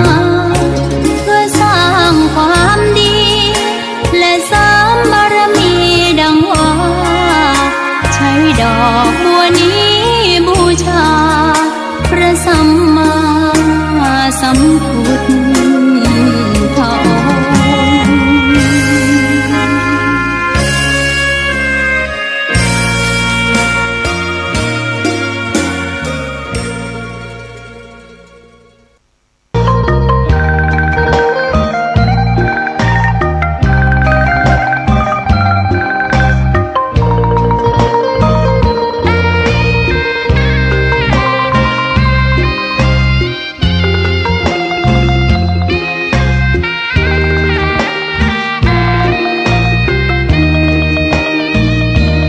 ตาฟ้าหรือบารมีชักนำถึงอยู่แสนไกลล้ำพระธรรมไม่มีมองตอนนี้ก็ทำทุกปีวันใหม่ทุกปีหนุ่มทุกปีเลินเขาทุกปีหอยตุลุงพรก็เกี่ยวทุกพรเข้าแล้วมาอยู่ด้วยกันด้วยปนละอองเขาลูกเล่นด้วยกันด้วยจะปรับปรุงภูมิทัศน์ปรับปรุงสถานที่ใหม่โดยได้ไอเดียจากท่านพระครูอภิวัฒนวิกรมตุลุงแดงจะได้โชว์จะเอาสามเณรมาโชว์ในสถานญาติโยมสามเณรก็มีนักมีหลายนี่ก็นี่กะนี่อย่างหนังจีนนะนะกำลังปรับปรุงสถานเอาเสือแดงมา ศรัทธาผมต้องฟังกินข้าวน้ำข้าวตอนก่อนแล้วตอนบ่ายจะมีคณะพระสงฆ์เป็นเจ้าวัดด้วยกันเลยที่ก็จะได้มีสมณะเมตตามารับเทียนในตอนบ่ายในเมตตาธรรมหลวงพ่อเจ้าคณะอำเภอรองอำเภอเจ้าคณะตำบลเจ้าอาวาสในพื้นที่อำเภอสมงนี่นะฉะนั้นก็ฝากกระเดียวให้เขาฟังตอนนี้ในเมตตาธรรมครูบาอาจารย์ท่านพระครูเจ้าอาวาสก็ดีนะท่านก็ได้ถวายการต้อนรับครูบาอาจารย์เป็นอย่างดีนะตัวพี่สิงคำนี่ก็ได้ตัวพี่เจ้าอาวาสนี่นะคนคุ้นเคยกับตัวลุงแดงดีตัวลุงแดงนี่เป็นผู้จับโม้ด่ะความรอยความดีพระพุทธเจ้าตัวพี่เสาคำบุญคุณพ่อแม่การุณเลี้ยงเราผ้าเหลืองห่มกายคลายเศร้าขอบคุณวันนี้ได้รับความเมตตาจากท่านอาจารย์นครวัดดอนชัยตัวพี่มาผมมาปาสัทธามาชัดหลายก็ตอนนี้มีเพื่อนที่ไหนก็จะไปเดี๋ยวจะไปแอบทำเมืองการด้วยนะผ้าเหลืองพันผูกกายาแล้วก็ทางพี่น้องศรัทธาหลายบ้านหลายกองที่มาแต่ที่ประเทศตักตายพี่น้องตังเมืองฝางพี่น้องตังแม่อายใจปากการสายเหนือสายเวียงป่าเป้าสายตังดอยสาเก็ดสายตังลำปางตังสันตังแปงเชียงใหม่เขาเนี่ยนะสายตังในเมืองสายตังดูแลโดยตังบ้านบ้านของประตานต้นแก้วสายตังมังลีมาพบกับมรณะสดาต่อไปก็กระเดียวเราก็ค่อยกินข้าวน้ำกินข้าวตอนกันพักผ่อนต่างๆอัตยาศัยเราสักบูดเนาะออกพระก่อนตาย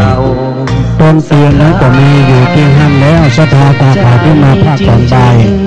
แต่ยังบ่ได้ปักต้นเตายอดก็เกิดได้เลิกที่ต้นเตียนทุกคืนทุกวันผ้าเหลืองพันผูกวันนี้ก็ศรัทธาญาติโยมบรรยากาศที่สมองนี่อากาศก็ดีแบบร้อนลำไปแล้วก็ฝนก็แบบตกนกกำปอนี่แต่ที่ก็ตั้งคณะพระสงฆ์เราได้สวดธรรมจักรปัตตวัตนสูตรไปนิ่งจบแล้วแต่ถ้าว่าเราหล่อเตียงนี้เราจะสวดพุทธคุณธรรมคุณสังฆคุณเข้ากันเป็นรอบที่วัดไม่ห้องไข่พวกนั้นแต่อันนั้นก็เป็นบรรยากาศนั่นเลยก็จะเปลี่ยนกันเป็นชุดนะที่วัดไม่ห้องไข่ตอนที่เขาหล่อเตียนตอนนี้กำลังปรับปรุงพื้นที่แต่งติ้งนั่งของเนนวันนี้จะโชว์เนนนำกรรมสดาเกียมไว้ด้วยก็เดี๋ยวผายจะมีน้ำจิตน้ำใจที่จะเมตตากับลูกเนนบางตนนั้นก็เป็นกำพร้าหน้าหมองก็เพื่อนก็มาศึกษาห้องเรียนอาจจะร่วมในการเป็นทุนการศึกษาของลูกเนนก็กระเดียวก็กาเกียรติด้วยเรียนบ้านเฮาวัดเฮานี้ก็มีแล้วก็มาโดยครูบาอาจารย์เรียนปักตางเจริญโดยเรียนวัดเฮาที่นี่โดยนี่นะเพราะว่าสมณะหนองเนื้อนะที่หนองเนื้อเจอไข่หนองเนื้อเจอไข่ที่จะเป็นสมณะเป็นศาสนาทายาทบรรยากาศดีนะแบบฮอจนเกินไปนะพอสมองนี่ก็ป่าไม้ผสมรวมดีสดาญาติโยมมาตอนนี้มาแล้วพายาพักยอดพักตายพักยอดพักตายต้นเกาะโจนกัน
เมตตาจาก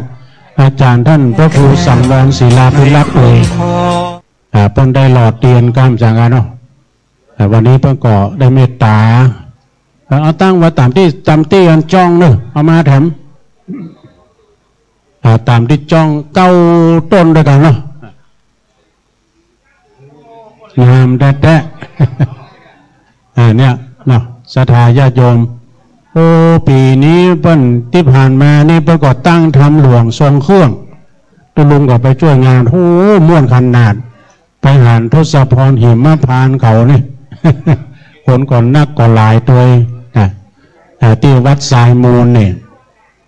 เปิ้นได้จัดงานเทศมหาชาติทรงเครื่องแล้วก็ที่วัดบรรพตสถิตตัวด้วยอาจารย์ท่านพระมหาสมชาติ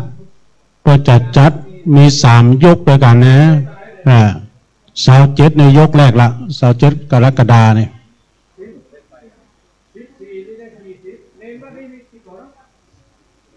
เดี๋ยวลองนับพอเนนก่อนเนนประจำวัดเฮาในมีกี่ตน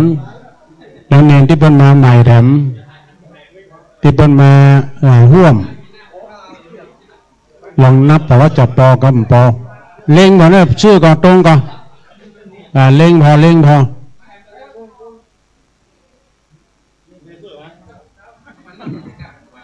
เล่งบ่เนอโอ้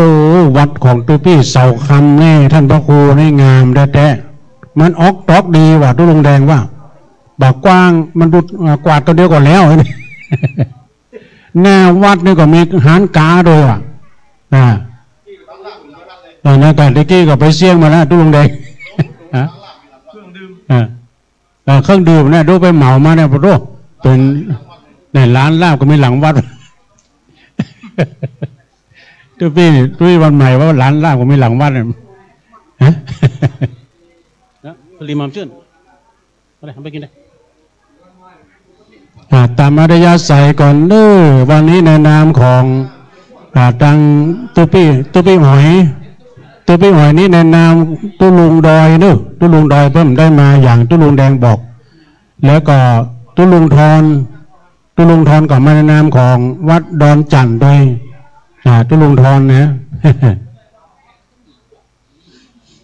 แล้วก็ตังตุพี่เลือนก็ในนามของหลวงพ่อพระครูสุจิตานุรักษ์หลวงพ่อใหญ่เฮาตัวนะที่เป็นได้เมตตามาเป็นตัวแทนกันในวันนี้นะศรัทธาญาติโยมตังท่านมหาสมชาตินี้ก่อนในนามของท่านพระมหานพดลสุวรรณเมธีโดยได้ช่วยกันวันนี้เมตตาธรรมอาจารย์ท่านพระครูวรธรรมนาถนะซึ่งก็เป็นเจ้าคณะตำบลสันติสุขเจ้าวาดวัดหนองเหียงบังให้บดีนี่เพิ่นจะมาได้มาเนอะญาติโยมเพิ่นดึงวันเนี่ยรถเนี่ยกุ้มวะในวัดเพิ่นน่ะ ถ้าเพิ่นจะไปไหนนี่ก็เป็นการยากญาติโยมเพิ่นมาหาแล้วก็นักสู้แห่งขุนเขาในเมตตาธรรมอาจารย์ท่านพระครูท่านพระอาจารย์วรรณชัยชยานันโทเป็นก็ลงจากดอยมาปาสัทธามาจัดไหลเพราะว่ากำมันใกล้แถมน้อยนี่จะเล่นกระลำมาสักลำรถดำหรือ สักลำรถดำไหมนะปีนี้กฐินเพิ่นวันที่19เลยตุลาเลยวัดพุทธศรีคีรีนะญาติโยมเพิ่นจะมีบ่อฟักแก้วบ่อฟักหม่นบ่อฟักทองนี่นะกระลำเนี่ยมาแจกด้วยนึปีนี้จับกฐินเพิ่นวันที่19ตุลาก็ตอนนี้ก็เกือบจะเสร็จเรียบร้อยชะตาเอากินข้าวน้ำกินข้าวคนหลายนี่ลำนะกินข้าวกันคนหลายนี่มันลำน้ำพริกก่อนลำกินข้าวกับคนหลายแต่กี้น้ำพริกของโยมอุบลวันนี่กันเนาะเป็นน้ำพริกเห็ดกะตามน้ำพริกเห็ดลมเนี่ยโยมอมรวันนี่กันหลายท่านต่างงานต่างที่วัดบนนี้ก็จัดอย่างจัดนักด้วยพัฒหารเพลวันนี้เนาะเกือบจะเสร็จแล้วแม่เขาตามอริยสัยห้องน้ำมีทางด้านหลังบ่ลือ ห้องน้ำนะมีทางด้านหลังเน้นเขาก็นั่งเป็นที่นั่นเองด้วยเน้นโดนัทนั่งกันเป็นที่ไม่ต้องออกจากนอกกำแพงหันกาไม่หันมันหันกาแล้วนะเปิ้นตึงเลี้ยงแล้วดูเน้นเนี่ยเนาะดูโยมแม่สีดาเอาอย่ามาแจกกันแล้ววันนี้หมอน้ำอารมณ์ดีมากะ มันไก่ตุ้ลุงวะเป็นยังก็ตั้งเมืองลี้กอดด้วยกันน้ำของพ่ออุดมเนอะพ่ออุดมเขาพระกรมมา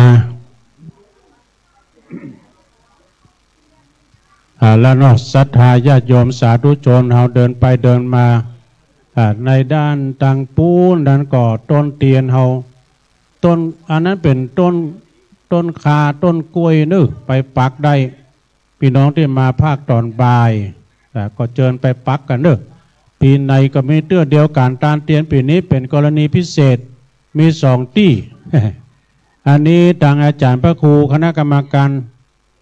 รเพื่อจัดร่วมกันว่าเอาใจคนที่นั่งรถไก่บ่ได้เอามาใกล้ๆก็คือว่ามันใกล้มันเก่า7 พับเนี่ยมันแจ่มหายมันดีด้วย7 พับเนี่ยนะเพราะว่ามันตอนขาขึ้นซ้ำขึ้นด้วยแต่กี้เอาขาลงนะตอนไปมันกำลังเป็นขาขึ้นนะศรัทธา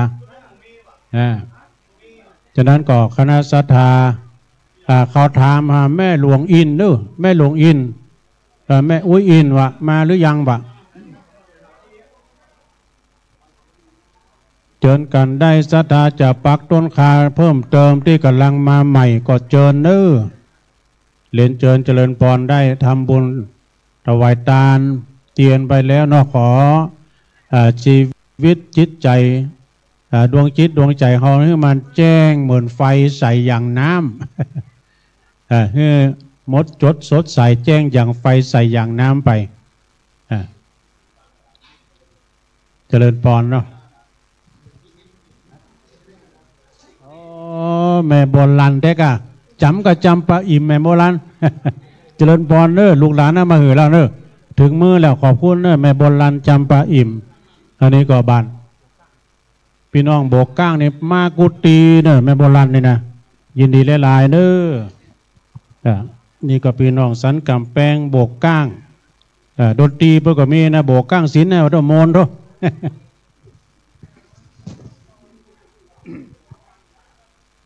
แล้วก็ญาติโยมที่ได้ร่วมทำบุญไปเมื่อตะกี้ก็ต้องขออนุโมทนาเด้อตอนนี้ก็ทางครูบาอาจารย์เขาจะไปกราบไปไหว้ไปดูหรือว่าไปชมบารมีโบสถ์ตั้งในวิหารนะอาจารย์วรรณชัยไปกราบมาแล้วเรียบร้อยเนาะ แล้วก็ขออนุโมทนากับโยมเด้อเนอะปักยอดไปเลยทำบุญทำกุศลเจริญพรเจ้าขออนุโมทนากับคณะศรัทธาที่เปิ้นได้ร่วมทำบุญกันไปโมทนาในบุญกุศลอันเจิญยังเทพไทยตังมาเหสักขาตังเทวบุตรเทวดาพญาอินทร์พญาพรหมพญายมมาราชเวสสุวรรณคุดนักน้ำปรมัยไอสวนก็ดีนะตลอดถึงนางนาถไทยธรณีสลีคุตตะอามาตตนจำบุญตนจำบาปเนาะตนจืดจำน้ำหยาดใหม่ตาเนอะเจิญมาปัตตามาโมทนาใหม่ฮับเอาส่วนบุญกุศลเนาะที่พ่อที่แม่ที่พี่ที่น้องศรัทธานาบุญเราได้ร่วมทำบุญกินทานกันในวันนี้แล้วก็อยู่ดีมีสุขกันเอาละเนอะตอนนี้ตุลุงแดงมีอย่างเพิ่มเติมการผ่ายจัดทานน้ำกำสังกาก็เจิญได้เนอะแต่กี้ท่านเจ้าวาดว่าผ่ายจัดทานน้ำก็ดี ช่วยกันยกมาช่วยตัวพี่อ๋อยครับก็จะเอามาแท่งจะเอาเลียงไว้ที่เน้นจะนั่งเนี่ยเนาะเอาเลียงมาเลยวางที่นั่งนะระวังกลางตอนนี้ทางพี่นานก็ดีตุ้ลุงเขาก็ดีเป็นนั้นเป็นจัดแจงให้เนนเลยนะกูเตอร์เนนจัดแจงให้ตู้เดี๋ยวนี้ตู้ลุงแดงก่อนนี้อย่างท่านพระครูว่านะเนาะอยู่วัดเป็นเจ้าอาวาสไหมเป็นขยม ได้ทุกสภาวะเนี่ยตุลุงแดงก่อนนี่นะนี่ฮับใจเนนก่อนเอาน้ำมาวางดูแป่งที่นั่งนี่เนนจะเดียเปิงลายเรือขยโยมเหมือนเนี่ยเนนนั่งหมอมดอ่ะเนนนี่มีกรรมนะได้บุญนะเนนเนอะครูบาอาจารย์ได้แป่งที่นั่งก็จะเดียเจนเจ้าเนื้อศรัทธาหลังจากที่กินข้าวน้ำข้าวตอนกันแล้วเรียบร้อยจะไปกลับไปไหว้ภาษาพระพุทธรูปเจ้าปิมปาในโบสถ์ในวิหารเพื่อไขประตูโบสถ์ที่วิหารโมดเนอะไปกราบไปไหว้ได้นะแล้วก็จะไปลืมเนอะวันที่13 14 15หลังวันแม่1 วันก็จะไปอันนี้สำหรับคนเดินทางไกลไปเมืองกาญจนบุรีพวกนะไปจังหวัดกาญจนบุรีเดือนสิงหาเมื่อก่อนเนาะแต่น่าไปกราบไปไหว้เด้อศรัทธาญาติโยมดังหลายร่วมทำบุญกินทานด้วยกันโอ้วันนี้บางท่านบางคนได้มาเพิ่นก็ฝากหอมมาอีเนาะจากแต่คืนนี้ฟังอาจารย์ท่านพระครูปริยัติรัตนโชติจิตเจตนาเพิ่นไข้มาแท้ๆนะแต่ว่าเพิ่นติดประชุมเจ้าคณะตำบลเลขาปุณะที่จังหวัดเชียงรายหลายตนที่เพิ่มได้ไปนะนี่มีเพิ่มเติมเนาะขอบคุณนะขอบคุณนะแม่ขอบคุณที่พี่ตะวันโดยโอ้แม่จันดีกรรมใจเลยนี่นะเพิ่นห่วมเป็นก้านน้ำก้าไฟขอบคุณแม่เนื้อแม่จันดีกรรมใจเพิ่นอยู่ดอนใจศรัทธาตุพี่มาเนาะตุพี่นครวัดดอนใจวันนี้ขนาดดอนใจนี่คณะสงฆ์ตำบลยางครามนี่เพิ่นไปตานพุ่นเมืองลีนะวันนี้นะ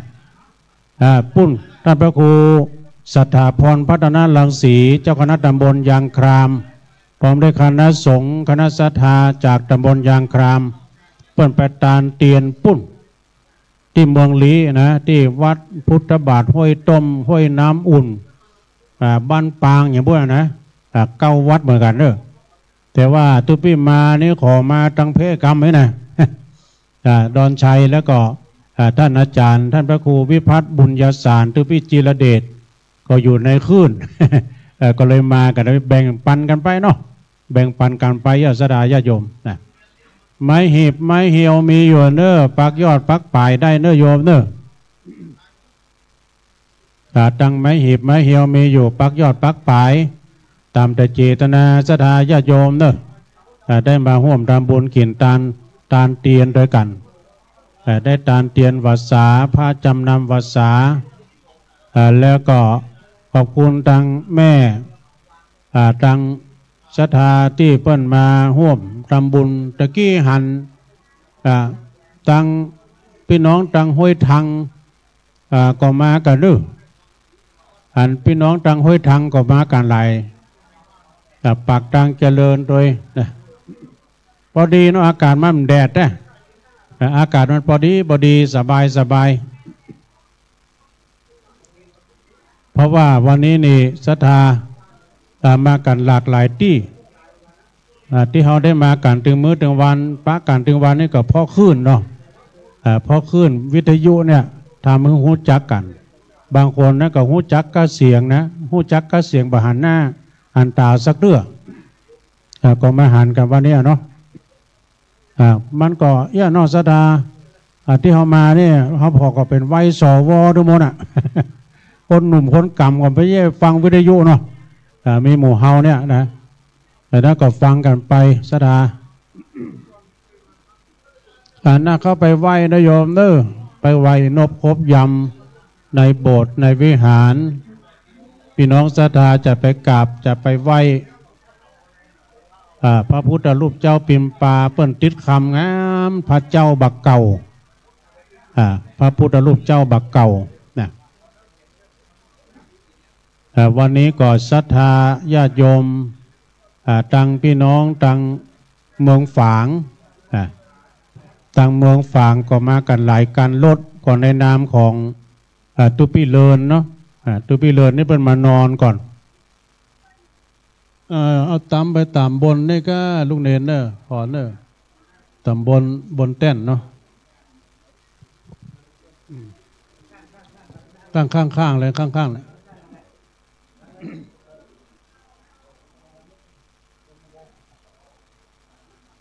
ลำเลียงกันมาเลย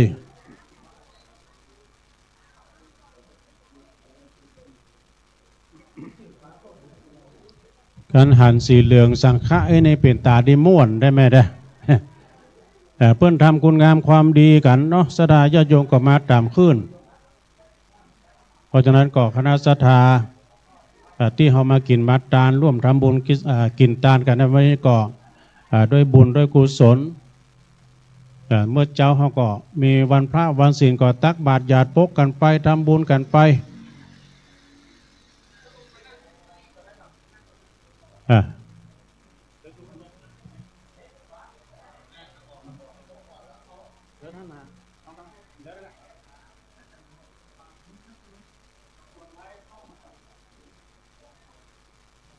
ปักยอดปักปลายกันไปเด้อศรัทธาเวลายังนักอยู่เฮาลุกนี่ไปบ้านเฮาก็ไม่ใช่ไก่แต่มันเจ็ดพับนะ โอ้มันนักแกเริ่มได้มาทางเสมิงนี่นะตะกี้มากับรถท่านพระครูสาธิตสารคุณดังไอ้ปอมแปมนะบุญมีเปิ้นได้ขับรถมาหลวงอันนี้ก็เจ็ดพับไอ้นะฮะเอาเลยตอนนี้ศรัทธาญาติโยมไผ่กินข้าวกินน้ำแล้วมานั่งที่เลยนึกเราจะได้เริ่มประกอบพิธีมหาที่นั่งได้แล้วขยับขยายกันเข้ามาเนาะเหมาะเจาะน่ากันเดี๋ยวจะได้เปิดม่านทำการแสดงแม่เอามานั่งจันลิงใสไปเลยแม่วินัยพ่อโดมเมืองลีมาทางหน้าพี่หวังแม่ตั้งพี่น้องศรัทธาบ้านไก่เขาขยับขยายเข้ามาดูวันนี้ดีนะพี่เสาคำจะแจกของดีตัวมานั่งใกล้ๆไปนะกระเดียวสักกำเดียวนี้จะเริ่มแล้วนะเนาะอินดูพี่น้องเพิ่นมาจากไก่ตั้งเมืองฝางก็ดีเวียงป่าเป้าเนี่ยนะก็ขอให้มานั่งที่ได้เลยเนอะขยับทางหน้ายังกว้างขวางอยู่นะแม่เนอะยังมีไปมานั่งดูนะมาขยับขยายเข้ามาจะเอาแล้ว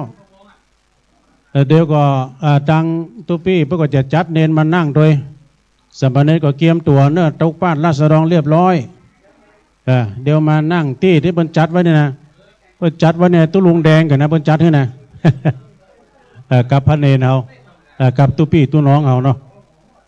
หาที่นั่งทางในไปเลยเน้อยอมเน้อเพิ่นปรับปรุงสถานที่ใหม่แล้วได้โชว์เนนนะแม่มานั่งเวฮะอันนี้จะอันนี้เนนนะเนนนั่งอันนี้เนนแม่เขามานั่งเวฮะขยับขยายกันเข้ามานะแม่เนี่ยตอนนี้นั่งได้หมดอ่ะเนอะฮะ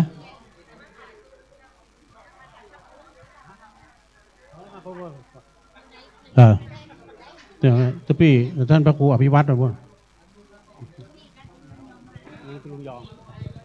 เจ้าจากนั้นก็คณะศรัทธาญาติโยมฮะ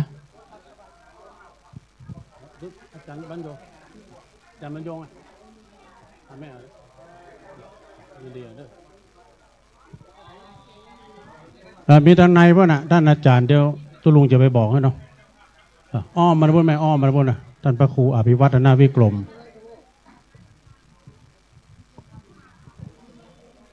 เจ้าเข้ามานั่งเลยเน้อโยมเด้อจะได้เวลาแล้วนะนี่ดูพี่น้องบ้านไก่เปิ้นมาไก่จัดปิ๊กถึงบ้านค่ำมาแถวหน้าเลยเนาะเดี๋ยวตุปี้เขาก็จะได้มานั่งทางหลังไปนะเดี๋ยวนี้เนน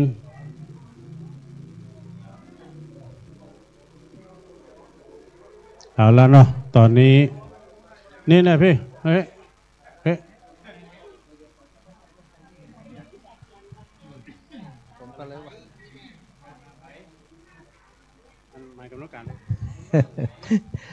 อ้าวแม่อุ้ยอินแม่สาบเสมิงมารายงานตัวหน้านี่ฮะก็เดี๋ยวจะเข้ามาได้อ่ะ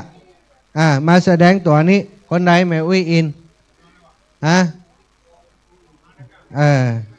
เด็กหญิงอินเด็กหญิงอินใช้อุด ไหนมาเขาจะเตะพอสองก่อนมาพอสองก่อนถ้าสองเขาน้อยเขาเหมาเขาจะแหลกโอ้ยเขาเสื้อหาได้เจ้าละยืนยืนบนถอดรองเท้ายืนบนถอดรองเท้ายืนไปอย่างโอ้เอามานี้ไปสุกสอนเฮืออย่างบ่าขยมอันอยู่ก่อนตะเปียวซะไปเอาช่วยแม่อุ้ยอินยกของมาครับ2 คนพ่อกับแม่ทำพ่อบอกเนอะอุ้ยอินแม่สาบเสมิงนี่แม่อุ้ยอินแม่อุ้ยอินเสียงนุ่มนะแต่อายุเป็นอายุแก่แล้วนะ50 86ปีนี้ปีแล้ว85ครับรถเครื่องอยู่อีแม่บ้านแม่อุ้ยพาอยู่ไหนอยู่ปุ้นเดี๋ยวแม่ไปส่งว่ะโอ้กลับไปด้วยกันแม่จะเอารถเขี่ยงไปครับ ได้ข่าวแหมน้อยเอารถไปโจเข้าหัวดันเข้าบ้านท่านลูกหลานบ่ฮื้อครับเลยจบข่าวแม่อุ้ยอินใจดีเป็นคนใจดีอารมณ์ดีโทรไปทุกสายสตังเบียร์ผู้สูงอายุเอาเติมสตังโทรอย่างเดียวลูกเป็นครูเป็นพออ้อมเด็ดรอดแม่อุ้ยอินนะมาแล้วก็เข้ามาในเลยเนอะอีแม่เนอะก็เดี๋ยวเข้ามานั่งตั้งหน้าคือบันเต็มก่อนเนาะวันนี้พระสงฆ์องค์สังฆเจ้าสามเณรน้อยของเฮาทั้งหมดทั้งมวลเนอะวันนี้จัดตานหมดละถวายถึงพระเสนเน้นน้อยตัว ถวายหมดนะดูสัมปีสัมปอนี่ศาสนาทายาทถ้ามีเปิ่นจะเอาที่ไหนมาตุเจ้าปลกปลักนี่ก็มาจากเน้นน้อยถึงนั้นน่ะสดาเนี่ยลูกพระลูกเน้นที่นี่เปิ่นดูแลลูกพระลูกเน้นวัน1-2 กระสอบเข้าดูช่วยกันเนอะใครจะทำบุญวันเกิดเนี่ยไปลืมเนอะเดี๋ยวขอเบอร์ตุลุงไว้เหียเขาก็จะขอเบอร์ไว้เดือนพฤศจิกาวันที่5ตุลุงจดเขาจิม2 กระสอบ 2 กระสอบ วันที่5พฤศจิกาจะเอามาตานี่2 กระสอบ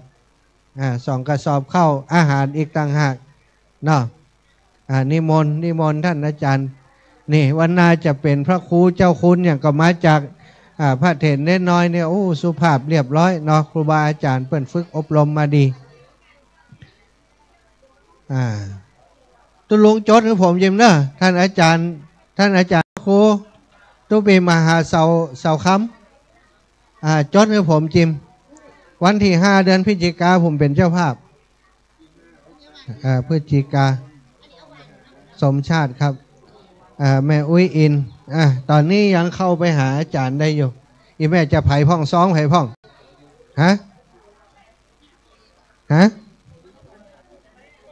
เอานิมนต์กำตนบ่นะเ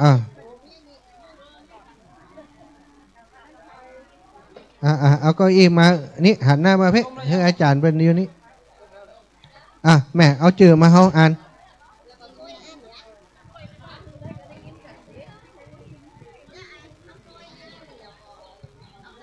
ซอยอ่าน เอามีโต๊ะมีตีวางให้เบิ่นก่อนนี่ซ้ำหลายอันเหี่ยแล้วมาขวายเหี่ยนิมนต์ท่านอาจารย์พระครูชลทานพิทักษ์เอาตุลุงยองมาเลยครับตุลุงยองครับกับนิมนต์อุ้ยจะถวายก่อนเอาของตุลุงยองอุ้ยอันใดตุลุงยองเอาเก้าอี้มาให้ตุลุงกัน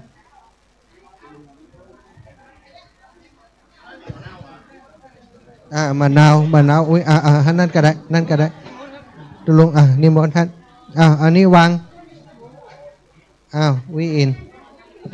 เอาวางเอาใส่ฮะท่านอาจารย์กราบเมตตาท่านพระอาจารย์วรรณชัยชยานันโทเนอะแม่อุ้ยเปิ่นเตรียมไว้ละเข้าไปทางไหนก็จะลำบากเนาะขออนุญาตเนอะท่านอาจารย์วรรณชัยนี่แม่มีไผ่พ่อง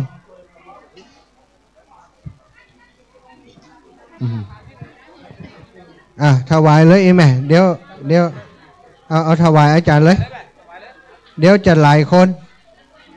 ท่านพระครูวรธรรมนาถวัดหนองเหียงท่านพระครูอภิวัฒนวิกรมอันนี้ถ้าออกมาได้เดี๋ยวจะเอาไปถวายดังใดตุลุงยองมาอยู่อย่างเพศท่านพระครูสถิตสารคุณเนี่ยกับนิมนต์ครับแล้วก็ท่านพระครูกัลยาณปราโมทย์ท่านพระมหาสมชาติทาปัญโยเดี๋ยวจะปลอม ท่านพระครูสังวรศิลาภิลักษ์อันนี้กำไว้ก่อนที่จะผลเดี๋ยวมันจะเสาะยากแล้วก็หลวงปู่อยู่เก็บไว้แล้วก็ตู้ลุงยองมาแล้วอุ้ยถวายเลย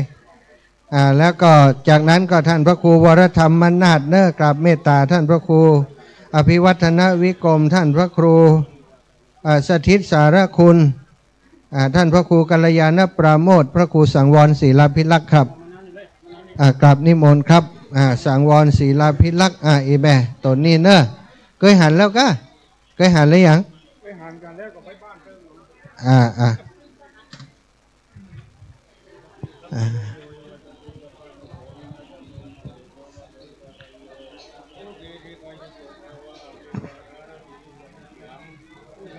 ทั้งปุ่นก็มีทั้งเพ่ก็มีเนี่ย ใกล้เวลาจะทำวิธีแล้วก็หุมมัดตาอันตอนใกล้ๆเนี่ยห้องหาแต่เจ้าอากรรมมาเนาะกราบเมตตาท่านอาจารย์พระครูกัลยาณปราโมทย์พระครูสถิตสารคุณท่านพระครู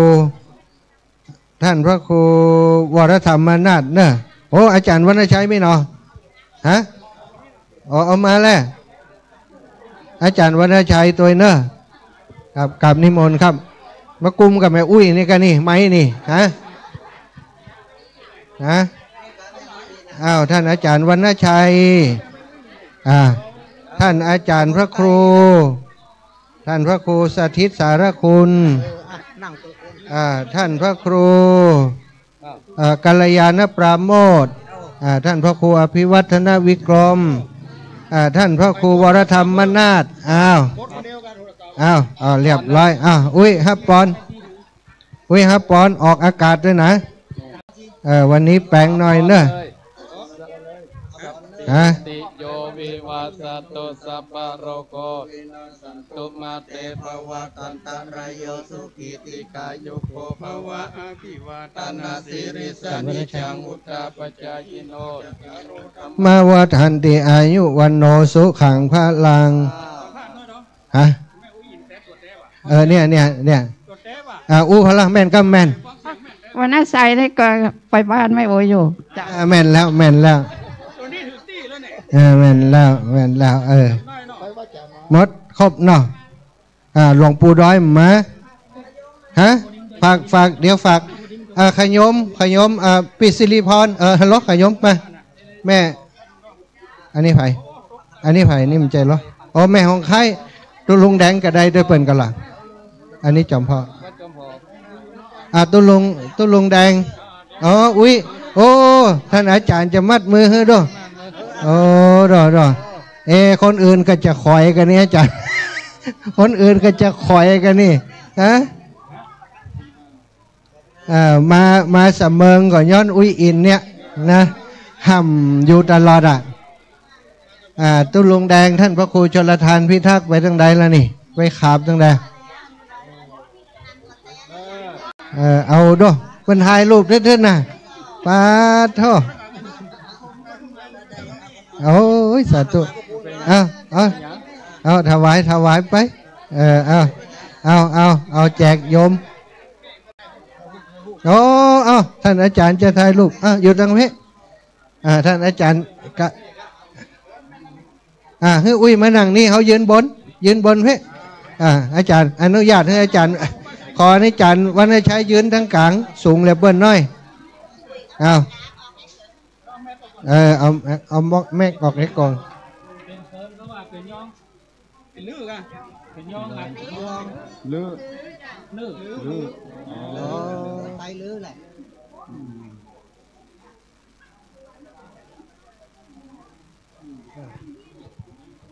อ้าวนางเอกนี่มาตอนใกล้จะจบเนาะปาเท่าแย่งชิ้นเปิ้นหมดอ่ะเปิ้นมากันแต่เจ้าล่ะโอ้ธรรมโมสังโฆ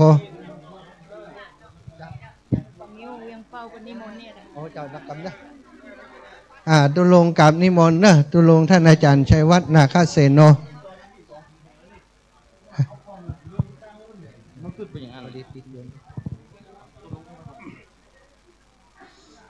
นี่ก็ตังแม่อุ้ยอินเนาะเปิ้นตาลตาลครูบาอาจารย์เอาอย่าว่ามันโถต้มมาด้วยโถดิ้นตุ่มหลายท่านเนาะที่ได้มาร่วมทำบุญกินทานกันในวันนี้ศรัทธาพอมาตังบนศาลานี่เลยลูกเนนนั่งเต็มไปหมดเลยท่านอาจารย์เสาแก้วเสาคำต้นฮับผิดชอบนัก เลี้ยงดูเพราะว่าวันทั้ง2 กระสอบแต่ถ้าว่าใครจะจัดงานวันเกิดกรรมสังกาก็มาตอนนี้จะได้บุญนักด้วยเด้อ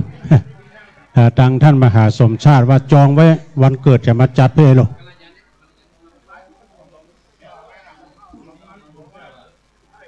ตอนบ่ายนี้ก็เริ่มจะแดดมาแล้วโอ้เป็นว่าได้บัตรดินต้มก้นถุงได้เอาไปตำน้ำพริกเด้อตำน้ำพริกบัตรดินเอาละเด้อศรัทธามานั่งเรียบร้อยแล้วเด้อทางบนนี่พร้อมแล้วนะเดี๋ยวจะเริ่มแล้วก็เดียวท่านพระครูอภิวัฒนวิกรม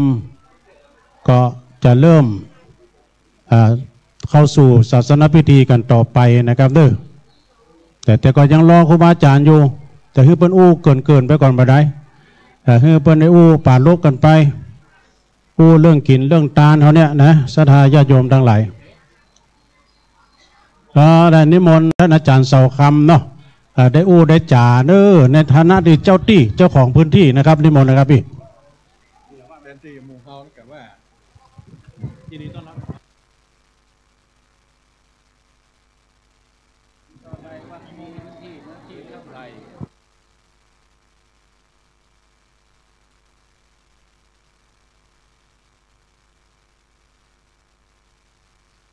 2 3 4ก็ก่อนอื่นศรัทธาเราที่จะได้ก่อนที่จะเข้าพิธีเป็นทางการก็เนื่องจากว่าอาตมาภาพกระผมนั้นเป็นตุนุ่มอยู่เนาะตุนุ่มตุน้อยเนี่ยเมื่อถึงเวลา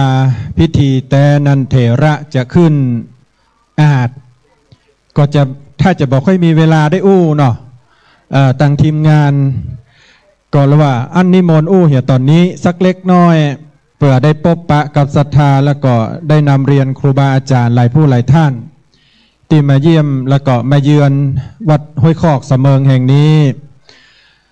นอกจากยังที่ทราบข้อมูลไปเบื้องต้นว่าอาตมาภาพเองนั้นก็จริงๆแล้วก็ไม่ได้เป็นนอเนื้อของเสมิงนะปุ้นอยู่เมืองตากปุ้นอำเภอแม่สอดนะแล้วก็ว่าไปว่ามาก็อดีตปังหลังเนาะเพิ่นเอามาละมาไว้เสมิงเมื่อ30 กว่าปีที่แล้วเนาะอายุ11-12 ขวบงมหาดาวอย่าเปีกตั้งใดก็เปีกบรูกนะเลยลวดอยู่หั่นตั้งแต่วันนั้นถึงวันนี้ก็30 กว่าปี2537นะมาอยู่ที่นี่ก็บัดนี้68เนาะก็ในบริเวณวัดอย่างที่โหติหานกันเมื่ออดีตนั้นก็บ่ได้เจริญขนาดนี้เนาะการต้อนรับครับสู่อาคารสถานที่เสนาสนะต่างๆก็บ่มีขนาดนี้เนาะเป็นป่าเป็นเล่ามาถึงปัจจุบันก็ได้พอได้จัดแจงเนาะห้องน้ำห้องส้วมก็อาจจะมีบ่เพียงพอสำหรับวันนี้แต่ว่าถ้าเป็นบริบทเสมิงแต่นั้นก็พออยู่เนาะเพราะว่าบริการชุมชนเนี่ยก็มีบ่ถึง100 หลังคาหน้าบ้านเสมิงห้วยคอกนี่มีบ่ถึง100 หลังคาเนาะ50-60พื้นที่วัดวาอารามก็ยังที่หาดนะเหลียวไปทางนั้นก็กำแพงกุฏิทางนั้นก็ติดกำแพงเนาะทางนี้ก็ติดถนนหน้าตังพระธาตุพุ่นก็ติดถนนเช่นเดียวกันก็จะมีเล็กน้อยที่หารถจอดตังบนเนาะอันนั้นก็ได้ควักได้ซื้อเพิ่มเติมเนาะพื้นที่ไปตังปุ้นก็จะมีน้อยนึงบ่ถึง10 ไร่ อันบัดถึง10 ไร่ประเมินตั้งปากทางเจริญก็ดีตั้ง ตั้งอื่นนี่เปิ้นจะนักตั้งดอยหล่อตั้งสันปะตองจอมตองนี่พื้นที่เปิ้นนักครับก็โอกาสนี้สถานาบุญตั้งหลายเดี๋ยวเราจะได้นิมนต์พระเนนเถนน้อยทั้งพระเนนอาคันตุกะและพระเนนเสมิงได้สวดถวายปอนพระเหียสักเล็กน้อยเพื่อต้อมจิตต้อมใจศรัทธาเฮาก่อนที่จะเริ่มพิธีในภาคบ่ายซึ่งตอนนี้วัดทั้ง8 วัดที่นิมนต์มาก็กำลังเดินทางก็คาดว่าแถมสักจำล่ำก็คงจะถึงวัดเสมิงแห่งนี้โอกาสนี้ขอศรัทธาเฮาตั้งจิตตั้งใจในบุญในกุศลพระเนนเถนน้อยมีตึงเมืองตึงดอยเพื่อจะสวดเข้ากันพ่องบ่เข้ากันพ่องอันนี้ก็ก้อยแปลงใจหากันเอาศรัทธาเฮาตั้งจิตตั้งใจนิมนต์สมณเณรเฮาช่วยกันสวดนะโม3 จบแล้วก็อิติปิโสพอสมควรแก่เวลาเมื่อถึงเวลาก็จะได้นิมนต์ลงสวดนิมนต์สวดนะโมตัสสะภะคะวะโตอะระหะโตสัมมาสัมพุทธัสสะนะโมตัสสะภะคะอะระหะโตสัมมาสัมพุทธัสสะนะโมตัสสะโตอะระหะโตสัมมาสัมพุทธัสสะอิติปิโสภะคะวะอะระหังสัมมาสัมพุทโธสุขโตโลกเวทุอนุตตาโลปุริสัตธัมมาสาลาติสัตตาเทวะสานังพุทโธภะคะวะติสวากาโตภะคะวะตาธัมโมสันติอากาลิโกเอหิปัสสิโก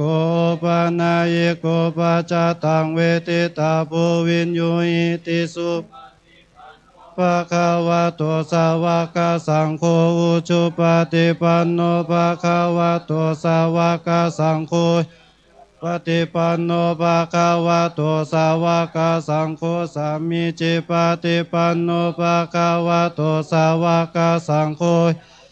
จตาลิปุริสายุคานิอัตถปุริสาบุคลาเอสาภะคะสังโฆอังนายโยปังนายโยตักอัญชลิกาลานิโยอนุตตลังปุญญเกตังโลกัสสตินะโมตัสสะภะคะวะโตอะโตสัมมาสัมพุทธัสสะนะโมตัสสะภะคะวะโต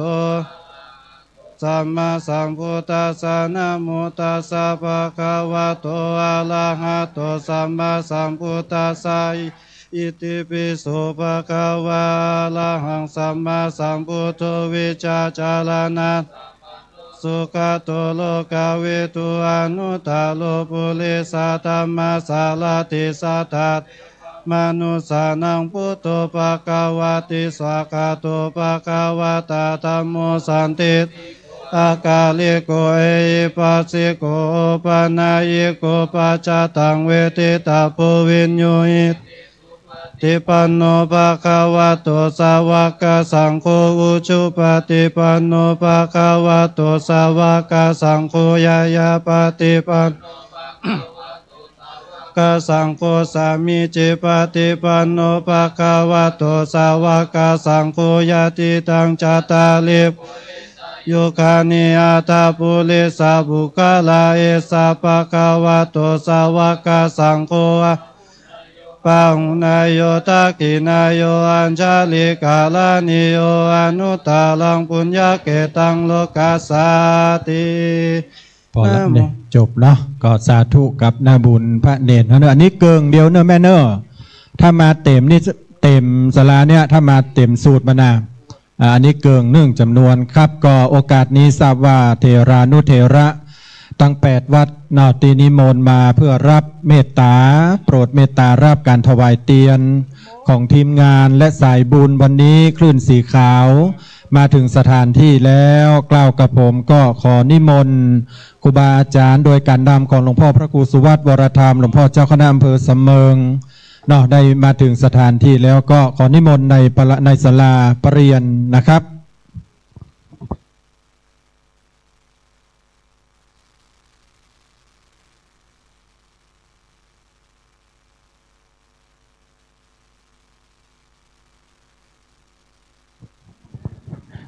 อถวายความเคารพครูบาอาจารย์พระสงฆ์มหาเถระพระเถรานุเถระที่ได้รับเมตตาต่อคณะสงฆ์พระนักเผยแผ่ขึ้นสีขาวที่เมตตาต่อศรัทธาสาธุชนผู้ฟังรายการสถานีวิทยุเครือข่ายขึ้นสีขาวขอถวายความเคารพและถวายการต้อนรับพระมหาเถระทั้ง9 รูปในอำเภอสำเบิงอันมีหลวงพ่อพระครูสุวัตวรธรรมเจ้าคณะอำเภอสำเบิงวัดงามแมงหลวงพ่อพระครูพาดปัญญาคมรองเจ้าคณะอำเภอสำเบิงวัดดับไผ่ท่านพระครูโกวิทชาครธรรมเจ้าคณะตำบลยั้งเบินวัดบ้านปอกท่านพระครูธีรธรรมพิสุทธิ์เจ้าคณะตำบลสำเมิงใต้เขต1วัดสำเมิงท่านพระครูกิติสุวรรณกรเจ้าคณะตำบลสำเมิงใต้เขต2วัดแม่สาบใต้ท่านพระครูอมรธรรมรักษ์วัดน้ำรินท่านพระธิการจีรวัตรจารุธรรมโมวัดแสนตองท่านพระธิการนพฤทธิ์ปัญญาวชิโลวัดแม่สาบเหนือท่านพระอาจารย์พิชิตปัญญาธีโกวัดตาศาลาขอถวายการต้อนรับและนิมนต์ครูบาอาจารย์ทั้ง9 รูป9 วัดได้ขึ้นแต่นสั่งอาสนะสงฆ์เมตตาต่อศรัทธาได้รับเตียนพรรษาของคณะสงฆ์และคณะศรัทธาเครือข่ายขึ้นสีขาวที่ได้มาถวายณวัดสำเบิงในวันนี้นะครับสำหรับกำหนดการนั้นครูบาอาจารย์มาถึงแล้วศรัทธาพร้อมทุกอย่างเวลาก็พร้อมครูบาอาจารย์ก็พร้อมใจก็ต้อมแล้วเขาจะได้เริ่มประกอบพิธีอนุโมทนากับศรัทธาญาติโยมท่านสาธุชนทุกคนทุกท่านก่อนที่จะเริ่มจุดธูปเทียนบูชาพระรัตนตรัยตะกี้นี้สามเณรได้เจริญพุทธมนต์พุทธคุณธรรมคุณสังฆคุณเพื่อเป็นการได้ต้อมใจศรัทธาต่อไปก็ขอเชิญหมู่เฮาศรัทธาทั้งหลายได้ต้อมใจตัวเก่าแถมกรรมยังก็จ้างที่มันเป็นสิ่งที่ทำให้เฮาบ่ม่วนใจบ่สบายใจอันใดก็จ้างก็ให้เอาขว้างไปจะกินจะทานจะทำบุญบ่เอาอย่างมายุ่งหัวใจละไว้ก่อนหมู่เฮาทั้งหลายมาต้อมใจพร้อมกันได้เจริญพุทธมนต์บทพุทธคุณอิติปิโสสัก3 รอบเอาว่าดังๆอาตมาจะเป็นต้นเสียงแล้วจะปิดไมค์ศรัทธาว่าไป3 จบเนอะว่าดังๆเฮดังไปถึงจันอินจันพรหมเฮเทวดาแม่ธรณีสิ่งศักดิ์สิทธิ์ทั้งหลายเฮเปิ้นได้รับรู้เฮเปิ้นได้มาอนุโมทนากับหมู่เฮาเนอะตั้งใจพร้อมกันณบัดนี้อิติปิโสภะคะวาอะระหังสัมมาสัมพุทโธวิชชา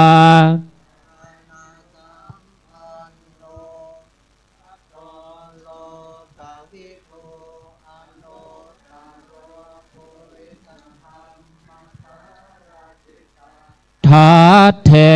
วมนุษย์สานังพุทโธภควาติอิติปิโสภควา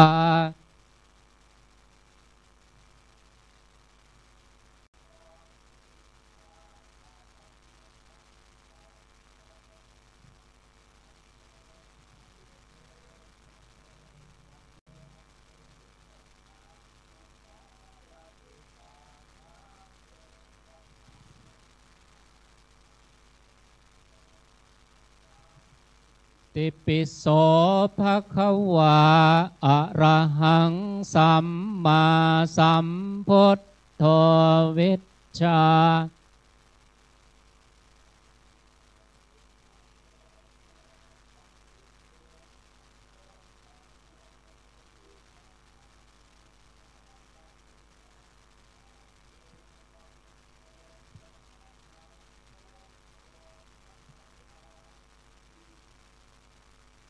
โอ้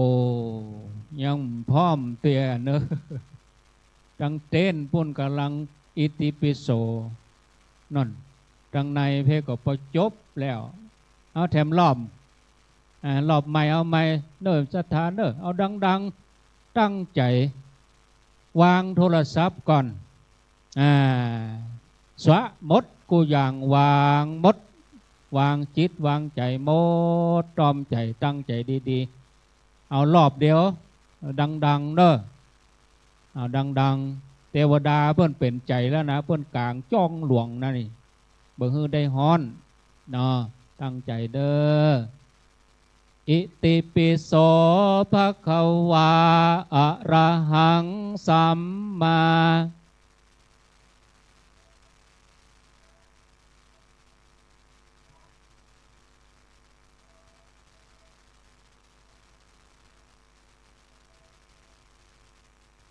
สาลทิสัทธาเทวมนุษย์สานังพุทโธภะคะวาติอิติปิโสภะคะวาสัมมาสัมพุทโธวิชชาจรณะสัมปันโนสุขโตโลกวิโต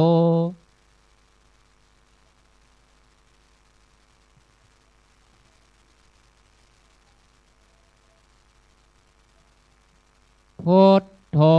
ภะคะวาติโอ้อีกาเหมาะดีเข้าท่าคุ้มค่ากับหน่อยำเลยยำไม่ได้กินยำหน่อพ่องแต่กะเป็นขโยมทุกเจ้าเนาะจะเริ่มพิธีแล้วเนอะกระเดียวไหว้พระก็ว่าดังๆกล่าวคำถวายก็ว่าดังๆเฮามีสถานที่มีเวลาทำกันวันนี้ต่ออันมันผูกจะมากองหาขอได้หันตุหันพระหันศรัทธาหันคนมันนักอย่างอีบะมีแล้วเนอะแหมสักกรรมบักกี่ชั่วโมงเป่งลึงปิกบันไผบันมันขณะนี้เวลาพร้อมใจพร้อมกายพร้อมต้อมใจดีๆยังติดตามาว่าจะไปเฮืออันยังมากวนจิตกวนใจอุปสรรคปัญหาอันยังอันใดสวะวางไว้ก่อนตั้งใจเนอะบัดนี้ทุกอย่างพร้อมแล้วขอนิมนต์ท่านพระครูสถิตสารคุณตัวแทนพระสงฆ์เผยแผ่ธรรมะและตัวแทนศรัทธากราบอาราธนาท่านพระครูได้จุดธูปเทียนปูชาพระรัตนตรัย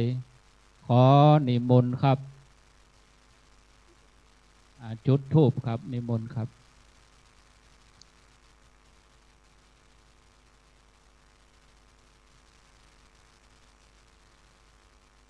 ตัวเพศก็ได้ท่านมหา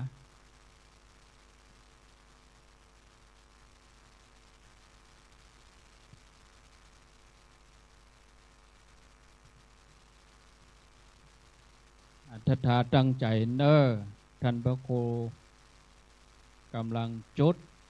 ธูปเทียนเปิ้นจุดไปแล้วแต่เจ้า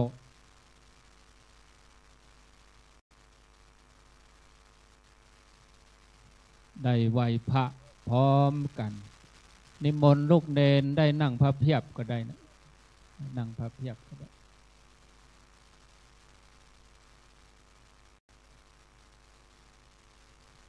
ขอเจริญพรเจิญคุณโกศินทร์จำปาอิ่มได้ประเคนขันศีล ที่หลวงพ่อพระครูสุวัตวรธรรมเจ้าคณะอำเภอสำเมิงวัดงาแงขอเจริญพรคุณโกศินทร์วัดงาแมงปิกละกะก็แถมท่านหนึ่งขอเจริญพรเจิญคุณป้อสินชัยอิศกุลวงศ์บ้านสันหินดอยหล่อได้ประเคนขันศีลที่หลวงพ่อเจ้าคณะอำเภอเจริญพรเลยป้อสินชัยครับป้อสมเฮียซิวอันเดียวกันนะกะอันเดียวกันนะ เอากับงูจ้ากับเฮียซิวเป็นว่าเพื่อนชื่อป้อสินชัยทำบุญด้วยกันมาเป็น18 ปีมาหูจักชื่อแต่วันนี้เมื่อใดก็ห้องเฮียซิวนะอันนี้ตัวแทนเนอร์ศรัทธาเฮียซิวอิศกุลวงศ์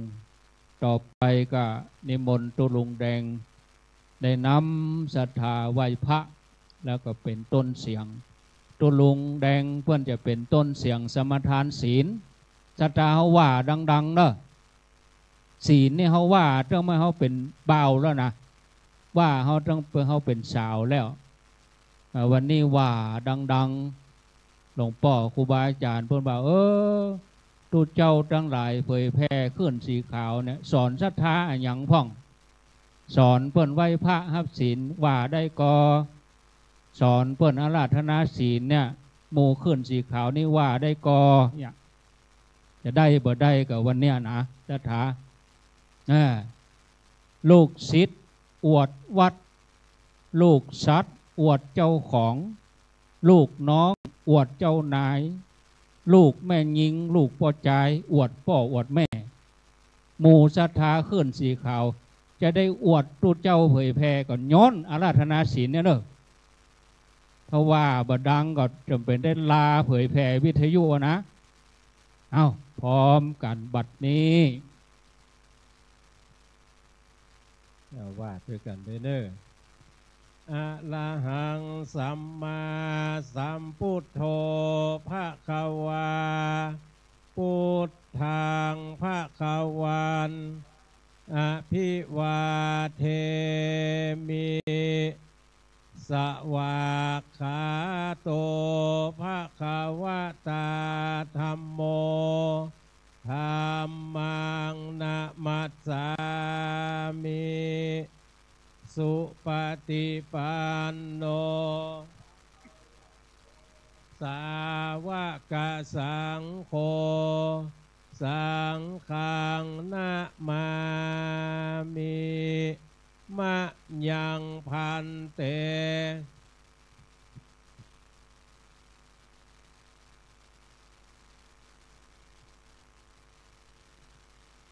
ตุติยัมปิมะยังพันเต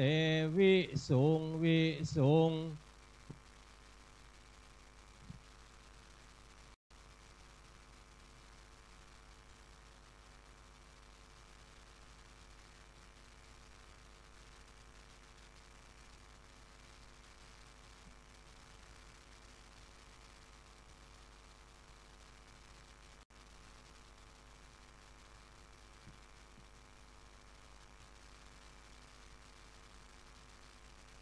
นะโมตัสสะภะคะวะโตอะระหะโตสัมมาสัมพุทธัสสะนะโมตัสสะภะคะวะโตอะระหะโตสัมมาสัมพุทธัสสะนะโมตัสสะภะคะวะโตอะระหะโตสัมมาสัมพุทธัสสะ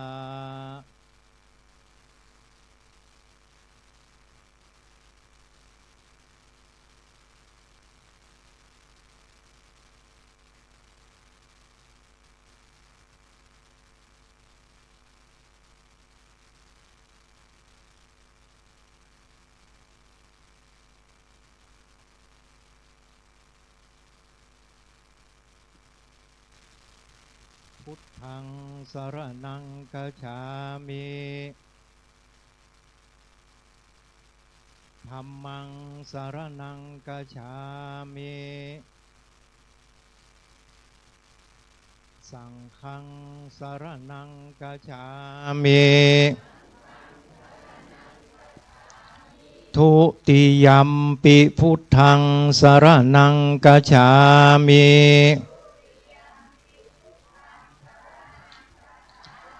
ทุติยัมปิธัมมังสรณังกัจฉามิ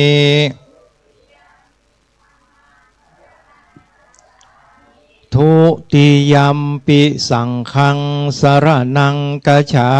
มิ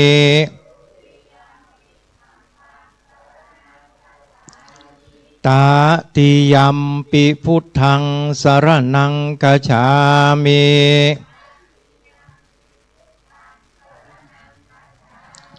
ตา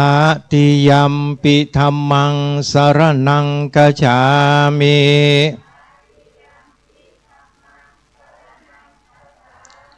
ตาติยัมปิสังฆังสรณังกัจฉามิ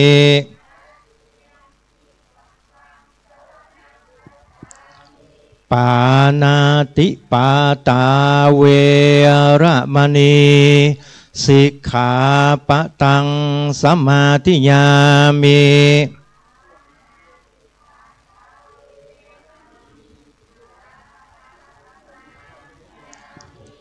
อะทินนาตานาเวระมณีสิกขาปะตังสมาธิยามิ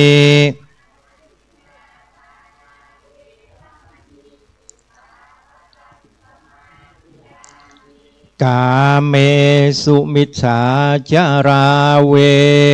ระมณีสิกขาปะตังสมาธิยามิ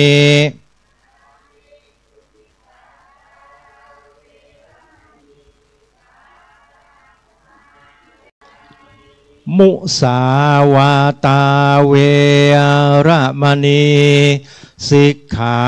ปะตังสมาธิยามิ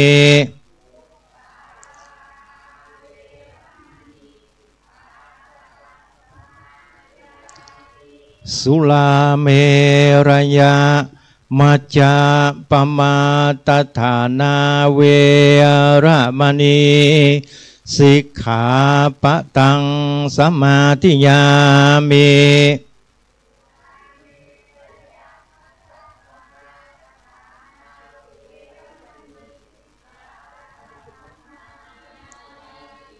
อิมานิปัญจสิกขาปทานิสีเรนะสุขติยันติสีเรนะโภกะสัมปตาสีเลนะนิพุติยันติตัสมาสีรังวิโสทะเยบัดนี้ศรัทธาเฮาท่านทั้งหลายได้ไหวพระนบธรรมสมาทานเบญจศีลเป็นที่บัวละมวลแล้วขอ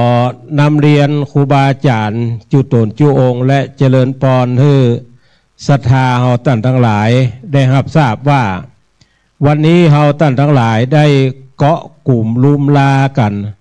มายกกินยอตานซึ่งเตียนวสาที่วัดเสมิงได้ปัจจัยตึงหมู่ตึงมวลที่ให้หอมปักต้นบางคนก็ฝากมาบางคนก็มาปักด้วยตัวเก่าตะกี้ได้ขออนุเคราะห์ศรัทธาญาติโยมทั้งหลายช่วยดำเนินการถอดแล้วก็เตซองนับได้ตึงหมู่ตึงมวลแล้ว 94,130 บาท94,130 บาทได้จัดถวายพระเจ้าประสงค์ถวายเป็นส่วนตัวเอาใจซอยตามอัธยาศัยตนละ 2,000 คูณเก้าก็เป็น18,000 บาทแล้วพระเจ้าพระธรรมแหม2ตีแล้วก็ถวายเข้าวัดในส่วนของวัดเจ้าวาดจะได้นำไปพัฒนาตามอัธยาศัยในส่วนนี้เก้าวัดก็วัดละ 3,000 บาทเป็น 27,000 บาท ก้าน้ำก้าไฟวัดเสมิงที่เฮามาใจวันนี้ได้ถวายไป5,000 บาทแล้วก็ถวายเป็นภัตตาหารเพลพ่อตันพระครูธีระธรรมพิสุทธิ์ตุปีเสาคำเลี้ยงตุเจ้าพระเนรนักก็เลยถวายไว้ให้ตันเจ้าได้เอาไปบริหารจัดการ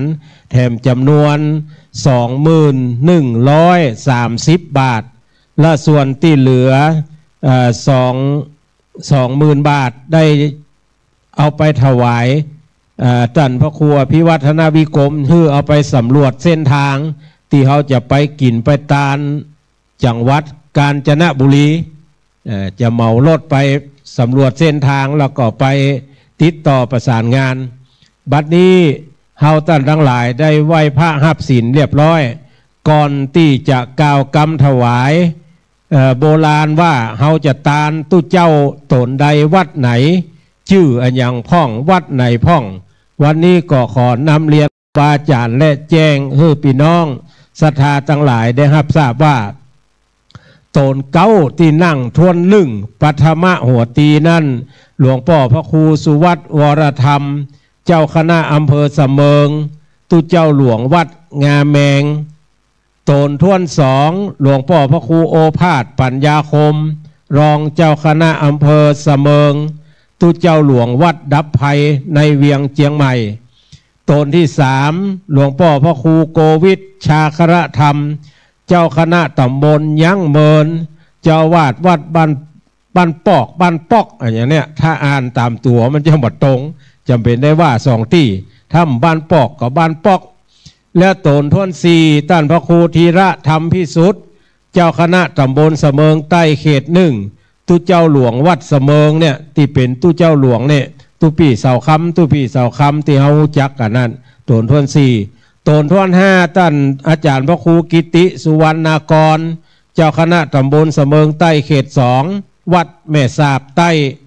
ตนทวน6ท่านพระครูอมรธรรมรักษ์ตุเจ้าหลวงวัดน้ำลินตนทวน7ท่านพระธิการจีรวัตรจารุธรรมโมตุเจ้าหลวงวัดแสนทองตนทวน8พระธิการนพฤทธิ์ปัญญาวชิโลตุเจ้าหลวงวัดแม่สาบเหนือและตนทวน9พระพิชิตปัญญาทีโกผู้รักษาการแทนเจ้าวาดวัดตาศาลา9ตนนั่งบนอาสนะตนที่นี่มันใจเนอะนั่งตัวเปิ้นนี่บ่ได้ท่านมีที่นั่งต่อไปเฮาท่านทั้งหลายฮู้จักตุเจ้าเป็นที่เรียบร้อยละจะได้ยกกินยอตาลว่านะโมโดยกันแล้วว่าโดยอัตมาภาพเนอนะโมตัสสะภะคะวะโตอะระหะโตสัมมาสัมพุทธัสสะนะโมตัสสะภะคะวะโตอะระหะโตสัมมาสัมพุทธัสสะนะโมตัสสะภะคะวะโตอะระหะโตสัมมาสัมพุทธัสสะยักเคพันเตสังโฆปฏิชานาตุมะยังพันเตเอตังปะทีปะยุคังสัปะริวารังเตมาสังพุทธัสสะปูชนัตถายะอิมัสสมิงอาวาเสนิยาเทมะสาธุโนพันเตอะยังเตมาสังพุทธัสสะปูชนัตถายะปะทีปะยุคัสสะทานัสสะอานิสังโสอัมหากังทีฆรัตตังหิตายะ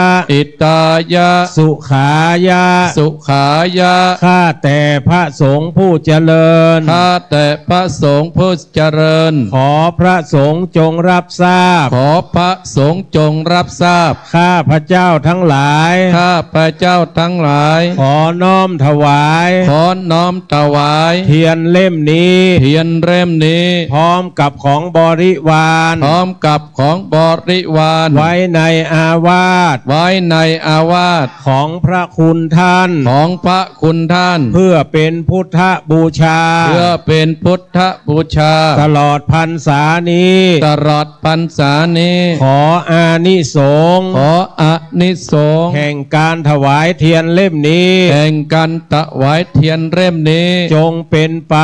จงเป็นไปเพื่อประโยชน์เพื่อประโยชน์เพื่อความสุขเพื่อความสุขแก่ข้าพระเจ้าทั้งหลายโดยแก่ข้าพระเจ้าทั้งหลายโดยแก่ปิยชนทั้งหลายโดยแก่ปิยชนทั้งหลายโดยมีมารดาบิดามีบรรดาบิดาเป็นต้นโดยเป็นต้นโดยตลอดกาลนานเถิดตลอดกาลนานเถิดสาธุต่อไปนี้จะเป็นการประเคนเตียนและปัจจัยบริวารเบื้องต้นนั้นขอเจริญพรเจิญท่านรองนายกเทศมนตรีเทศบาลตำบลเสมิงใต้เจริญพรเจิญท่านชาติชายใจกันทะได้ประเคนกันพระพุทธพร้อมกับป้อหลวงวัฒนาพ้นภัยผู้ใหญ่บ้านห้วยคอกของเฮานี่ประเคนพร้อมกันถึงสองท่านขออนุโมทนาที่ให้เกียรติมาร่วมงานการตานเตียนของครูบาอาจารย์และคณะศรัทธาในวันนี้ตัวต่อไปจะเป็นการเกณฑ์เตียนก่อนจะนิมนต์ครูบาอาจารย์พระเจ้าประสงค์จำนวน9 รูปได้เข้าประเคนเตียนในนามคณะสงฆ์และศรัทธาทุกคนหลังจากที่เกณฑ์เตียนแล้วก็นิมนต์ครูบาอาจารย์ได้ยกเตียนมาไว้ด้านฝั่งขวานะครับขอนิมนต์ท่านพระครูสถิตสารคุณวัดหนองผาขาวอำเภอป่าซางจังหวัดลำพูนท่านพระครูชลทานพิทักษ์วัดแม่ห้องไคอำเภอดอยสะเก็ดจังหวัดเชียงใหม่ท่านพระครูวรธรรมนาถเจ้าคณะตำบลสันติสุขวัดหนองเหียงดอยหล่อท่านพระครูสังวรศิลาภิลักษ์วัดชายมูลแม่ก้าสันปะตองท่านพระครูกัลยาณปราโมทย์เจ้าคณะตำบลดอยหล่อเขต1วัดม่อนห้วยแก้วท่านพระครูวิพัฒน์ปุญญสารเจ้าวาดวัดยางครามตำบลยางครามดอยหล่อท่านพระชัยวัฒน์นาคเสโนวัดพระธาตุดอยน้อยอำเภอดอยหล่อท่านพระอาจารย์จำเริญวัดศรีโพธารามอำเภอเมืองฝางวัดพระธาตุม่อนปิ่นเมืองฝางและนิมนต์ท่านพระอธิวัตรวัดเหล่าวัดมงคลท่าล้อขอนิมนต์ครับจำนวน9 รูปได้เกณฑ์เตียนก่อนนะครับศรัทธาเฮาสาธุเนอสาธุถ้าสะดวกก็ยกขึ้นไว้นะครับถ้าบ่สะดวกก็ตั้งลุ่มเอาอิงตั้งหลังก็ได้นะครับต่อไปจะเจิญศรัทธาเข้ามาเกณฑ์เป็นจ้องกับฐานพัดจ้องนี่ลูกหลานของแม่บัวลันจำปาอิ่มบวกก้างสันกำแพงเป็นผู้ตกแต่งดาเอามาตานแล้วฐานพัดนี่ท่านพระครูชลทานพิทักษ์วัดแม่ห้องไคเป็นผู้จัดเตรียมมาท่านพระครูก็มีเมตตาเพื่อศรัทธาได้เกณฑ์แตนไปจำนวน9 ท่านดังต่อไปนี้เจริญพรเจิญคุณป้อสินชัยอิศกุลวงศ์บ้านสันหินดอยหล่อ 2แม่จิรพันธ์โมป้อเวียงป่าเป้าเจียงไฮ้3แม่ครูเกษณีชัยเทพเมืองเจียงใหม่4แม่ครูลาวันกุยคำเมืองจี้ละปูน5แม่ครูเพลินพิษทิพึกบ้านแป้นละปูน6แม่บุญปันตาเหียงบ้านห้วยงูในอำเภอฝาง7แม่ปันทิพยะแม่บุญปันทิพยะบ้านศพเตี้ยจอมตองเชียงใหม่8แม่อมรวันเล้ากุลอำเภอสันทรายเชียงใหม่9คุณสมพรรัตนังบ้านป่าเมือดสันทรายเชียงใหม่ขอเจริญพรทั้ง9ท่านได้เข้าประเคนเกณฑ์จองแล้วก็ฐานพัดตีตั้งพัดเถอะก่อนอันนี้เป็นจองเด้อตานล่มตานจองเป็นล่มเป็นเงา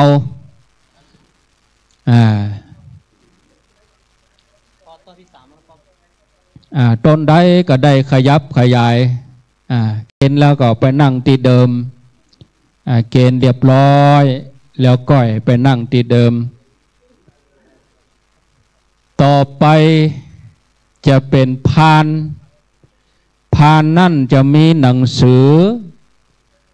แล้วก็มีเตียนแล้วก็มี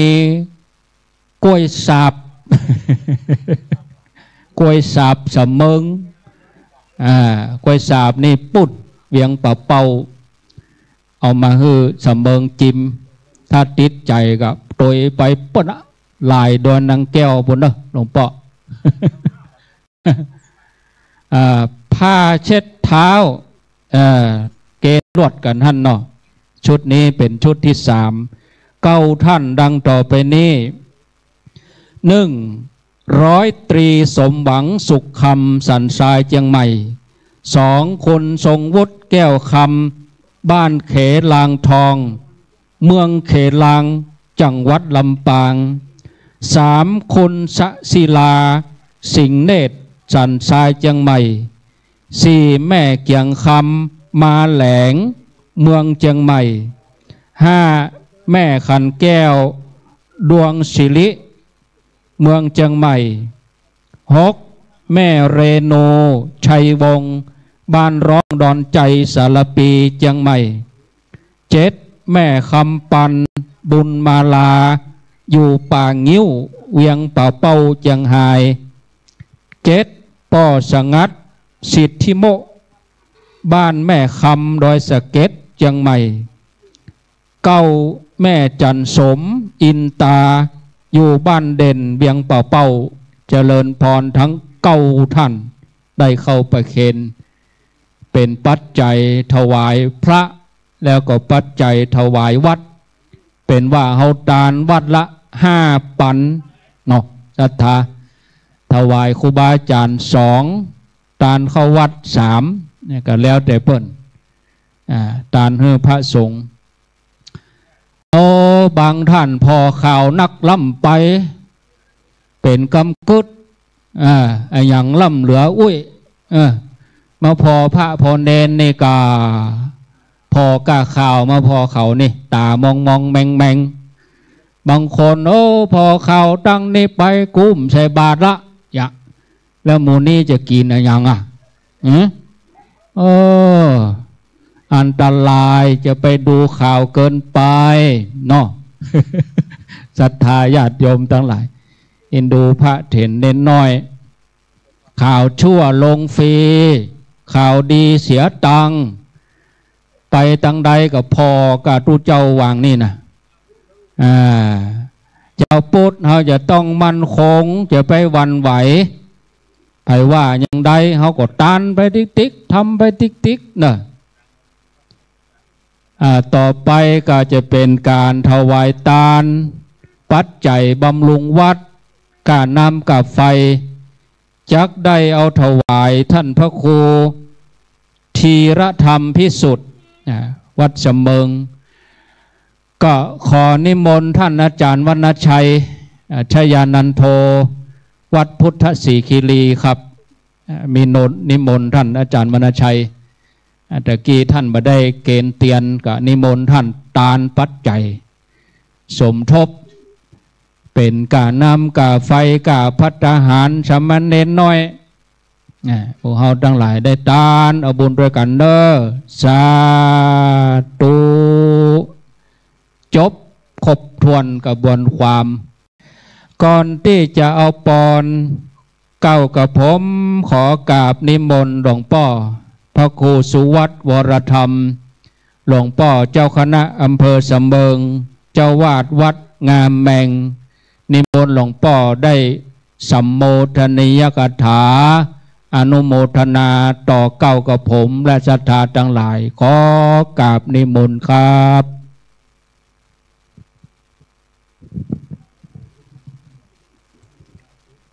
ขอไหว้สาครูบาอาจารย์เจ้าทั้งหลายทุกรูปทุกองค์ที่ได้เดินทางมาร่วมถวายเตียนที่อำเภอเสมิงโดยการนำของท่านพระครูชลทานพิทักษ์จากอำเภอดอยสะเก็ดแล้วก็ท่านพระครูอภิวัตรวิกรมรองเจ้าคณะอำเภอดอยหล่อพร้อมด้วยพระภิกษุนักจัดรายการวิทยุขึ้นสีขาวทุกรูปขอเจริญพรพ่อแม่พี่น้องศรัทธานาบุญเฮาทั้งหลายเชียงใหม่ลำปูนลำปางแล้วก็จังหวัดเชียงรายแม่ฮ่องสอนก็มีเนาะทุกท่านวันนี้นับว่าเป็นเนื้อนาบุญอันยิ่งใหญ่ของพ่อแม่พี่น้องศรัทธานาบุญเฮาทั้งหลายที่ได้เดินทางมาถวายเทียนพร้อมด้วยจตุปัจจัยในเขตพื้นที่อำเภอเสมิงถ้าหากว่าจะฮื้อไปเป็นวัดทั้ง9 วัดก็คงลำบากหรือแม้ก็ต้องนอนละนะเพราะอะไรอย่างแต่ละพื้นที่ของอำเภอเสมิงนะมันเป็นดอยถ้าไปตำบลแม่สาบก็ต้องขึ้นดอยถ้าไปตำบลเสมิงเหนือก็ขึ้นดอยนะอย่างนี้เป็นต้นเพราะนั้นเรามารวมเป็นศูนย์น้ำใจเป็นศูนย์รวมจิตใจของพ่อแม่พี่น้องที่วัดเสมิงที่นี่โดยวัดเสมิงเนี่ยมันเป็นวัดประจำอำเภอเสมิงเอาอยู่แล้วสะดวกสบายกับพ่อแม่พี่น้องกับครูบาอาจารย์ทุกวัดทุกวาได้ร่วมจุ่มนุมจุกันณวัดเสมิงเอาที่นี่การที่ท่านทั้งหลายมีความตั้งใจโดยการนำของท่านพระครูอภิวัตรวิกรมซึ่งก็เป็นออกรายการขึ้นสีขาวได้ประกาศเชิญชวนพี่น้องหมอทั้งหลายภายมีโอกาสก็ไข้หูไข้หันเสมิงก็เข้ามาเพราะหลายๆท่านแม้กระทั่งอยู่เชียงใหม่ก็บอกเคยเข้ามาเตื้อที่อำเภอเสมิงก็ได้มาหูมาหันมาพอมากอยแต่ปีหน้าเพิ่นจะไปอำเภอกาลยาพุ่นถ้าอำเภอกาลยาก็ต้องผ่านเสมิงเนี่ยขึ้นไปนะพุ่นแล้วก็ลวดขาออกก็ออกทางเมืองปลายพุ่นนะอ้อมบวมกรรมปีหน้าเด้อหันท่านพระครูเพิ่นบอกว่าปีหน้าจะไปทางปุ้นไปพออำเภอกาลยาซึ่งเป็นอำเภอน้องใหม่อย่างนี้เป็นต้นดังนั้นพ่อแม่พี่น้องหมู่เฮาท่านทั้งหลายการถวายเตียนประสาถวายผ้าอาบน้ำฝนก็ถือว่าเป็นประเพณีนิยมของชาวพุทธเฮาอย่างที่ท่านพระครูท่านได้ว่าไว้ตะกี้ว่าเฮาเป็นเจ้าพุทธเฮาต้องหนักแน่นเรื่องไผ่ก็เรื่องมันนะ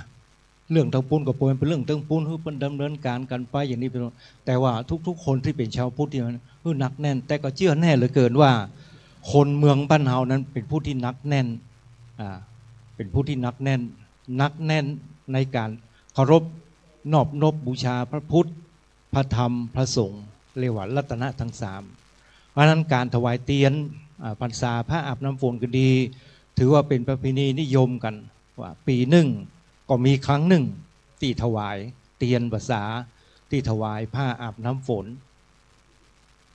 ยังเป็นจารีตที่ทอยอยู่ถึงแม้ว่าในยุคปัจจุบันนี้พี่น้องหมู่เฮาท่านทั้งหลายจะสะดวกสบายเนื่องจากมีไฟไม่ยั้งก็ถือว่ายังเป็นประเพณีอยู่ถ้าเฮาบัตานเตียนตันยัง คนรุ่นใหม่ๆนี่ก็จะบอกบางวัดเพื่อก็ยังมีการหล่อเตียนเพื่อได้หูได้หาว่าพิธีการหล่อเตียนเป็นจะได้เอาละอ่อนเอานักเรียนมาเป็นหัวเรี่ยวหัวแรงมาศึกษาหาความรู้เพื่อที่เป็นการถ่ายทอดให้ลูกหลานเขาได้จดจำต่อไปเพราะนั้นพี่น้องของทั้งหลายที่ฟังรายการวิทยุขึ้นสีขาวก็ถือว่าเป็นกระบอกเสียงของทางพระพุทธศาสนาที่จะอยู่ใกล้อยู่ไกลถ้าสามารถรับขึ้นวิทยุก็สามารถที่จะร่วมกินร่วมทานร่วมบุญร่วมกุศลกับท่านพระคุณเจ้าทั้งหลายที่เปิ้นจัดออกรายการจัดรายการแต่ว่าเป็นได้น่าเสียดายว่าอำเภอเสมิงเฮาบ่สามารถที่รับขึ้นเหล่านี้ได้นะบ่สามารถที่รับขึ้นเหล่านี้ได้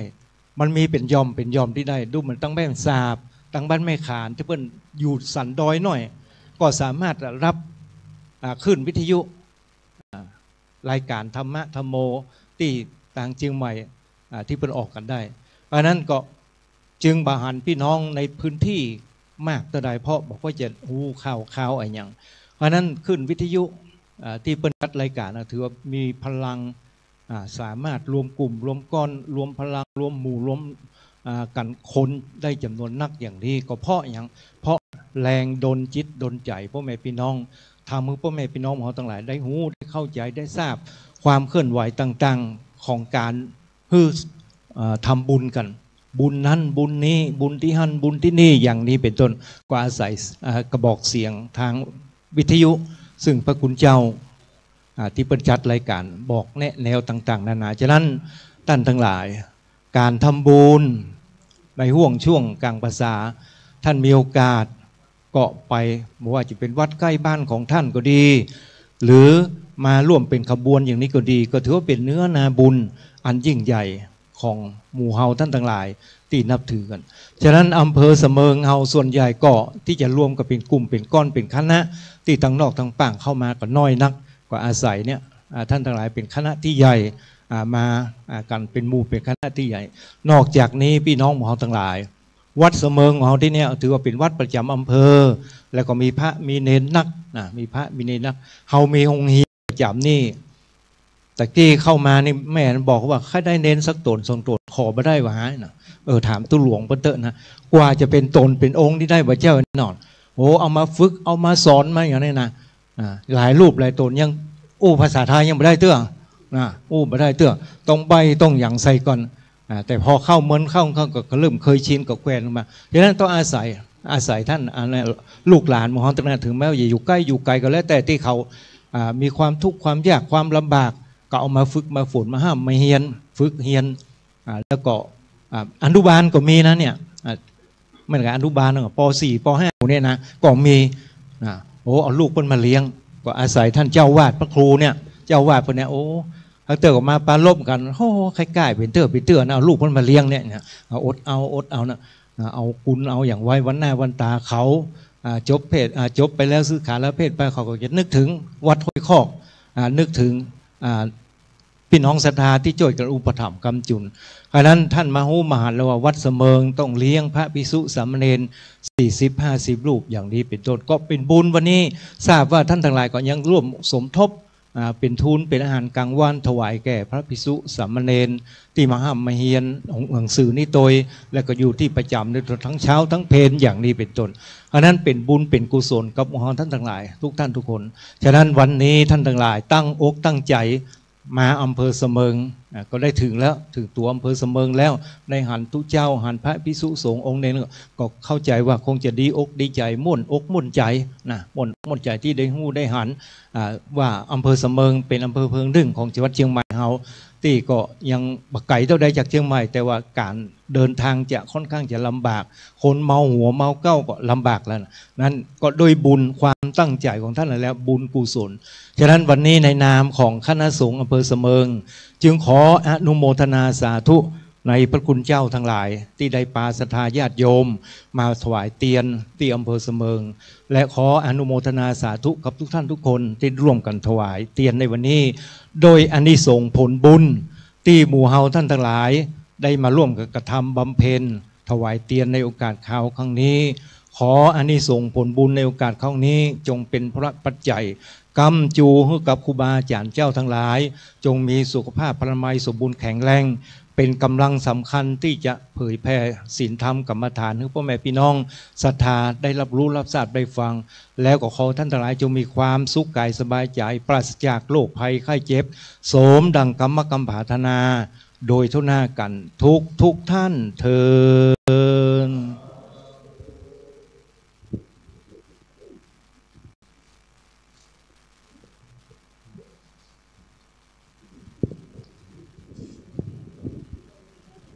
ต่อไปตั้งอกตั้งใจฮับปอนเนอร์ยะถาวะริวาหาปุราปาริปุเรนติสาคะรังเอวะเมวะอิโตทินังเปตานังอุปกปติอิชิตังปฏิตังตุมหังคิปะเมวะสมิชันตุสัพเพปุเรนตุสังกปาจันโทปนรโสยะถามะนิโชติรโสยะถาวิวัจจันตุสัมภโลโควินาสตุมาเตภวะตวันตรายโยสุขีธิขายุโกภาวะสัพพิติโยวิวัจจันตุสัพพโลโควินาสตุมาเตภวะตวันตรายโยสุขีธิขายุโกภาวะสัพพิติโยวิวัจจันตุสัพพโลโควินาสตุมาเตภวะตวันตรายโยสุขีธิขายุโกภวะอภิวาทนาฤทธานิจังโวทาปัจยิโนจัตตาโลธรรมวะทันติอายุวันโนสุขังภารังโสอัตถรัตโธสุขิโตวิลุนโหพุทธศาสเนอโรโคสุขิโตโหหิสหัสเพหิยาติภิโสอัตถระโทสุขิโตวิลุนโหพุทธศาสเนอโรโคสุขิโตโหหิสหัสเพหิยาติภิโสอัตถระโทสุขิโตวิลุนโหพุทธศาสเนอโรโคสุขิโตโหหิสหัสเพหิยาติภิรตนาตยานุภาเวนรตนาตยเตสัสสะทุกขโลคพยาเวลาโสกาจัตตุจุปัฏฐวะอเนกาอันตรายาปิเวนะสันโตเสสะโตชัยสิทธิธานังราพังโสทิภาคยังสุขังพละสิริอายุจาวันโนจะโพคังวุฒิชัยสวาสตวาสาจะอายุจะเสียวสิทธิภวันตุเตภวตุสาพมังคารังรักขันตุสาพเทวตาสาพพุทธานุ ภาเวนะสัทธาโสทิภวันตุเตภวตุสะพมังคะลังรักขันตุสัพพเทวตาสัพพธรรมานุภาเวนะสัทธาโสทิภวันตุเตภวตุสัพพมังคะรั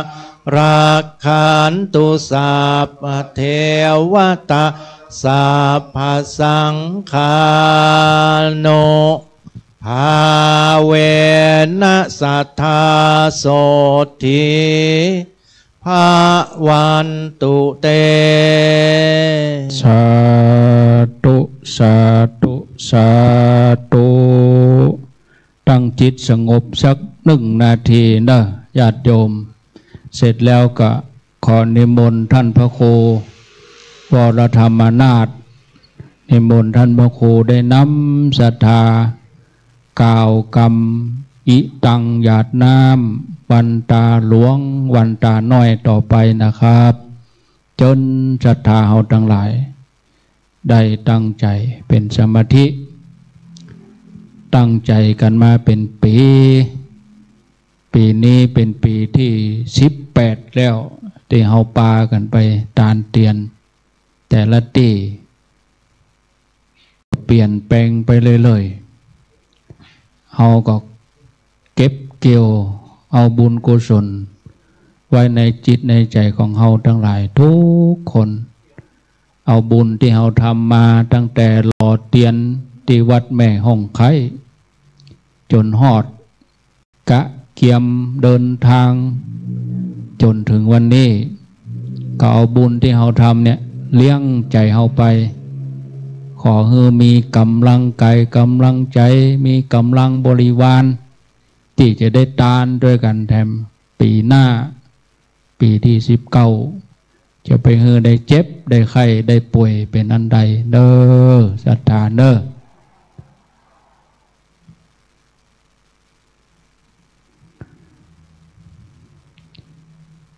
ขออนุโมทนาทุกท่านต่อไปตั้งใจกล่าวกรรมหยาดน้ำเป็นกรรมเมืองนิมนต์ท่านพระครูครับอิมังตานากรรมังนิปานาปัญจโยอนตนอนเนจังอิมังสีรานิปานาปัจจโยอนตนอนเนจังอิมังภวัตตากรรมังนิปานาปัจจโย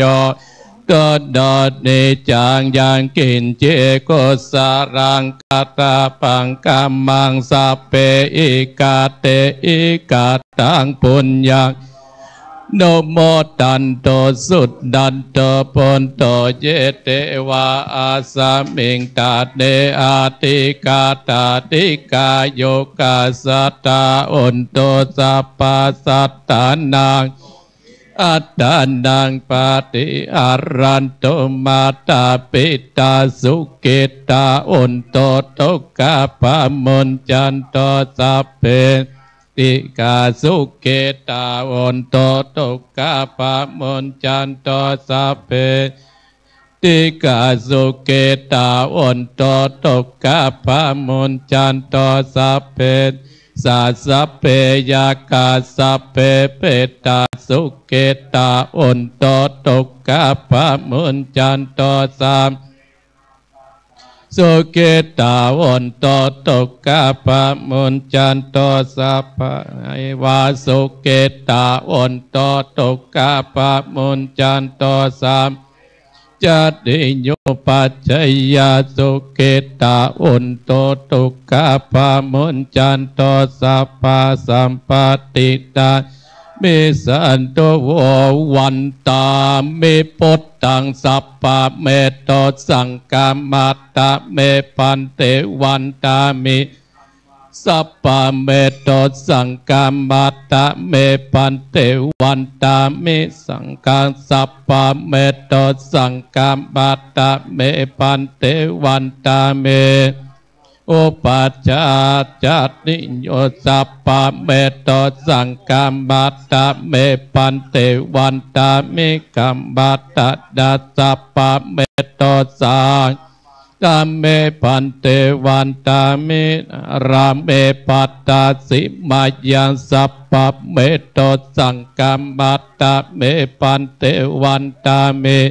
ติยังสัพพังสัพปัตตะเตโสปัตติติตัสสะติรัตตะโตมาอาโปเตงปตตา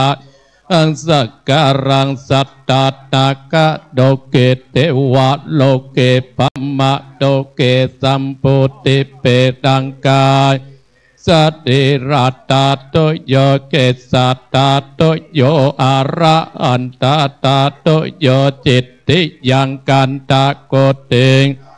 ราสิติสะอาเสตัมมัคคันเตสัพเพสันตาดาสิติยังอหังวันตามิสัพพะโสมต่อไปวันทาคุบาอาจารย์เนอวันตามิพันเตสัพพังนาตาเบพันเตมยากะตังปุญญังสามินาอนุโมติตาปังมินากะตังปุญญังไมอังตาตะพังสาธุสาธุโมทันพุทธรักษาธรรมรักษาสังฆรักษาจัตตาโลธรรมาวะทันติอายุวันโนสุขังพระลาสาธุโชคดีมีสุขกันคู่คนต่อไปเจิญทัตถา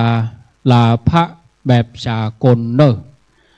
อะระหังสัมมาสัมพุทโธภะคะวาพุทธังภะคะวันตังอภิวาเทมิสวากาโตภะคะวะตาธัมโมธัมมังนัมมัสสามิโสปฏิปันโนภะคะวะโตสาวกสังโฆสังฆังนะมามิจบพิธีกลับบ้านได้ซ้อนเก้าอี้เด้อเด้อ เอาบุญแหมต่อจะลุกฮือเหลวจะเตียวฮือพอจะลุกฮือเหลวจะเตียวฮือพอทดสอบแม่อุ้ยอินฟังใบเตือนเนอะซองเหลือแหมซองตะกี้พระครูชลทานพิทักษ์มาได้ปะอุ้ยอินกับเด้อแม่อุ้ยอินอยู่ก่อนขอบโยมสมพรโยมอมรวันมาหาท่านอาจารย์ครับอ๋อถวายลูกเน้นล่ะเปิ้นถวายลูกเนนกันเนอะศรัทธาญาติโยมเท่าแก่อีป่ออีแม่ทั้งหลายทุกคนทุกท่านเนอะขอได้รับความขอบคุณจากคณะครูบาอาจารย์พระสงฆ์นักจัดรายการทุกรูปทุกองค์วันนี้ขาดไผ่บดได้สักคนเนอะขโยมคนขับนบคนขับรถหลวงพ่อมาเอาเตียนมาเอาไตรยาตานต่างๆของหลวงพ่อเนอะขโยมขอบคุณเท่าแก่อีป่ออีแม่ทุกท่านทุกคนอาจจะไม่ได้เข้ามาประเคนเป็นตัวแทนก็ได้เนาะแต่ว่าถือว่าวันนี้ขาดไฟบ่ได้เนอะขาดไปคนใดคนหนึ่งก็บอกครบองค์ในการที่จะทำพิธีทุกคนเปิ่งปลาอาศัยกันน้ำเปิ่งเรือเสือเปิ่งปลาครูบาอาจารย์เปิ่งศรัทธาท่านเจ้าทั้งหลายเนอะบ่มีศรัทธาญาติโยมมาร่วมการร่วมงานร่วมกินร่วมทานด้วยกันบ่ได้มาทานเตียนด้วยกันคนก็จะบ่มีทุกคนที่มานี่ก็คือทุกคนได้มาสร้างคุณค่าได้มาสร้างศรัทธาประสาทะร่วมกันศรัทธาท่านเจ้าอยู่ดีมีสุขเดินทางปลอดภัยทุกท่านทุกคนเดินทางทุกท่านทุกคนเนอะแม่อุ้ยอินพังไปเตื้อตัวมาจ้าเหลือเปิ้นตอนนี้ท่านพระครูชลทานพิทักษ์เนอะอยู่นี่แล้วท่านพระครูชลทานพิทักษ์จะได้ปิดรายการอนุโมทนากับทุกท่านเนอที่มาร่วมกินหอมตาลด้วยกันในวันนี้ขยมหลวงพ่อเจ้าคณะอำเภอ ยังนี่แหมอันหนึ่งเด้อตะกี้เอาไปแบบเสี่ยงอะเอาไปแบบเสี่ยงมีนี่อยู่เด้อมีจ้องกับฐานตั้งตาลปัดยังมีนี่อยู่ศรัทธาท่านทั้งหลายที่พอรายการอยู่ทั่วโลกในขณะนี้ตั้งการถ่ายทอดสดของวัดฝ่ายหินแล้วก็พี่น้องที่ฟังอยู่ตั้งบ้านตั้งจอง8จังหวัดภาคเหนือที่ฟังรายการนี้เฮาถ่ายทอดสดตั้งแต่เมื่อไงแต่เจ้ามาจนถึงบัดนี้ละจะได้นำรายการนี้จากเฮาท่านทั้งหลายไปก่อนเนอจัตตาโลธรรมาวัฏันติอายุวันโนสุขังปะลัง